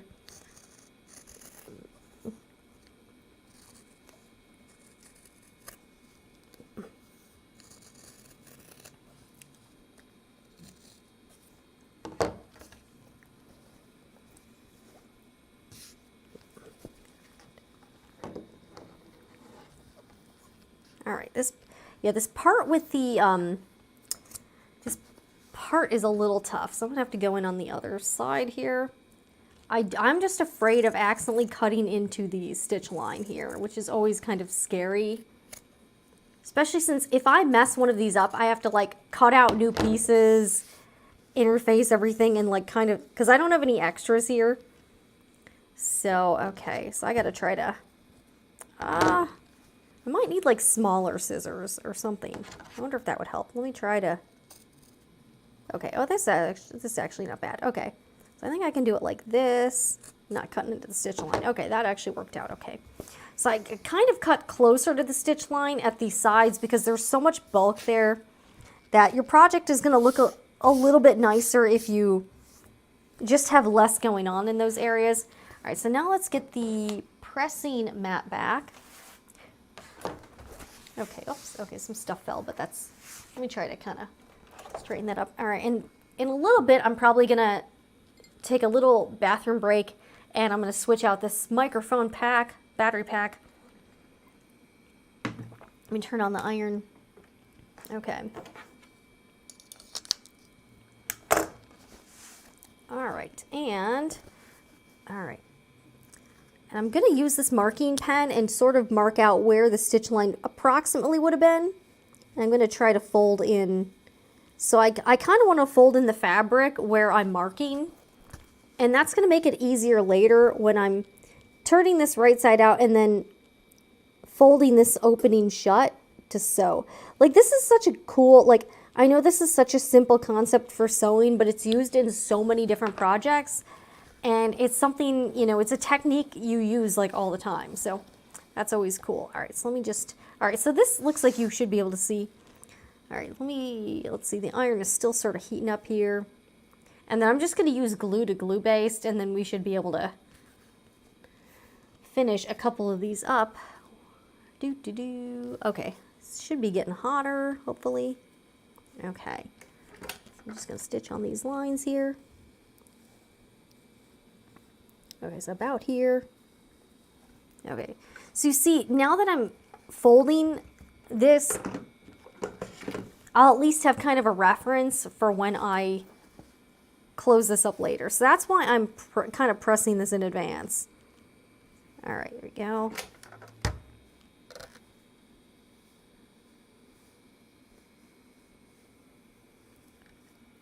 All right, so I'm gonna need the lint roller. Yeah, just stuff gets everywhere. It's kind of a pain. All right, so I just keep a lint roller around pretty much all the time. Use it a lot. It also is good at sort of cleaning up stuff on your cutting mat.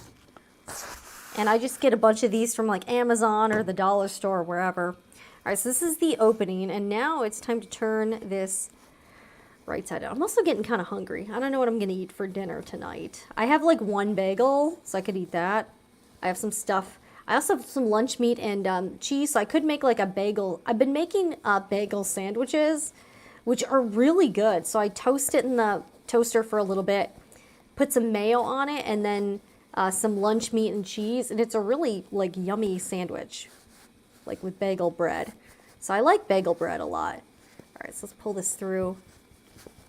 Man, I hope I don't mess any of these up. That would kind of stink, right? All right, so, and yeah, this is actually, all right, yeah, this one's definitely easier to turn than the smaller one. Like, so the larger ones, I would say, if you're making the Noodlehead Petal pouch, the larger ones take a little bit more fabric, but they're, overall, I think these are easier because the small ones are just, like, the turning is a pain in the butt. There's like more, you know, you're working with such a small area. The large one just seems to be a little, you know, little easier in my opinion. So if you are making this for the first time and you're not sure which size to make, I would probably go for the large one first. The other thing is if you're selling these, you could definitely sell the large ones for more, but they're about the same amount of work.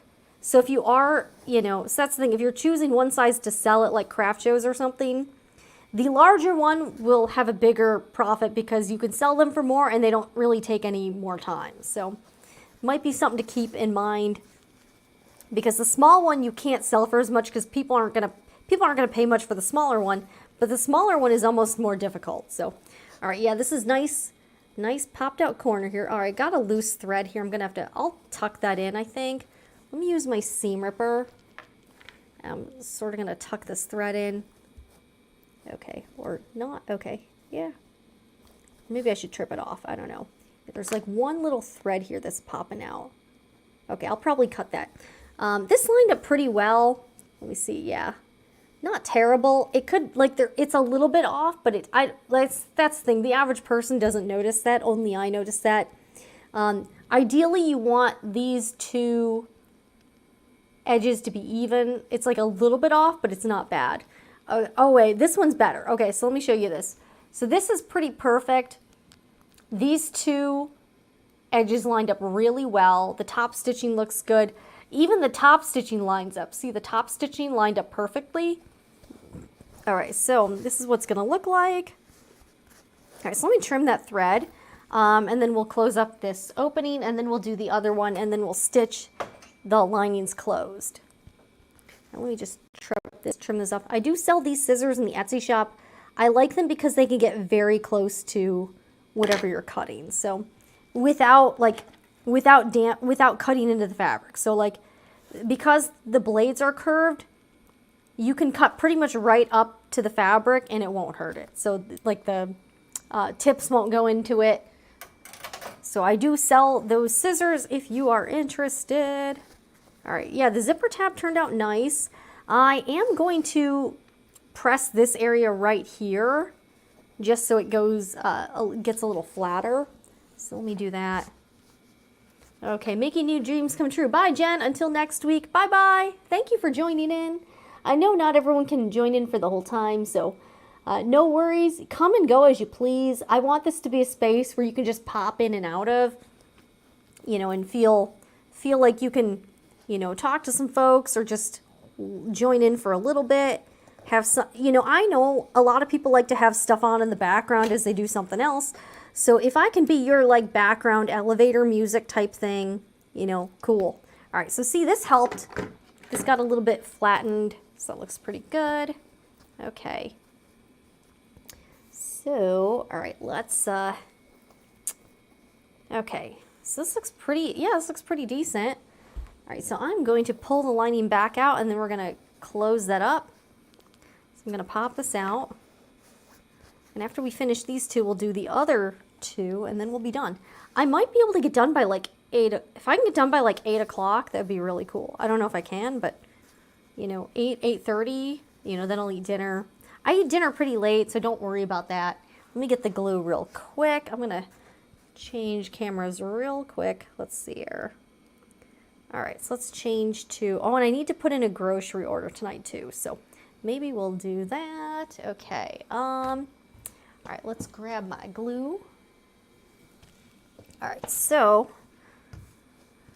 for this part, so see, since I press this, it makes it a lot easier to just figure out where you need to, how far you need to fold the fabric in. All right, so this looks pretty good. So I kind of pop everything out. So I'm going to press this and then I'm going to glue, stick some glue in there and then press it again. So I just want to kind of make sure this is really crisp and nice. All right, Debbie, no worries. I know some people got to eat or whatever, so feel free to, you know, pop in and pop out as you would like. But I really appreciate everyone watching today. You know, we've been going for a little bit. All right. Yeah, and yeah, if you want to pop back on later, I might still be here, so you're welcome back too. All right, all right, so we got one shut. Okay, so now all I have to do is go back to the sewing machine and edge stitch this about 1/8 of an inch through, and then pop this back into the pouch. Let's do the other one. Okay. Yeah, I think this looks pretty good. The size looks good. Everything looks pretty good about it, I think. Okay. I'm going to do this. Where's my marking pen? Okay.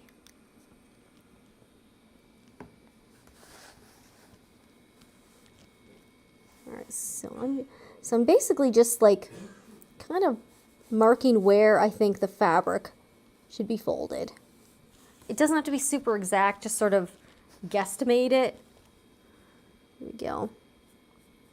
Yeah, and at the end of this, I'm going to calculate how many hours I spent making these pouches and figuring out how much per hour I made making these. So that should be interesting. Okay, so let's fold this. Oh wait, you know what? Yeah, I'll fold this and then we'll turn it right side out. I'm getting a little confused here, guys. It's all right. It's all right. I'm getting old. I'm getting old. Okay.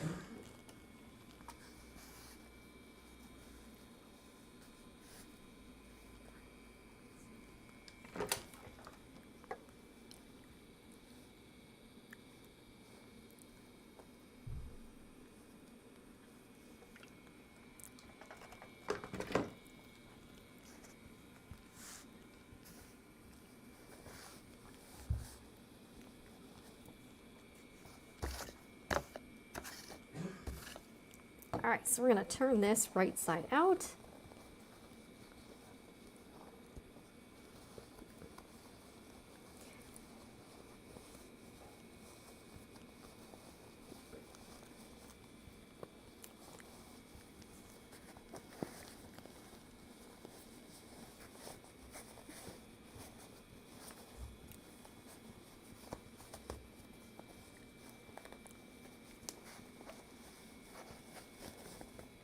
All right.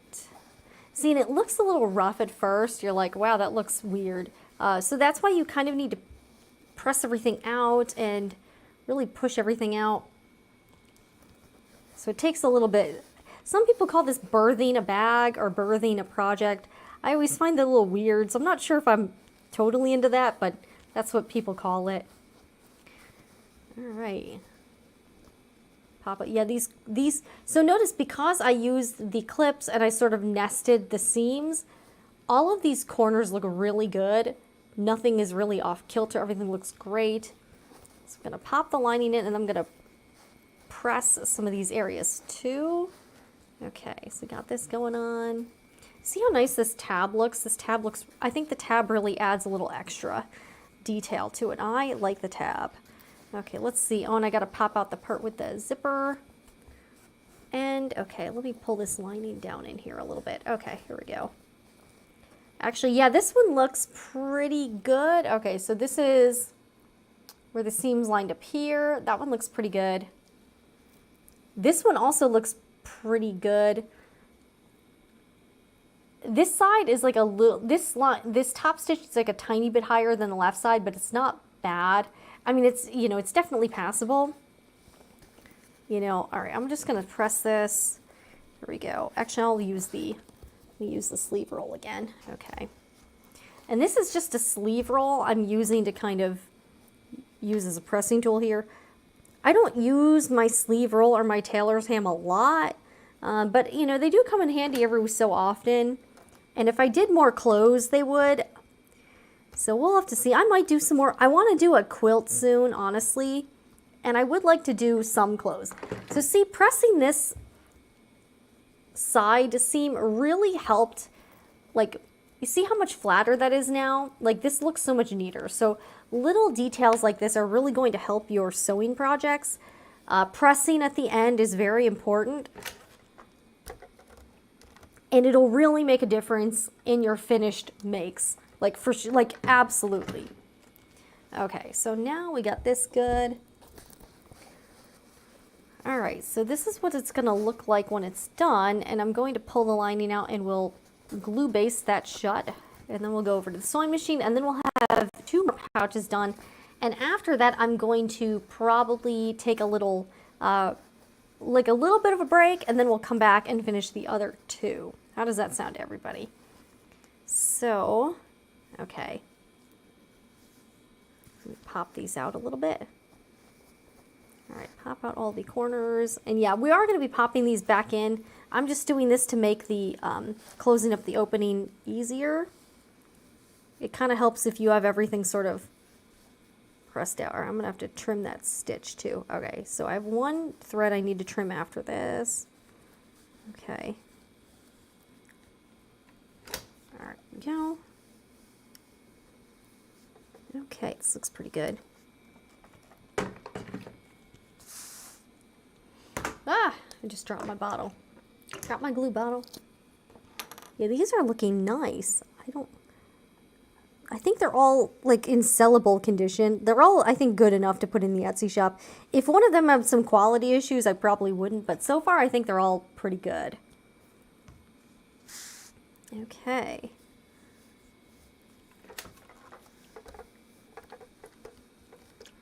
All right. All right, so now this is glue basted shut. This is just Elmer's washable school glue.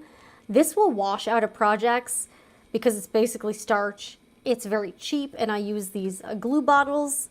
I do have those in the Etsy shop. I only have like 5 left, and I actually can't get more right now, so 5 is all I'm gonna have indefinitely. So if you do really like these glue bottles, I would pick one up soon. There are $3. I have free shipping over $35. And these are one of the more popular items in the Etsy shop. All right, so we are ready to take this back to the sewing machine and just close up these openings here. So we're going to do this with, this is pouch 3, no, this is pouch 2 and 3 of the bigger ones. All right, so let's go back over to the sewing machine and we will finish these. This step really shouldn't take very long because this is a pretty easy thing to do. All right, well, I'm going to do a 3.0 stitch length here. Like, you don't really need like a small stitch length. You can do whatever, but I'll do a 3. You will back stitch a little bit at the beginning and end, and I'm using an 1/8 of an inch seam allowance here. Okay, so, but yeah, definitely back stitch here. Okay. All right.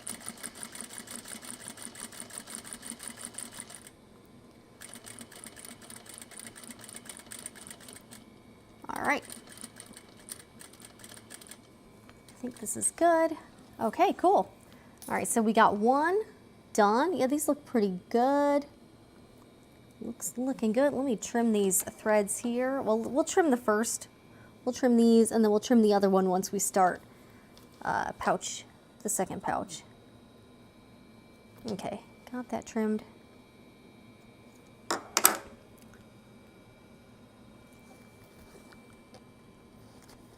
All right. Let's continue here. Okay, I'm gonna sort of pull this out a little bit so that I make sure everything is cool here. Okay.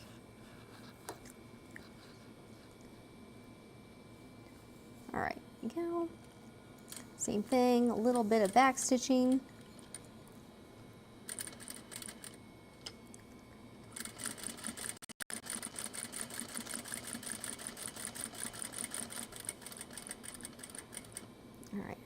to kind of pop this guy out too.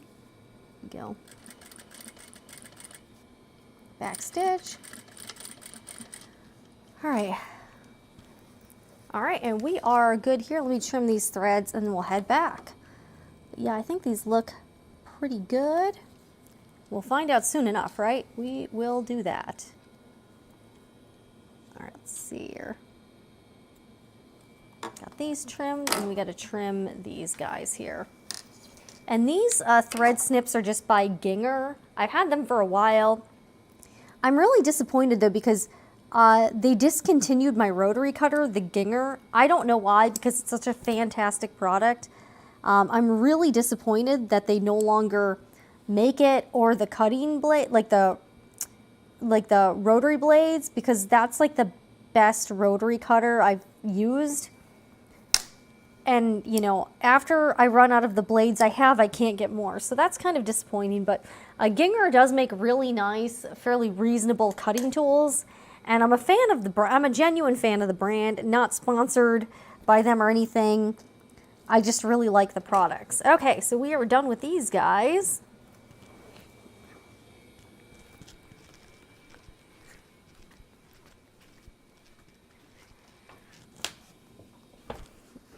All right. So this is what we have now. So they're kind of got the lining popped out. So all you have to do is pop the lining inside, tuck it in, like really kind of make sure it's snug. And this is really why when I cut out my pattern pieces, I cut the lining. Like when you trace the lines for the pattern pieces, I always cut the main fabric just outside the lines, and then I cut the lining fabric a tiny bit inside the line, so that the lining ends up being a little bit smaller. And I just find that the lining pieces fit inside your project a lot neater. They're not baggy. Notice like everything looks pretty like polished inside. It looks good. All right, so let's put this one back in, and then we are done with these. Woo. Okay. Pretty good here. Yeah, lining looks good. All right, so now we literally, hey, I really think I can get this done by like 8:30 for sure, hopefully for sure. All I have to do is, you know, clip these together and then finish these. So I'm getting close to being done today. And then after that, I need to take like listing photos for the like Etsy shop. And then I also need to figure out how I want to package these. And then I also, when you do Etsy listings, you also have to know like the package weight for shipping and everything like that. Although these are going to have free shipping anyways because they're over $35. Okay, so now we've got 3 of the big ones done. We've got all 5 of the small ones. So we're going to be finishing up these last 2. I'll tell you what though, we are going to take a quick break. What I'm going to do is I'm going to switch out my microphone battery pack. My microphone pack because the battery is going to run out fairly soon. I'm going to take a quick restroom break and get some more water, and then I'll meet you back here. Let's say around like 6:40-ish. I'm on Eastern time, so in about 20 minutes, I'll meet you back here. But this is going to die somewhat soon, so I'll leave this on camera too, so you can see the nice pouches here, and then I'll put on some music just for this part. That you can listen to, and then I'll meet you guys back here in about 20 minutes. So if you want to go grab a snack or eat something, you can we'll take a quick break here just so I can do those things, and I'll see you guys back in about 20 minutes. Let me just get on some music. I'm gonna get I like night driving. That's what it's all within StreamYard. Let's see, hopefully everyone can hear the music. All right, so I'm just going to put that on for a little bit while I do everything, and I'm going to mute my microphone for a little bit so that you can't hear me switching out. So I'll see you guys in about 20 minutes.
right, testing, testing, 1, 2, 3. Can anyone hear me? I'm going to turn off the music now. I'm back from my quick restroom break.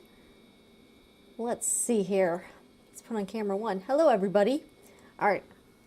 I got to get some water. I also got I made a bagel sandwich, so we're going to eat that together. We'll chill. Hi, everybody. If you're just tuning in, I am Jen with the Sewing Report. Welcome to Live from the Sewing Room. We've got a bagel sandwich here.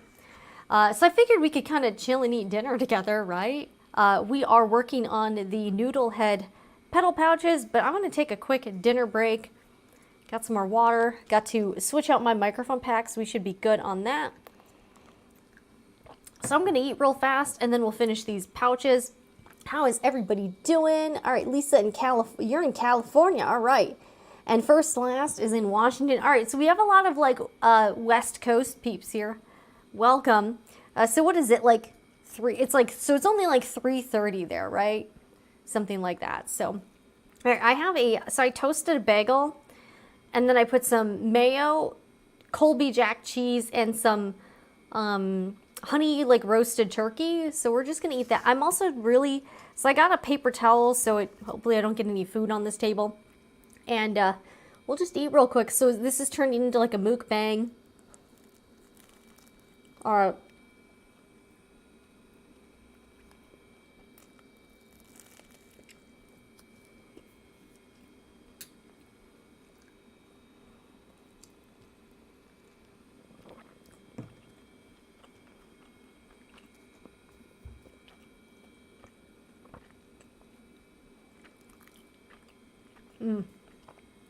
I'm addicted to these bagel sandwiches. They're so good.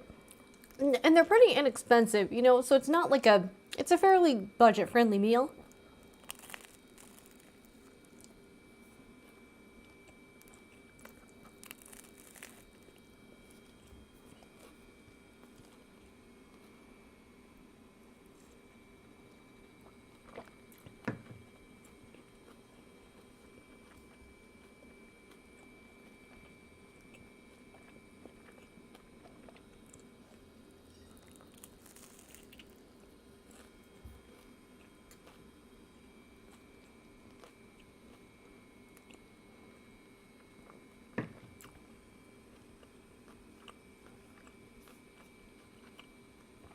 All right, Lisa, I see your comment. I've heard good things about Patty. There's a brand called Palmer Pletch. It's like Plet, like SCH or something. And they have some fitting books and fitting resources. One of them had emailed me a while ago. They seem very nice, and their stuff seems pretty good. I have not personally tried a lot of it. I do have one of her pants patterns, I think, and they use the tissue fit method. But that seems like a pretty good, maybe that would be a good option to try. They have some books as well, so they have like different fit books. So I wonder if that would be helpful.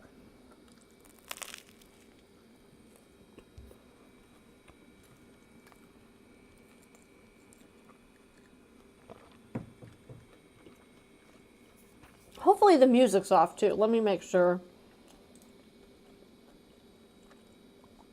Okay, nobody can hear music, right? I think I turned the music off. I think.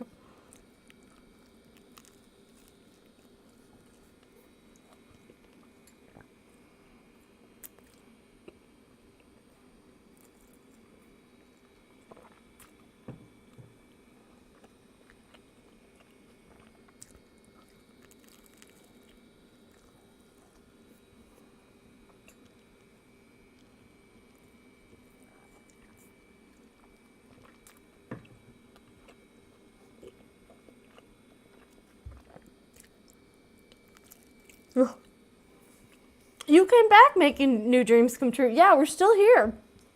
We're still here.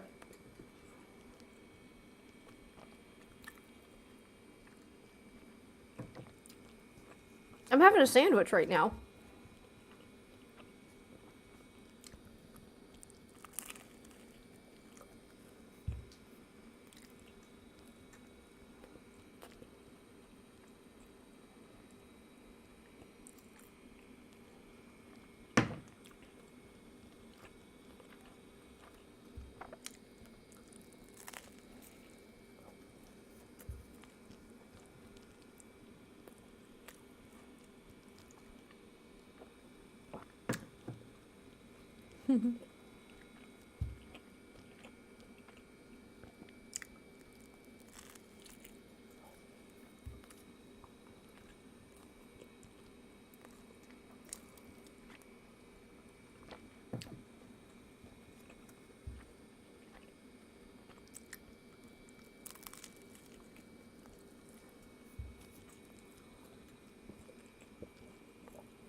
All right, Lisa, that's a good question. She wants to know what everybody is snacking on.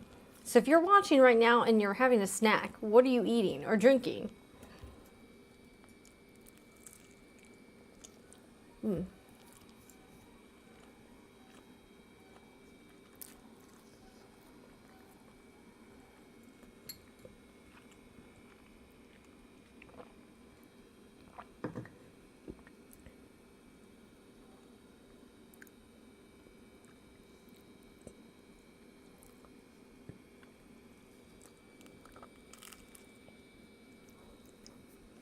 Yeah, I got some mayo in my mouth, but it's all right.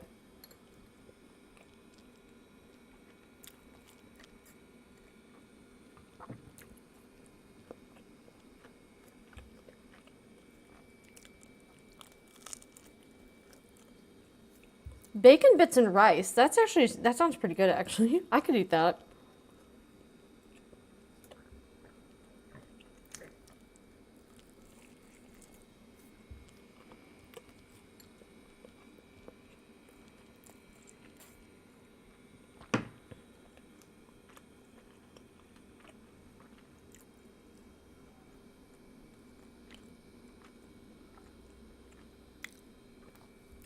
Oh my gosh, guys, we're close to 300 subscribers. We're at 293. So 7 more subscribers and we'll be at 300. And it's exciting because this channel is like 3 weeks old or something. So we're doing pretty good over here, I think.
Lisa says, "Is your industry still your fave?" Like, what do you mean? Like the sewing industry? Like, I actually really am glad I chose sewing as like a YouTube channel niche because I don't know. I feel like I don't feel like I'm gonna run out of ideas. Like, I feel like there's always something to do with sewing. Jen, do you know what game your husband plays? I honestly am not sure. Like, I don't know like anything about gaming. I think he plays a lot of like first person shooter games a lot. I think that's like he has like 8 different versions of like Call of Duty or something. I don't know. But again, I don't know anything about, I really don't know anything about them. Like, I literally have no clue. The last time I played video games was The Sims, and that was around 2002. Maybe 2000, no, 2001. So about 20 years ago, I played The Sims, and that's about the last time I really. Oh, I did have a Nintendo Wii for a while, but I don't have it anymore. So yeah, okay. So I scratch that. I did play Nintendo Wii. Oh, industrial sewing machine. Yes, I love it. Still my favorite. I have not, again, I like the Brother. I have a Brother CS7000i. I have an Eversewn. I've got a Janome. I have a Vintage Singer. I have a Sailrite. I've been pretty much mainly using the Juki. So it's definitely my favorite. I also thought maybe you were referring to like my former industry, media industry. That's definitely not my favorite, but I'm glad I left. I'll just say that. I'm glad I'm not still working as a news producer. I really hated it.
I'm also kind of a slow eater too, so I do a lot of things slow, honestly.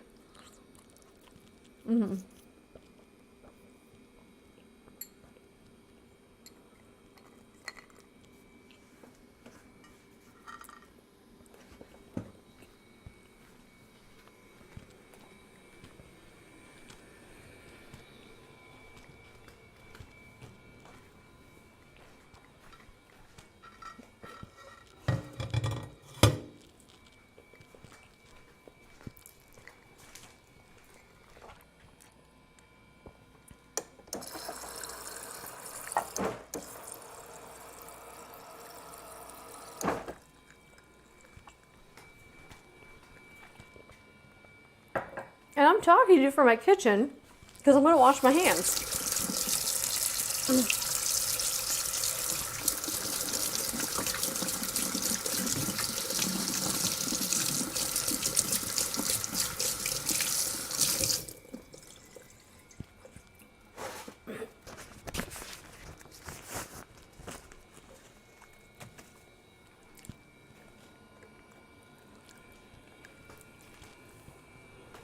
Okay, we're heading back.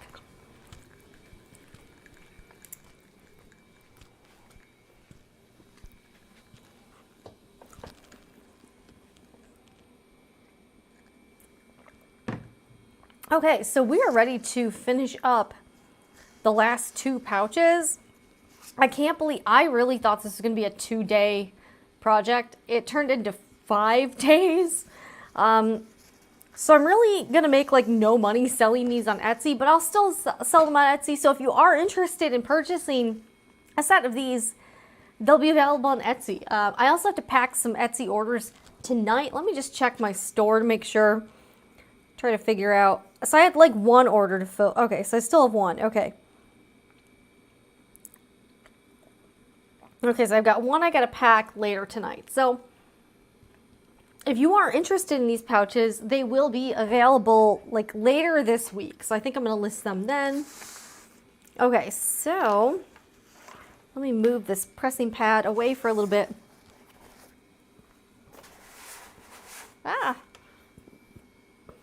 Okay, so here is the finished one. Oh, let's change cameras again.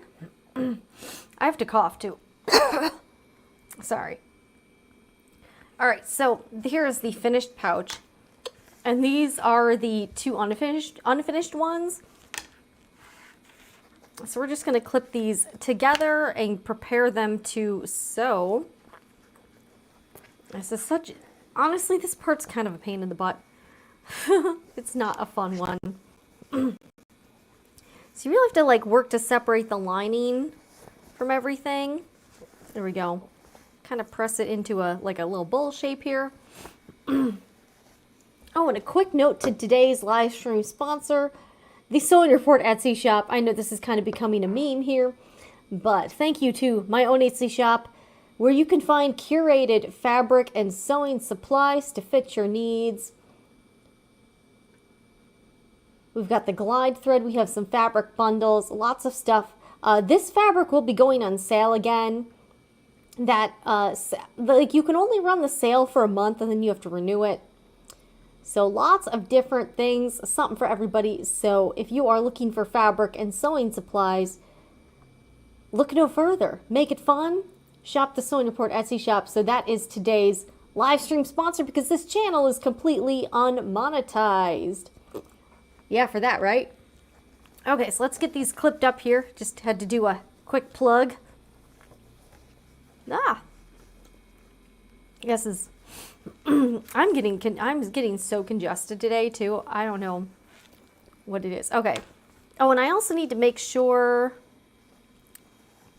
Okay, yeah, one thing, you need to make sure the zippers are open. So, because if the zipper is closed and you go through all this, you're not going to be able to turn it right side out, and that would be a bit of a problem. So, I'm gonna start with the center sides. Yeah, there's like strawberries everywhere here. Let's get some clips. Okay, here. Just start clipping the outside here.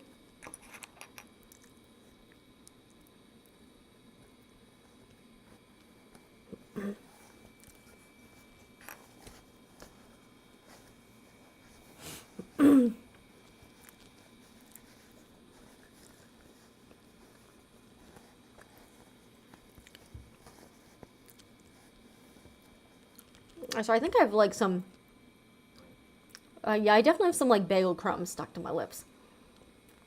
The sad thing is I put on some lip gloss right before I ate, and that was clearly a waste of time. Okay, clearly a poor decision there. All right, so let's get these together.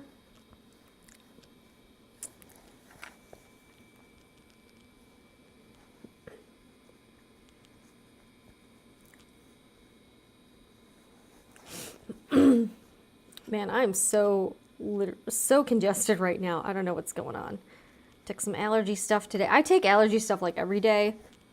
Oh, and I forgot. I need to trim the seam allowances on the corners. Okay. Sometimes you just, like, I've been, yeah, kind of neglecting some steps here. All right. Don't phone it in, Jen. Don't phone it in.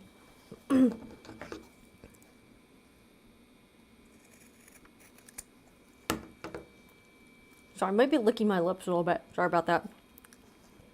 All right, those sides are done.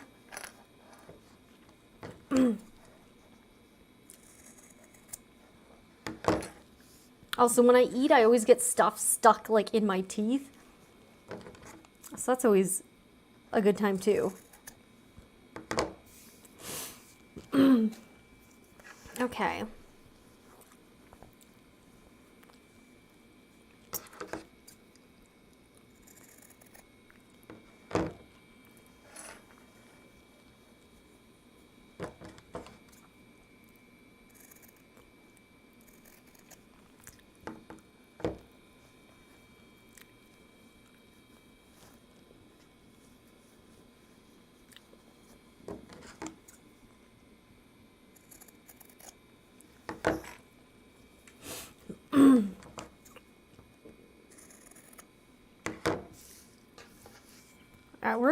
We are gonna finish these tonight. Like, there's no, yeah, no, no excuses. We're gonna finish these. Okay. Let's do the corners next. And again, notice how I'm nesting the seams and having the seam allowances point in the opposite direction so that the bulk is distributed evenly and the seams will line up. So that's what I'm doing here. So we're just going to do these both and then sew these up. Okay, yeah, this part's a little bulky with the tab on it, but that, like, this tab actually turned out really cute. So I'm glad I added that detail because I think it just makes them look a little, like, more elevated, I guess. And that's something I feel like a lot of us could do with sewing projects, is find a way to kind of elevate them so they look like higher end. I actually had a video planned on that I wrote a script for but didn't film. But that's something I think I would like to, yeah, I think I still need to do that video. I just needed some example footage of all the things, and that would take a while to, like, get together and everything. But I thought that would be kind of a good video because a lot of us want to avoid that, like, homemade look with your sewing projects. You want your sewing projects to look like it could be in, like, a nice store. You know what I'm saying? Okay, make sure that's good. So I think there are some small things you can do to kind of elevate the look of everything, if you get what I'm saying here. Wow, I am so congested right now. Okay. Also, I might have stuff on my lips. I have no idea. I honestly don't know. Okay, here.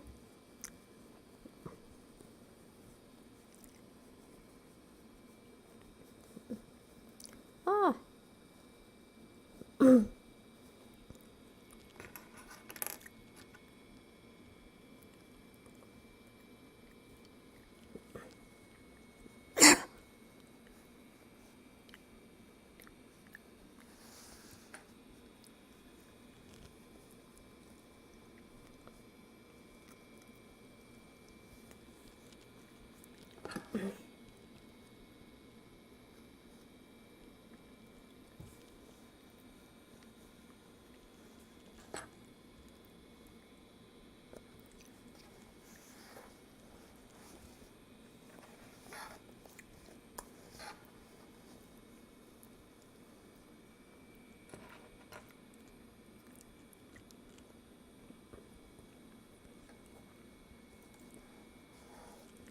All right, oh, and I gotta mark my opening for turning, and I'm gonna trim this thread. It's a little bit, wait, there's kind of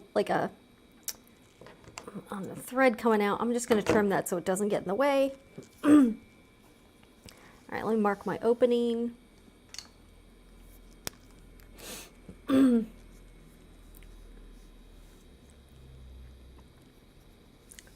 it's about 3. I'm gonna give it about 3.5 inches. Okay.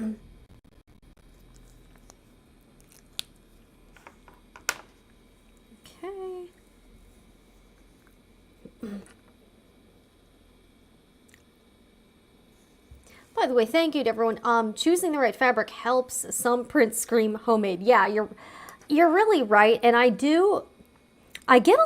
actually gotten a lot of compliments on my fabric choices for projects. So, you know, I feel like I'm not great with some things in terms of design, but I do feel like maybe I have like a decent eye for like fabric curation, I guess. And often I like to put together prints that aren't even from the same collection, aren't too matchy-matchy, but still work. I do really enjoy that process of figuring, like, just finding like the right combination. That's always kind of a fun part of it. Wow, I'm so freaking congested. Okay.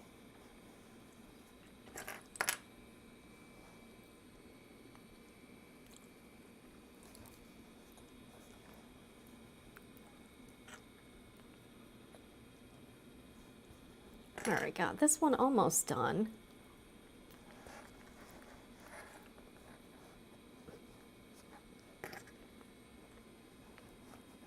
Okay. All right, so we got one of these set to sew. Let's get the other one. You know what? All right, so it's 7 o'clock. We're getting close. We're getting close. All right, let's do this guy. This is what it's look like, and I'm going to be sewing from about here all the way around and stopping here, leaving a section that's not stitched. Wow, my nose is so runny right now. I'm not sure why. I hope I'm not like allergic to bagels or anything. That would be sad. Okay.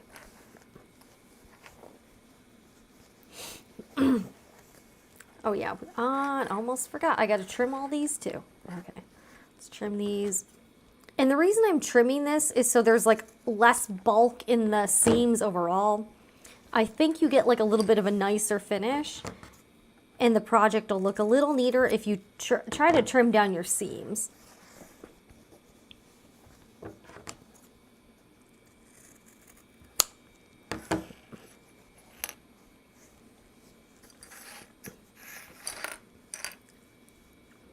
Is that one, did I already do that?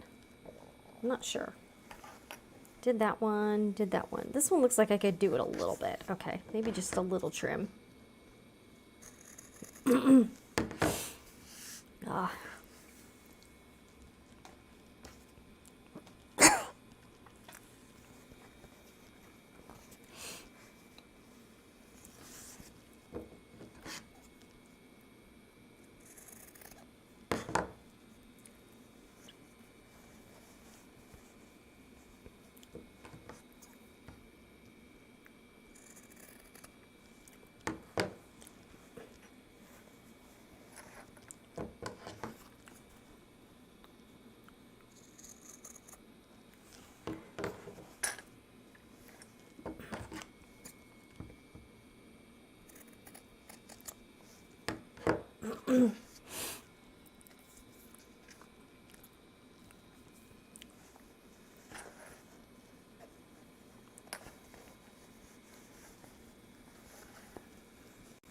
Okay.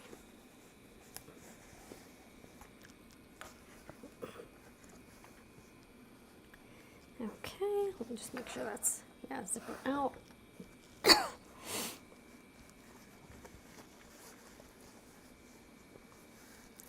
Start with this side first. Yeah, we're actually getting pretty close to being, like, dare I say, done? Dare I say, you know, maybe I shouldn't jinx myself, though. So I'll say I'm hoping, let's just say I'm hoping to get done tonight.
Oh, so does anyone else want to hear another women supporting women story? Because I just thought of another one from like way earlier on in the sewing report journey that I could share. So if you want to hear that one, let me know if you'd like to hear it.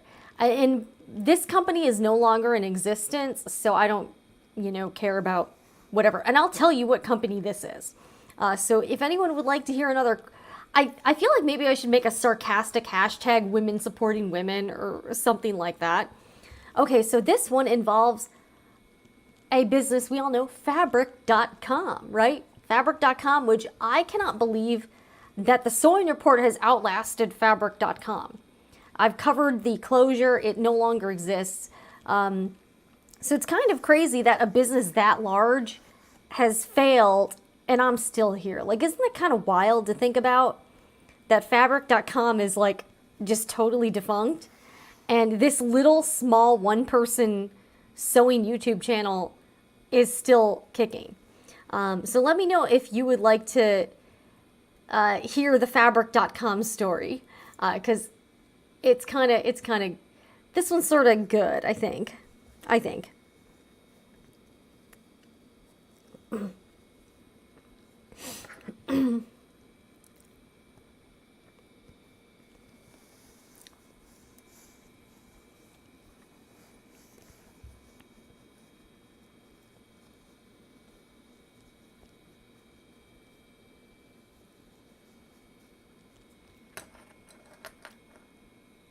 Okay, so making new dreams come true. You want this? You definitely want the story. Okay. Does anyone else want to hear the story? And yeah, I'm fine with talking about it because, like, the company just doesn't exist anymore. So, okay. Oh, well, first of all, you know what? There's more. You know what? Fabric.com is actually, like, in my opinion, one of the worst to deal with as far as, like, influencer stuff. Okay, so very early on when I had, like, this channel and, like, the blog and everything, you know, I lived in Atlanta, and that's when I still worked at CNN. And Fabric.com was in Kennesaw, Georgia, so that's an Atlanta suburb. So the Fabric.com headquarters was actually in the same area I was. So, all right, so I forgot what order this happened in.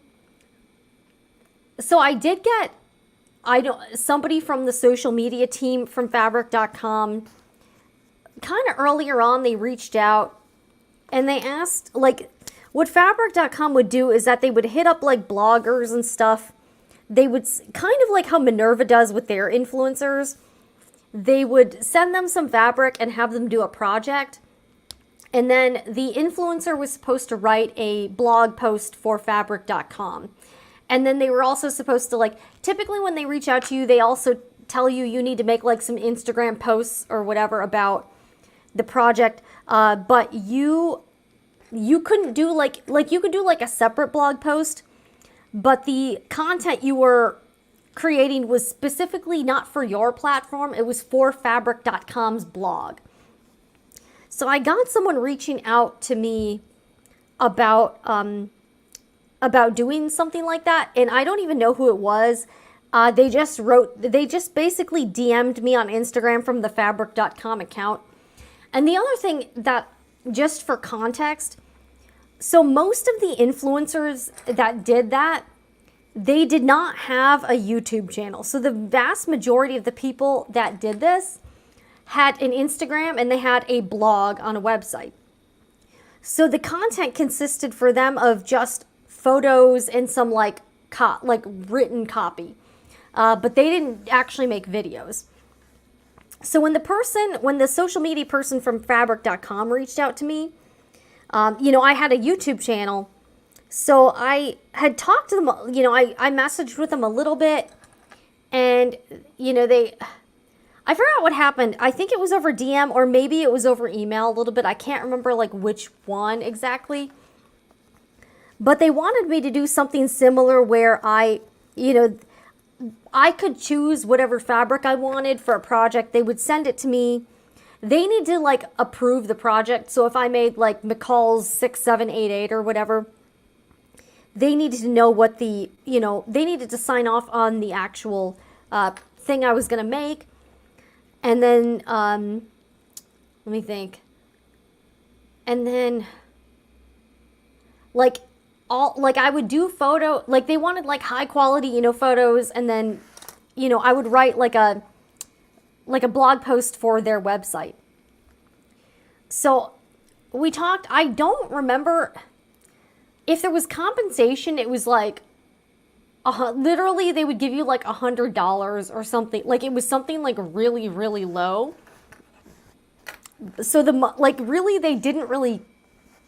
really did not compensate influencers. And again, getting free fabric is really not that, again, that's not really, getting free fabric is not going to pay your light bill. So if you're like a tiny blogger, like you don't have much of an Instagram following and you do it as a hobby, getting free fabric like might be okay. But again, if you're a large YouTube channel or you do this for like full time, getting free fabric is not going to be okay. So I talked to them and I said, hey, so I said this, I said, I will, do the blog post for fabric.com, but what I'd like to do is do a YouTube video with it on my channel. And then I asked fabric.com if they could embed my YouTube video on their website. So at least I would get views and ad money from the video views. And I think they didn't offer me like, if they offered me money, it was like $100 or something like that. So here, I'll kind of tell the rest of the story. So what happened? Okay, so when I said, and here's the thing. So if you make a YouTube video, like this live stream can be embedded onto a website. So like you put in like the URL or like the HTML code, and then it can be, it can be playable within the website. So when I proposed that, they said, well, we would want to put that video on our YouTube channel. And I was like, yeah, no. I was like, and that's the thing, like the arrangement they had where they really didn't give them any money and sent them free fabric, that's for someone who just takes, who takes photos and does written copy. That the majority of the people that took them up on this offer did not do videos at all. And that's a lot more work. So I said, hey, no, I would want I would want the video on my channel and have you embed it so that I would get the views. And I said, if you want a separate video, we might be able to talk about that, but I would need to charge like actual money for that because, I would create another video just for fabric.com. But I said, I'm not going to upload one video on my channel and give you the same one to upload to fabric.com's YouTube channel. Plus, you run into copyright issues. If two channels upload the same video, one of them is going to get a copyright strike or a copyright claim. And rightfully so, because it's the same material. So they said, well, how much would you charge for a video, like for all this, to do like the blog posts, the photos, and then have a video for fabric.com? And at the time I was fairly small. I think I had under 10,000 subscribers. So I think I proposed something like $250 and they ghosted me. I never heard back from them again. Apparently they did not want to pay a video creator $250 to sew a project, film a project, make a whole sewing project, do a blog post, take photos, and do a dedicated video for fabric.com. Apparently they did not want to pay a creator $250. So so I never heard from them again, and they never, that social media person never contacted me again. So yeah, and honestly, I should have not even gave them that low of an offer, because even though I didn't have a huge YouTube channel, that amount of work was definitely worth well over $250. So that's one of my fabric.com stories. The other one is this. So I got, and I think it was an email or a LinkedIn message from someone who used to work at Amazon. She got a new position at fabric.com as like the head of marketing. Like she was like she was the person in charge of like marketing or something like that for fabric.com. But she had a long history as some type of Amazon executive. And if you're not familiar, Amazon bought fabric.com. So for the past 10 years of operation, fabric.com was actually owned by Amazon. So this woman who was new at fabric.com reached out, said she had seen my stuff, and asked if I wanted to, and she also saw that I was in the same area as fabric.com since I lived in Atlanta. And she asked if I wanted to meet up so she could pick my brain about the sewing industry. So I was, I think at the time when you're kind of a small creator, you're a small fish, getting any attention from a well-known brand feels exciting, and it feels like you're very hopeful. You're like, wow, maybe, we could do something together. Maybe this could lead to some work. something like that. And this woman alluded to that. She liked that I had a TV background. She really, she also kind of liked the CNN thing. So this lady wanted to meet up with me so we could kind of talk shop or whatever, something like that. So I actually did it. We met at like a coffee shop. So she bought me a cup of coffee. So I'll give her credit for that. And she wanted to she kind of asked me a bunch of questions just about like the sewing community, sewing customers, and that sort of thing. Sort of it kind of felt like a focus group or something like that. I think she was trying to I think in her brain she was trying to figure out maybe how they could market better to like millennials or something like that. I don't freaking know. But the thing that was disappointing about this whole interaction was that she really led me to believe during this meeting that she wanted to hire me for some type of work, like help them with social media or marketing or do some sort of content creation, and hire me for some type of work with Fabric.com. And she really like heavily implied that that's why she wanted to meet with me, and that's so she really made me believe that meeting with her was going to lead to some type of like freelance work for me. So, I gave her some information. I don't know, and that the other thing that I think she liked is that I know a lot of the people that are into sewing, especially kind of back in the day, like I think things have changed now where it's more appealing to different types of people, but all of the most of the sewing bloggers at the time I started were mostly like stay-at-home mothers, and they had kids, so they were kind of like your mommy blogger. And I was really the only one in the space that didn't have children and that worked like a 9 to 5. So I was kind of more of like your career chick at the time. And I think she was interested in hearing my perspective as someone from that that lane. And again, working women, they have disposable income. Often they're looking for a hobby. So I think she was trying to figure out how she could appeal to more like working career women or something like that. So, that was disappointing because I really never heard from her again. Obviously, it did not lead to any type of work or financial, benefit to me. There was really no benefit to meeting her. And I had to drive like 40 minutes to the meeting, so it was kind of a long way.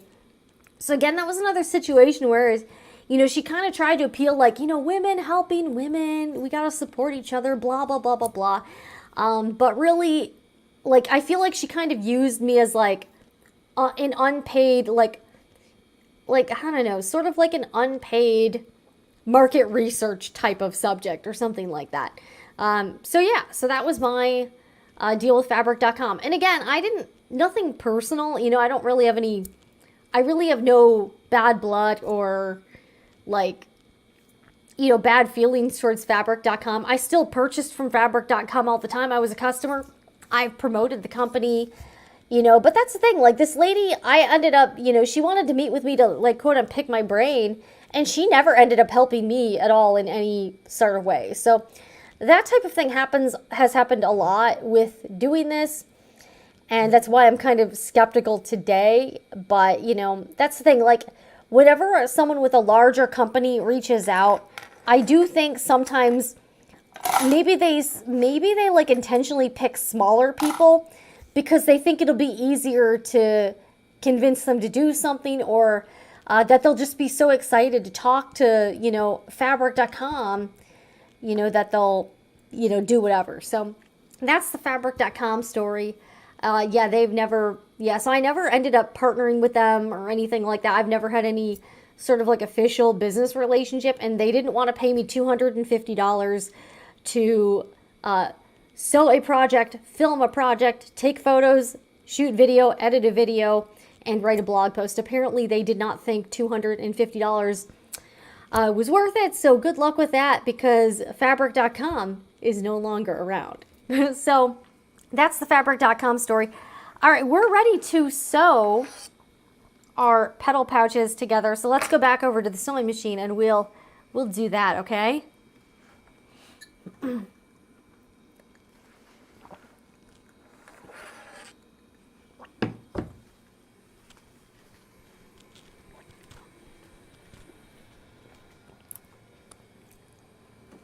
All right, so we are doing about a 2.75 stitch length. All right, so yeah, I've got it just under 3. Yeah, I'll try to think of some more stories too. I've got plenty. Guys, I have so many stories about this type of thing. It's honestly pretty tragic. Like, I have so many instances where somebody like was, you know, not cool. It's fun time, right? Fun time. And you know what the funny thing is too? Everyone, like, I'll tell people that, or they've seen videos where I talked about getting screwed over, and somebody will approach me and they'll insist they're different. Like, they'll be like, we would never do that. I can't believe that. That's such a shitty thing to do. And you know what? They end up doing the same thing. So a lot of the time, the people will claim they're different and they're not. Like, they end up doing the same thing everybody else does, but they will insist that they're better than that and they would never do such a thing. And then they end up, you know, just being like all the rest. So you gotta take people with a grain of salt sometimes and not always take people at their word, because a lot of people are just kind of crappy people. Okay, so we're gonna sew this 1/2 inch seam allowance. Okay.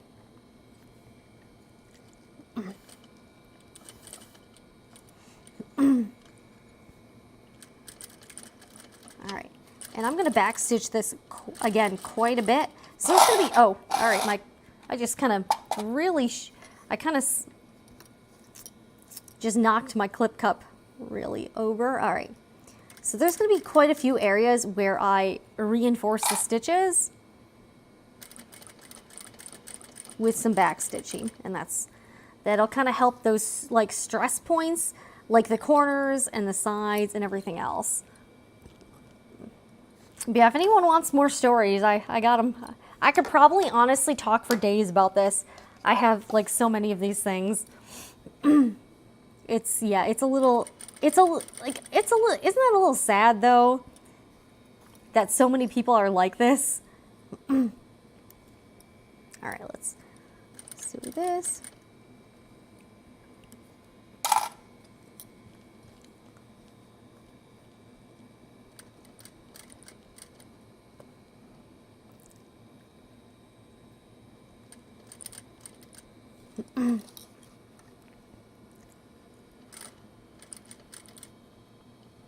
All right.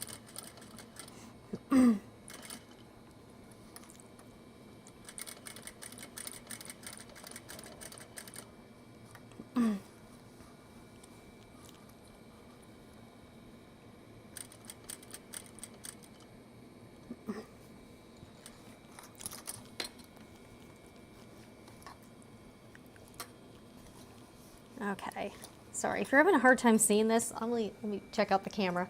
I'm trying to make it so that you can actually see, but because of this like bowl shape thing, all right, let me try to kind of tuck this under a little bit. I'm trying to make sure everyone can see, but this is getting a little, sometimes parts of this are like a little bit tricky. Okay, here we go. So it's a little bit tough to see. All right, let's take this out. I'll just move this for now. Okay.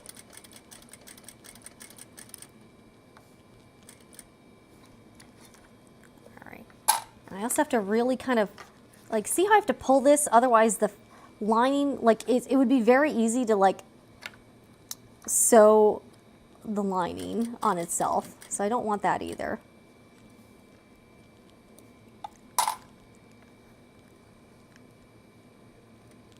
All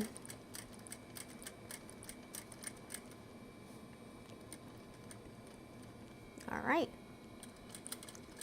So I'm kind of back stitching here, going over this area, and then I'm actually going to pivot this.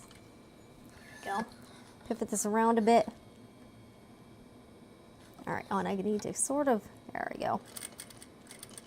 I'm gonna back stitch here because this area is gonna have quite a bit of pressure on it once you turn it right side out. So I really like to sew that down and make sure it's really reinforced. All right, there we go.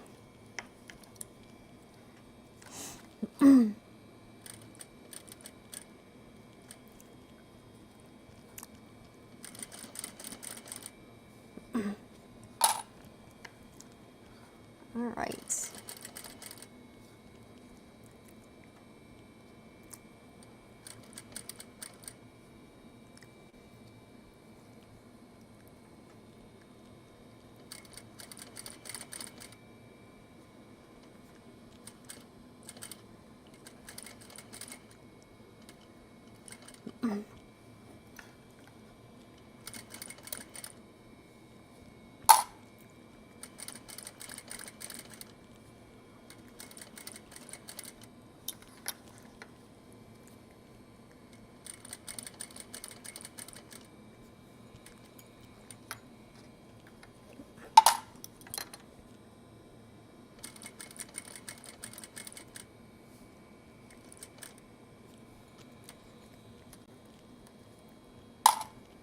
Okay.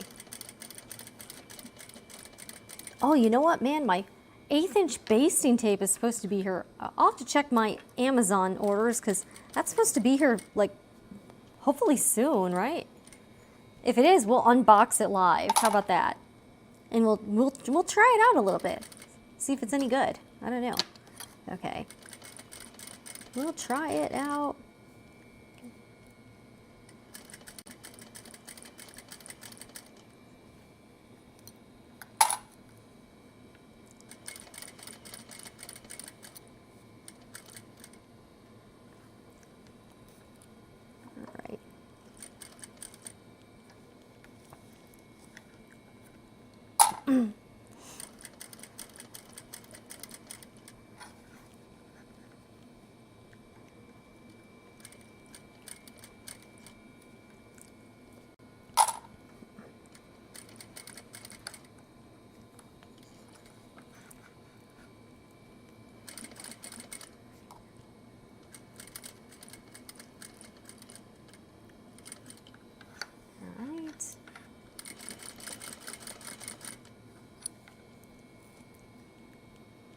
All right, I'm gonna reinforce this area because this is where that side tab is.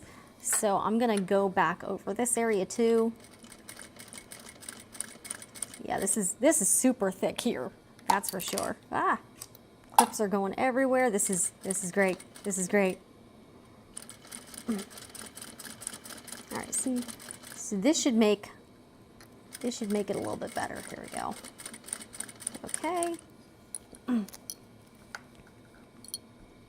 All right, where is my line here? Okay. So I'm gonna remove this clip. Again, this is gonna be the tricky part here. All right. Gonna back stitch, forward stitch, and then pivot. And really like kind of pull this, just to make sure the lining, see, like if this is folded up on itself, you could easily sew that by accident. So that's why this part's a little bit tough. All right, let's back stitch. All right, why? Oh, this is like not going over well. Okay, well, we won't back stitch there, I guess. Okay, that's not going super good. Okay, tough time. Once the foot went over the hump there, it does not want to go back. All right, well, that's fine. That's okay. That's okay, sewing machine. All right. Make sure your needle is down if you stop. All right, this part's a little tricky to maneuver here. That's all right. Let me remove this clip here. All right, I gotta put my presser foot down. I'm going to back stitch here, just to give it a little bit more extra reinforcement. I know I keep saying that over and over again. I'll stop, guys, I promise. Okay. All right, let me see where I started. Okay, so I can go for a little bit more because I still have quite a bit of, like I have a bit of space here, so I can sew a little bit more. Okay. All right, here we go. Back stitch.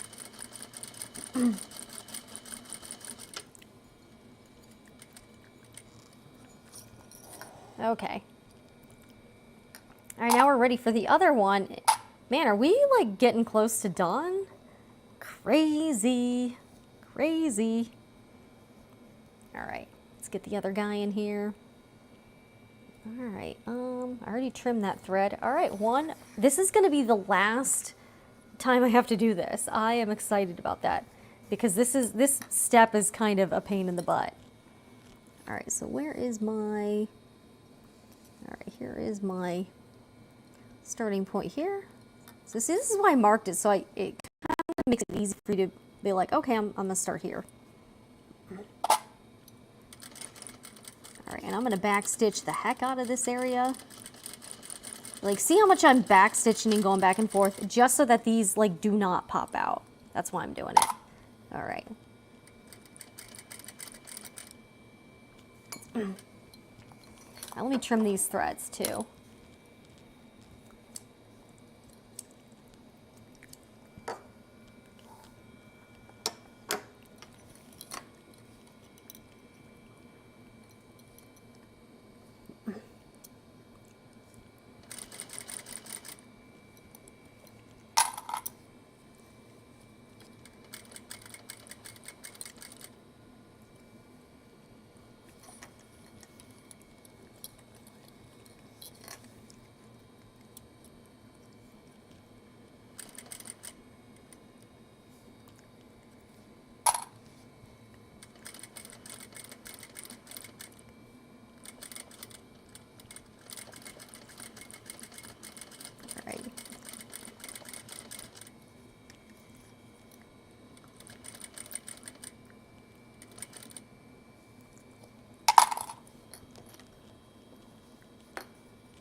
This part's the tricky part. See, I have to like really yank this out here.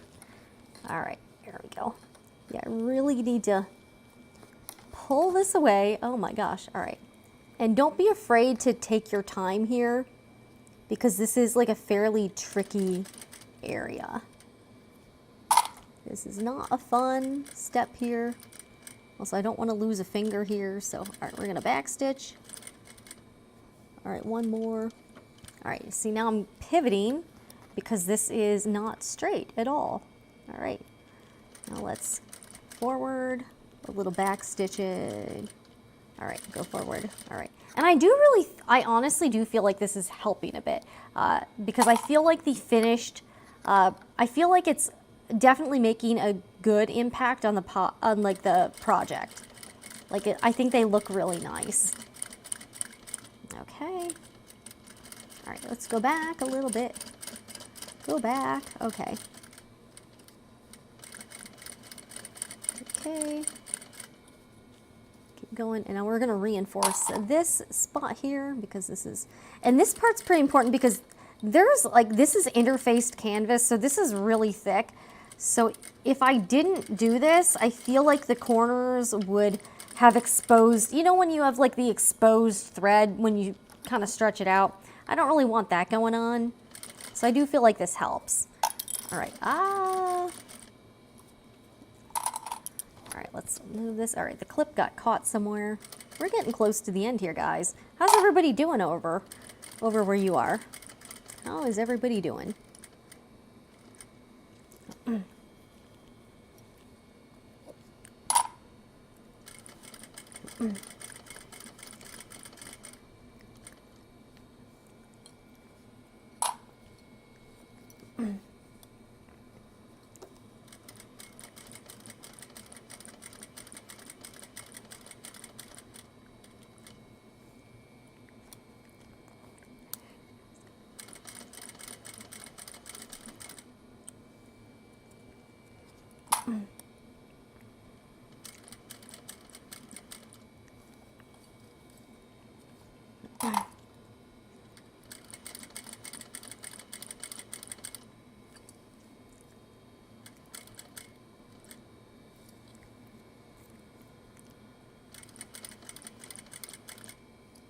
So we're gonna reinforce this area too with all the corners. All right.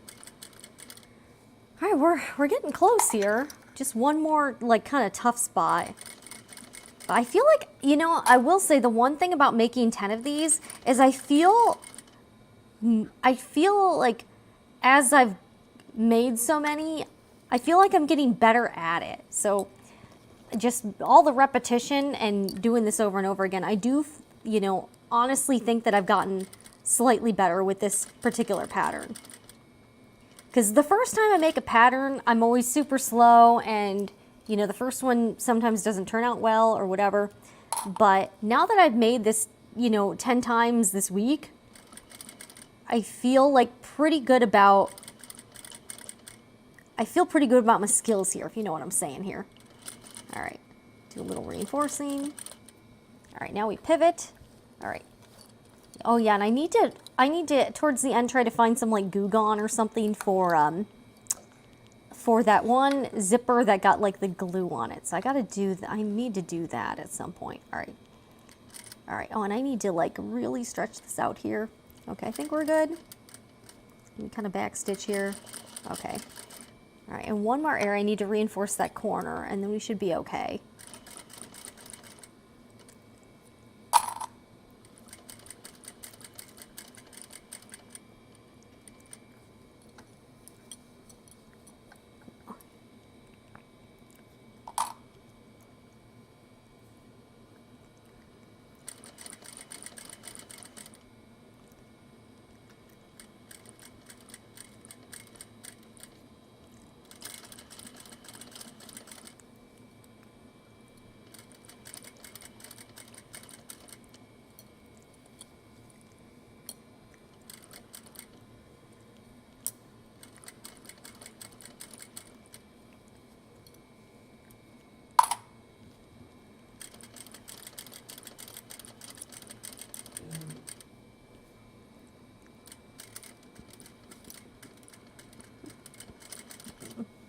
All right. Oh, let me just backstitch a little bit more here.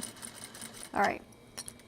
Oh my gosh, we're done with this part. I don't have to do any more of these. My gosh, this is exciting. Oh, and see, I need to clean this up again. Some of the glue from the tape did like kind of stick to here, so I need to get like another baby wipe and sort of clean that out. All right, so we are getting close to being done here. You know, I'm a little afraid to say that, but it looks like we kind of are. So here are the finished, here are the sewn pouches. All right, let's go back and, all right, I actually don't need the clips anymore either. I can actually put the clips away, and that's cool. All right, let's get camera 2 back. All right, we got 9 people watching. Welcome. If you're new or returning, or you've been here, like, has anyone, I don't know if anyone's been watching for the whole time, but if you have, awesome. All right. Okay, here.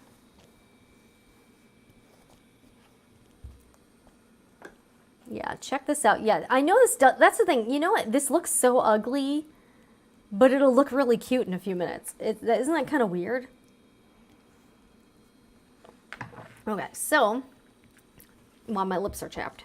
All right, let me check the seam. So I'm going to kind of check everything to make sure there's no like weird stuff going on. I think this looks pretty good. And kind of go around, you know, because I'm going to trim the seam allowance down, I just like to make sure, you know, everything's cool before I do that, because that's sort of like the point of no return. All right, this looks pretty good. This looks good. My lips are a little bit chapped, but that's fine. All right, okay, get this on. Guys, oh my gosh, we're almost done. And it's only 7:43. It's actually not super, like, it's not super late. And I ate dinner, so that's great.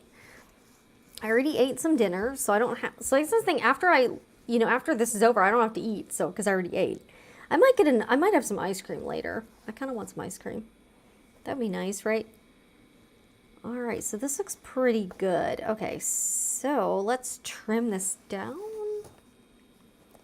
Yeah. Oh, and I was going to check my Amazon order to see if the basting tape has not been delivered yet, so. Oh, wait. Yes, it has been. Okay, let me go grab it. Okay, let's get the basting tape.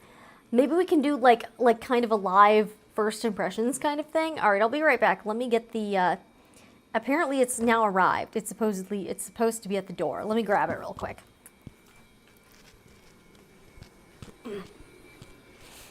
All right, let's see where it is here. All right, yeah, you're coming with me. I know you can't see, but I can actually still talk to you as I'm walking to the door. And I'm also getting some chapstick here momentarily. Hold on a sec. My lips are like super, super duper chapped. I will do that real quick.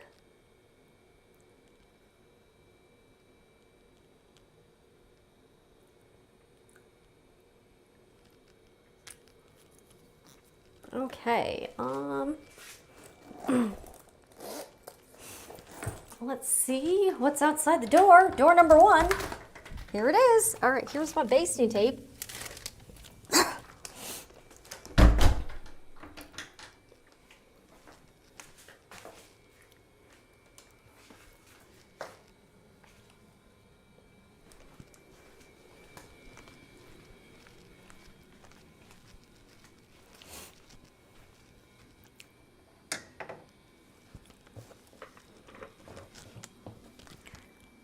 All right, here is my package. All right, I'm gonna try not to show you my address here. Sorry, guys. And we're gonna open up this basting tape. Let's see what this looks like. Okay. Yeah, I know, live unboxing. So this is eighth inch basting tape. It's supposed to be super sticky. Oh wow, look how skinny this is. That is super skinny.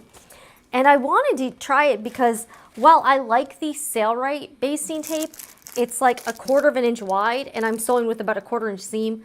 So 1/8 of an inch gives me a lot more clearance, so I don't have to be like as careful. So, you know, let me get some like scrap. All right, I'm gonna get like a piece of scrap fabric or something. We'll try it. Actually, yeah, well, I'll get like a piece of fabric I don't care about or something, and then we'll try it out on that. How about, how does that sound? Okay.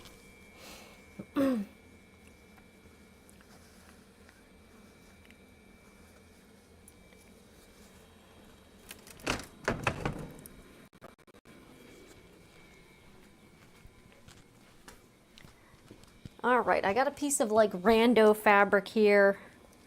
Let me get the picture going on. All right, so this is the 1/8 of an inch basting tape. It's supposed to be really sticky. Warning, okay, avoid suffocation of danger. It's like super strong double stick basting tape. I'll keep the bag too because so I can, you know, put this back in so it doesn't like dry out or something. Let's see here. It's exciting, right? Let's see how this works. Okay. Let's see if this is like, okay, this feels like it's gonna be really sticky. Look, it's stuck to the plastic here. Oh boy, yeah, I think this is gonna be fairly sticky. Okay, this looks promising. Jeez, I can't even, wow, look at I mean, even the sides are stuck to the bag, so I might have to actually get another, I'm gonna get like another, I think I'm gonna store it in another bag. This one, I don't know, we'll see. All right, let's see. And put this away. Actually, wait, no, I'll use this to cut a piece. All right, let's try this out here. If this works good, this will be another good addition. Oh, this does feel pretty sticky. Let me get like a little piece here. All right, let's just try this out. Let's see here. Will this stick? The question. And after the stream is over, I'll link to this product on Amazon if I like it. Ooh, this feels sticky. Oh, gee, yeah. All right, look at this. What does everybody think? Is this sticky basting tape?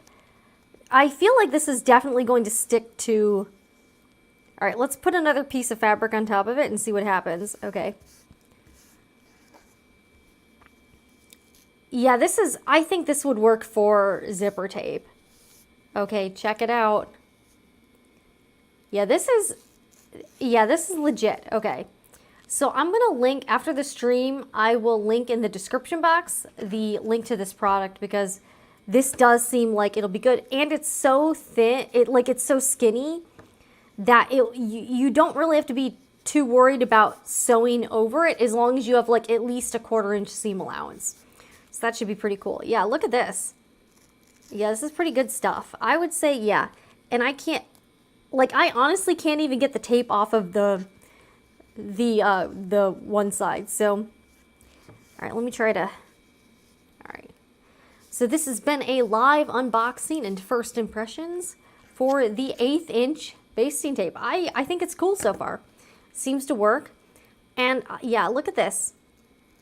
This is definitely staying together. And this is not water soluble, so it will stay in the project. So be careful on which projects you use this on, for sure. All right, so cool. All right, that's good. All right, so let me put this away. I'll just toss this. It's just a little scrap. And yeah, I'll link this after the show because I think this is even better. One, I like Sailrite, but they don't have free shipping, so you have to pay like $6 for shipping or something. So this was like under $10 and it had free shipping. So there's quite a bit of it. So if you are looking for basting tape for projects like these, this looks like it'll be pretty good, I think. Yeah, it definitely looks sticky enough for sure. And I think it would stick to the zipper tape, which is like why I don't use my normal glue basting. Like I would use glue basting on it if I could, but it just doesn't hold.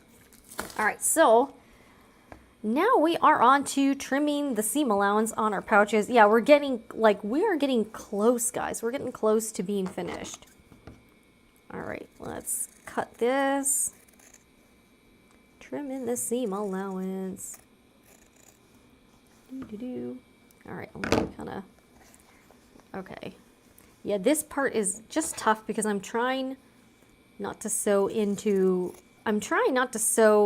or not to cut into the stitch line, and it's kind of tough here. Okay. I'm going to trim this part kind of close near the tab. There we go.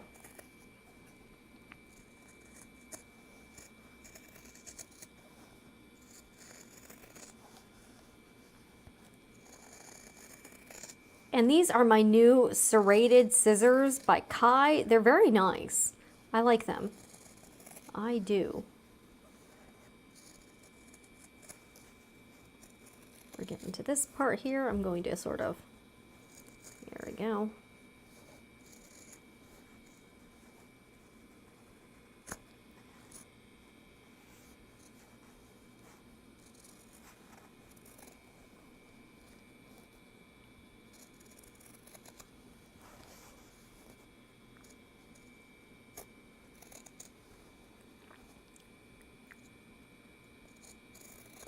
All right, so we got one done. All right. Oh yeah, I have an errant clip here. That's okay. We'll keep it on the table as like decoration or something like that. We'll do that. Let's do the other one. All right. I'm hoping to be done by like 8:30 here, and then I'll, we'll call it a night once we're done. I got to take some product photos, and then we'll list these on the Etsy shop and stuff.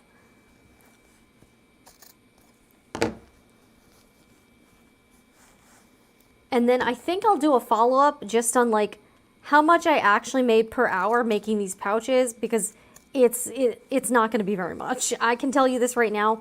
This project took me way too long to do.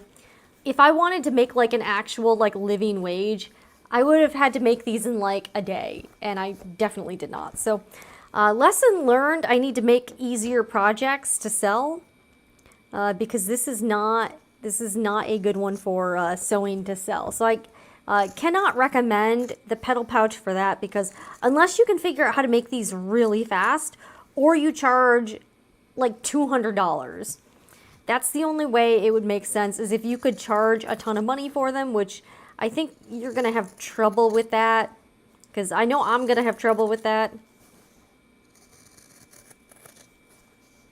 Okay, and we have been live for 6.5 hours, so kudos to us, right? All right, let's trim this.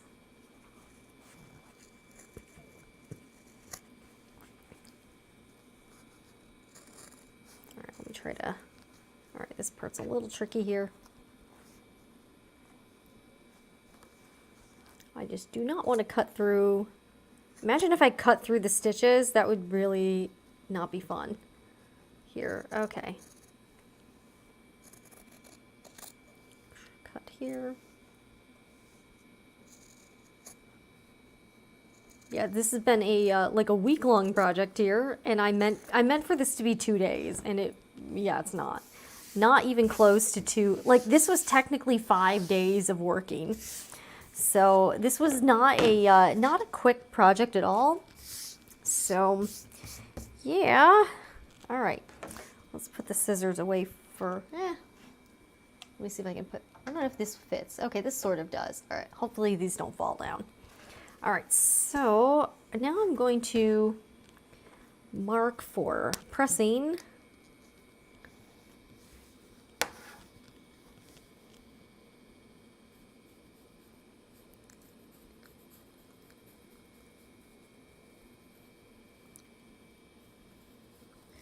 Okay.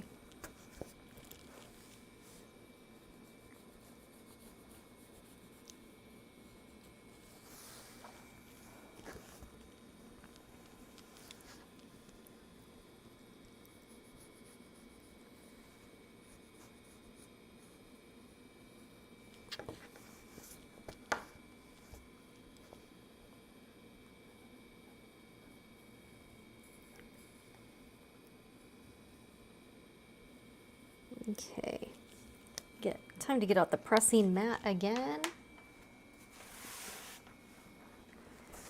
Okay. Oh yeah, I gotta turn my iron back on. Keep forgetting about that. All right, now it's heating up.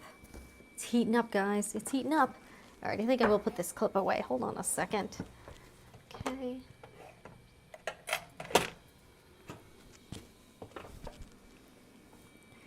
All right, let's press this out. All right, yes, Betty, we're on the home stretch now. Like 5 days of sewing, 4 during a live stream, and here we are. I don't know what this says about me, but I really appreciate everybody who's been sticking with me through this whole project here. I'm really new to selling stuff on Etsy that's like handmade. So I'm gonna try it out and see like how it goes. I thought this would be a good experiment to do for the channel, so I could kind of report back to you. And I also thought this would be a good way to de-stash some of my fabric and try to actually start making stuff. Because sometimes like I run out of stuff I need, so like, you know, I kind of like to do more practical sewing, but sometimes you don't always need. Sometimes there's nothing you actually need that's handmade. So I thought I'd make some cute stuff and see if anyone wants it. So, and also this gave me a chance to have something to work on and chat with you guys while we live stream here. You know, otherwise it would just be like me sitting here talking and not really making anything. Which, I mean, we've done a little bit of that too, but to be, you know, if we're being totally honest, but that's okay. Oh, you know, and I got another story too. So this is not a women helping women story. This one actually involves a dude. A while ago, like this was over a year ago, I was contacted on Etsy messages. Yes, they didn't email me. They didn't DM me on Instagram. They sent me a message on Etsy, which was weird because this was a business. So this person was like the CEO of a very large online sewing website. I'll just say that, like very large. Like you probably know this website too. So this guy reaches out and on Etsy messaging, which is just a really weird way to reach out to anybody for business reasons. And since then I've put a note on my shop saying, please don't do that. So this is for like Etsy stuff only. So this guy reached out and I won't like give away a lot of the details. This business does still exist, but they wanted me to have some type of collaboration, but it wasn't involved really paying me directly. They didn't want to like pay me up front. They wanted some sort of affiliate program, you know, so that if I, you know, helped them sell what they were selling, then I would get a commission. it wasn't bad commission. Like a lot of commission programs are bad. Like Amazon's has gotten kind of bad. It's only like 3%. But they were offering like a 10% commission on this affiliate program, and that wasn't bad, especially because the items they sold were like not cheap. So the commission actually would have been okay. And it was stuff like I thought the products they sold were, were good. So I was like, okay, that sounds interesting.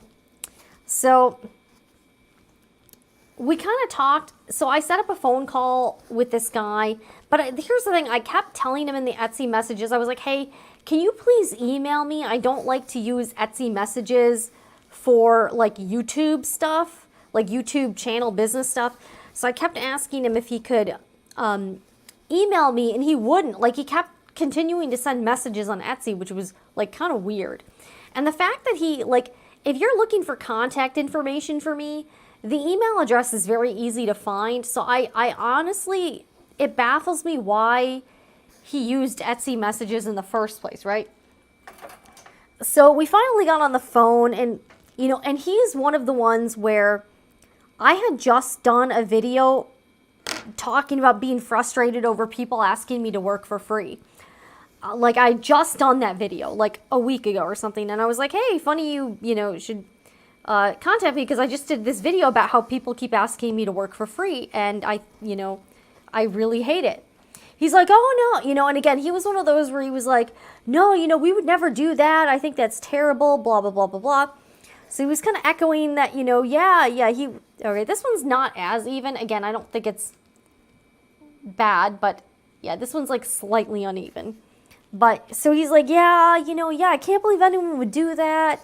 That's terrible, blah, blah, blah, blah. So we were talking about doing the affiliate stuff. And then he was actually going to provide samples of the product for me to use. So that sounds okay. There was really no like contract, or they didn't really seem to want me to sign a contract. They didn't really want to try to have too much creative control. So that seemed like it might have been an okay idea.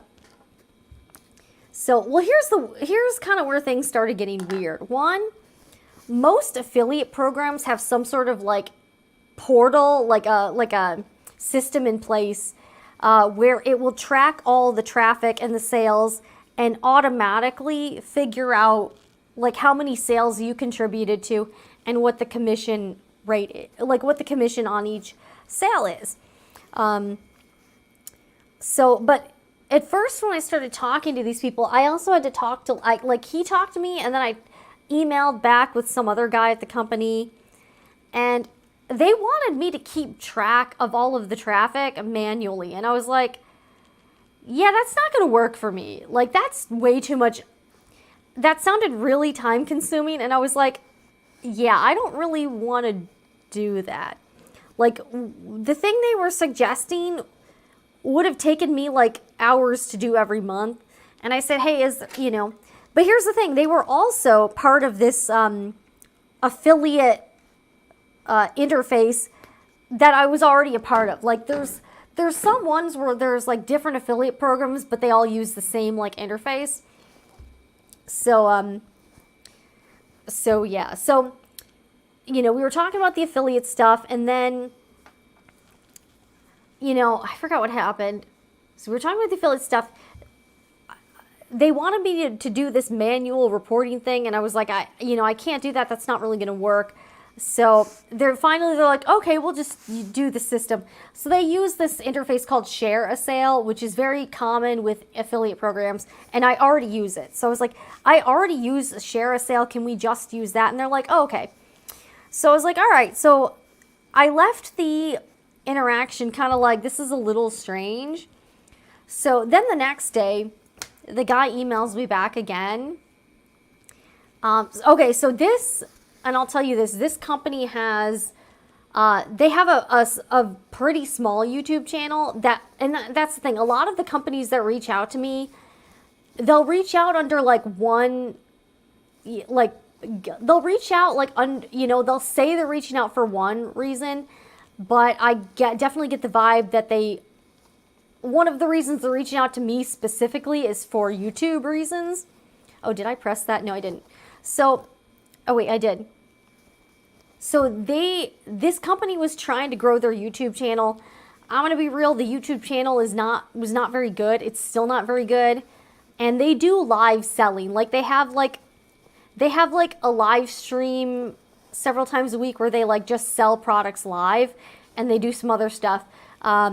But I saw a little bit of it. I did not like it. I thought it was really bad quality, and I just was not really into that. Like I wouldn't watch their channel regardless, but I really kind of did not like, I just didn't really like the channel, and I thought the channel was kind of bad. Like no offense to them. I know everybody's trying, but it was not anything I would do. Again, I'm not like against live sales. I've done them myself, but I think you have to have like a, you got to do it a certain way, right? And they were clearly trying to be like QVC Network or like Home Shopping Network or something like that. But it was like really bad. Like the show was really the show they tried to do was like really cheesy, and I just thought it was kind of terrible.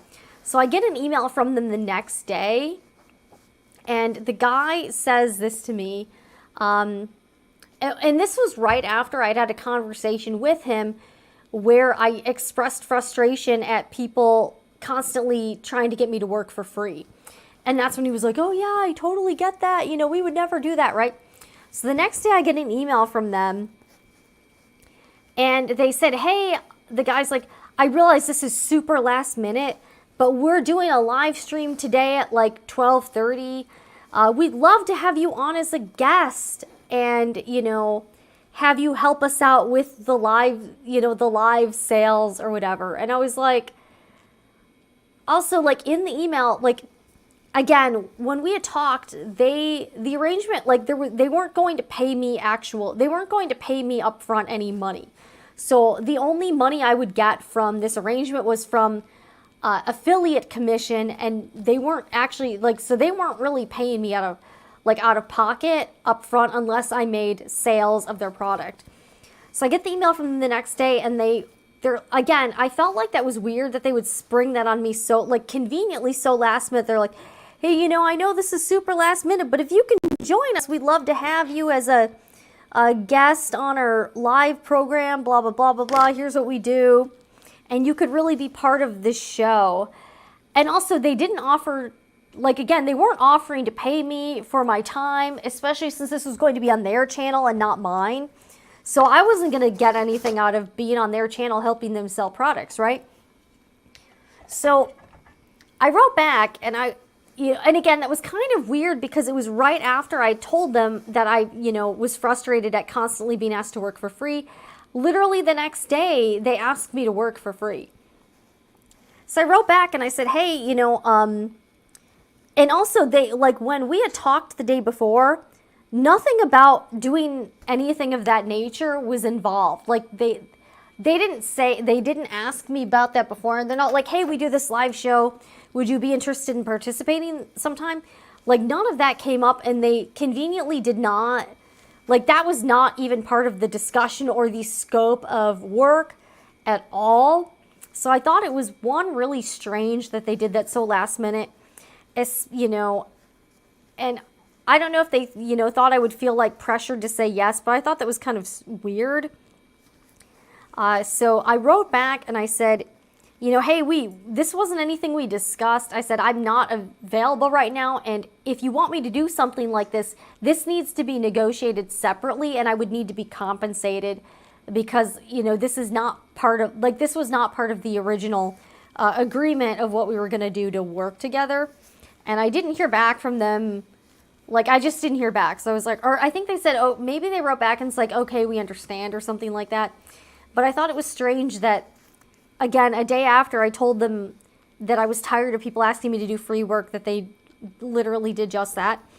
So I never ended up, I felt kind of weird about that. Plus, after they had sent those weird emails, I felt a little strange about this company.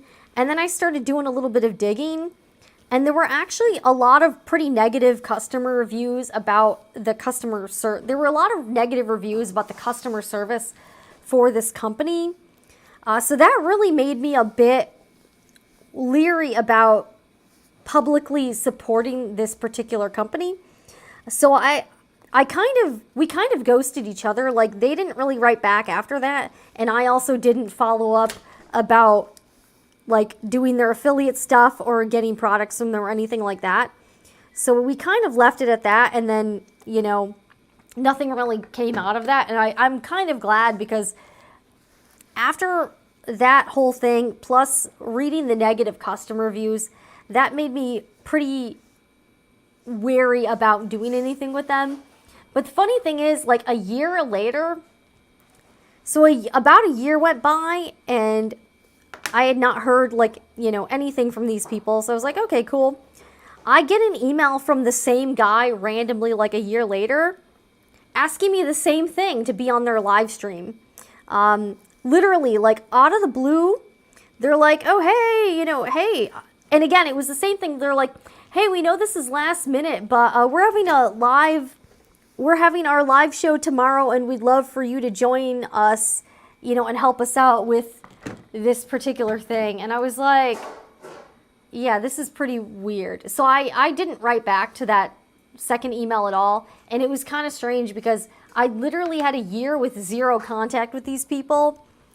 And then one day out of the blue, I just get another email from them, again, asking me to work for free and help them sell their products. And the other thing is, even if I wasn't getting paid to be on their channel and I was just appearing, I think to people watching, they would think I was endorsing the company. And I also really was pretty leery about having people think I approve this company, when I've actually never been a customer of this company, and I have no personal experience buying from them. So that's another reason why I really didn't want to be on their channel, because even just being on the channel, I think, looks like an endorsement, even if I'm not being paid. So that's the story of a dude that did the same thing, but generally it's been like mostly women. So anyways, I think that's the last story. I have a couple more stories, but I probably won't get into those today. But generally it's been kind of disappointing, to say the least. All right, let's get this last one, get the lining basting shut. But if anyone has any questions, let me know here in the chat, or if you're watching on the replay, I'd be happy to try to answer them. I know we got 11 viewers right now, so thanks to everybody for watching. We are getting close to the end here. We just have to close up these linings, and then we're good to go. All right, let me try to get some. I also have some of this glue dried a little bit, so I gotta scrape some of this off. Okay, here we go. Actually, let me use this to sort of pull the glue off. Here we go. Or not, or it's not gonna. Okay, let's see if this works. Oh, you know, we got a loose thread here. I'm glad I caught that. So yeah, that's the sewing industry for you, huh? All right.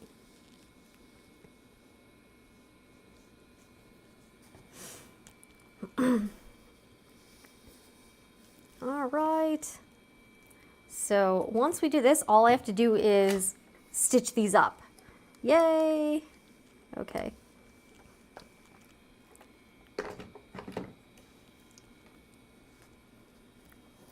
All right, we can finally put the pressing mat away. I'm actually not going to need it anymore. We'll lint roll this. All right, and we will be done with these by 8:30, so that'll be awesome, right? All right. And again, we did a lot of chit chat today too, so if I had not told all the stories, I probably would be done faster, but that's fine, right? It's okay.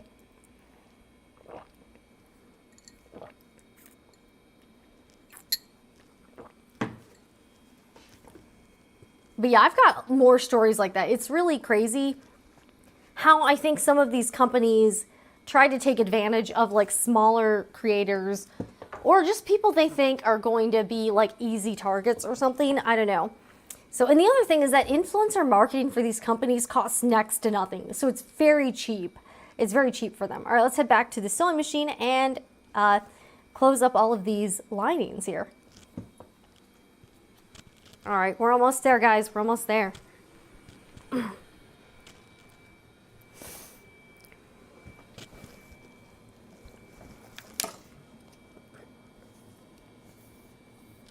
Okay. We're just gonna back stitch. I'm gonna do a 3.0 stitch length. Okay.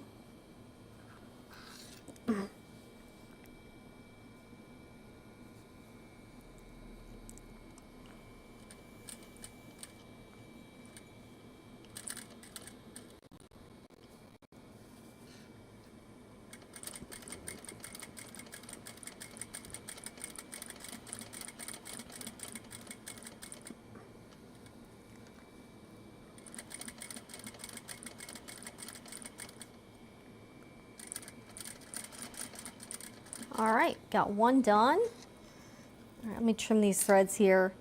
All right, this top stitching looks very nice. Yeah, this Juki produces really, really beautiful straight stitching.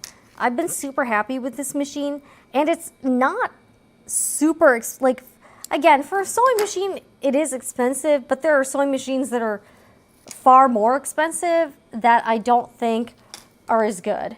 I mean, this one doesn't have, you know, a lot of bells and whistles, but this is a really solid machine that will last for a long time, and there's no computerized parts that can, like, crap out on you. So that's the thing I really like about it, is that this machine is hopefully going to last a really long time. All right, let's get this going. Okay.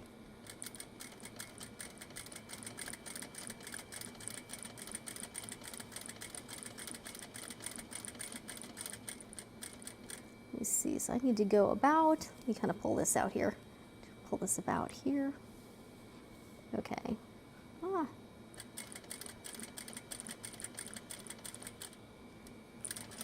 All right. Oh my gosh, we're done. We're done. I can't believe it, we're done. We're done, we're done, we're done. Yay. All right, just have to snip these threads. Oh, and I do have to, like, probably press these tonight, so we'll do this after the live stream is over.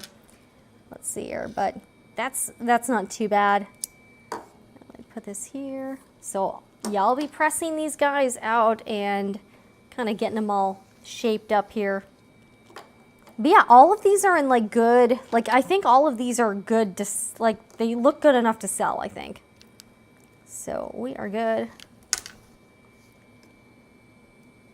You know, and in hindsight, I should have made like some extras too, just in case, but you know, it looks like everything worked out okay. Okay, so let me trim this thread.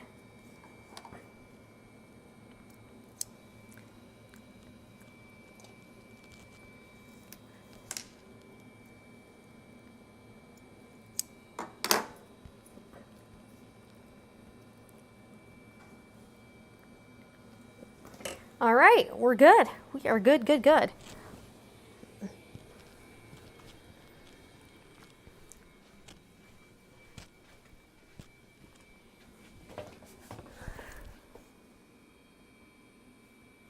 Yay! All right, so here are the last two. Again, they do need to be like pressed out a little bit. Again, the linings turned out really nice. So here they are. Let me hold it up here. Kind of make sure you can see. So this is the closed up lining. Now you just have to tuck these into the pouch, kind of press it out. These obviously need a little bit of pressing, but that's fine. All right, get the other one. Yeah, I think these look really fantastic. I'm super happy with these. I think they came out really cute. Put my marking pen away. I also have to pack up an Etsy order later, so we'll do that. But here are the finished. All right, and we've only been streaming for about 7 hours today, so I'll have to kind of add up all the time to see how long these actually took.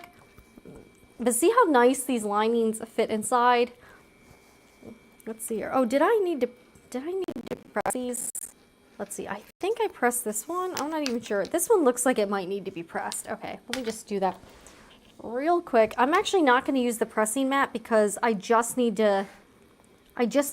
use the sleeve roll here real quick just to get this guy. And I'm just going to use the tip of my iron and press down for like a couple seconds. Yeah, and this really does help flatten that area out. So I'm going to, and again, I'm going to need the iron to sort of, go over these areas. Let the marking pen disappear.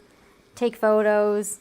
List these. Figure out how much they weigh and all that good stuff. So let's see. Here they are.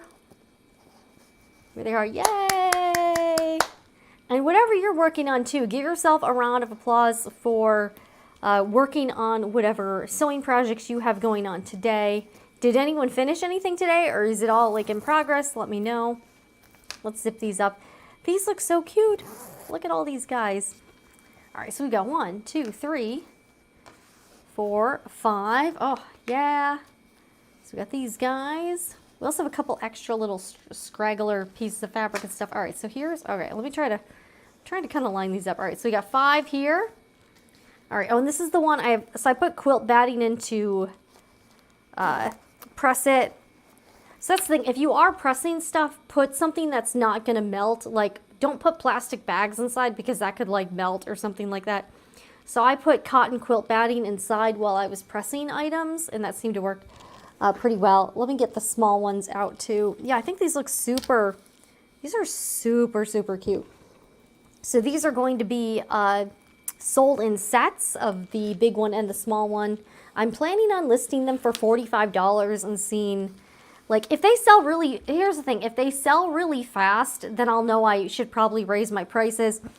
If they sit there for a while, I probably need to like put them on sale. Again, this was, you live and learn. Obviously, these took me like a really long time. And ideally, I want something that doesn't take as long. Yeah, all the zippers turned out good. None of them are like real wonky or anything like that. I think they look pretty good here. Yeah, what does everybody think? And is this a pattern that you think you would try after seeing me plug away at it for like 5 days? What do you think after all this? Is this something you want to maybe give a shot or like no go? I don't know. So here are all 10 of them. Yeah, all 10 of them. All right, let's read some of the comments here. All right, let's see here. All right, and Jackie, I know Jackie had to leave a little earlier. So thank you, Jackie. I know you're not here right now, but I really appreciate you watching. And she's also a very frequent Etsy customer. Got Krabby Dragon. Wow, cool story. I'm just thinking of the tons of small influencers out there who don't have your business sense and media experience. They probably get conned by these companies probably all the time. Sewing industry, I have stories to share about. Ooh, that. All right, thanks everybody. Krabby Dragon, they look great. All right, wash hands, wash hands, wash hands. Great job. Hope you sell out on Etsy. It was fun hanging out while I was sewing. Almost got my blouse done.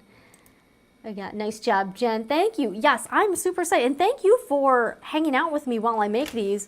This has been really fun, actually. This will definitely be like a regular thing here on Sewing Report Live. So if you enjoyed this and you want more like live sewing hangouts, that's what this channel is going to be all about. So this is going to be a place you can come chill, pop in and out, chat, talk to people, kind of hang out, we'll kind of joke around, tell stories, and like just generally have fun. So that's really the purpose of, what I wanted to do here. I think I will like maybe occasionally clip some excerpts from the live stream and also put them here on the channel. So if people are here and they don't want to watch like the whole, 6 hours and 55 minutes, they can watch certain parts of that. And if you haven't already, subscribe to Sewing Report Live. We're going to have a lot of fun here. I really want this to be a great space. And this live stream, thank you to our sponsor, the Sewing Report Etsy shop, the place for all of your fabric and sewing supplies needs. Check it out today. Support the Sewing Report and help. This also kind of helps keep me independent and not reliant on any type of corporate sponsorship. So that leaves me free to say what I want to say, which, I'm going to do. I am definitely going to do that. So, all right. Sounds great. I didn't think I would love these lives as much as I do. Yeah, this is a lot of fun. And also let me know in the chat or in the comments, what weekday do you think would work for you, like doing live streams? So obviously it looks like Sunday is good for these. So I'm thinking of at least 1 or 2. So here's the thing. If I can get this channel monetized, I would do like 3 days a week. So I would do like Sunday and then 2 days during the week. So it kind of depends on, how much I'm able to build this up. I'll still be posting to the main channel. Plus I have like 500 back catalog videos on the Sewing Report main channel that you can watch as well. And I am going to be I'm going to be continuing to upload there. But I really wanted to do more with live streaming, and I wanted to have a second channel just for that. So I really appreciate everyone watching. Thank you so much. I cannot thank you enough. And yeah, we had a lot of fun. We learned, we laughed, we told stories, we had a bagel sandwich. And I hope everyone has a great week ahead.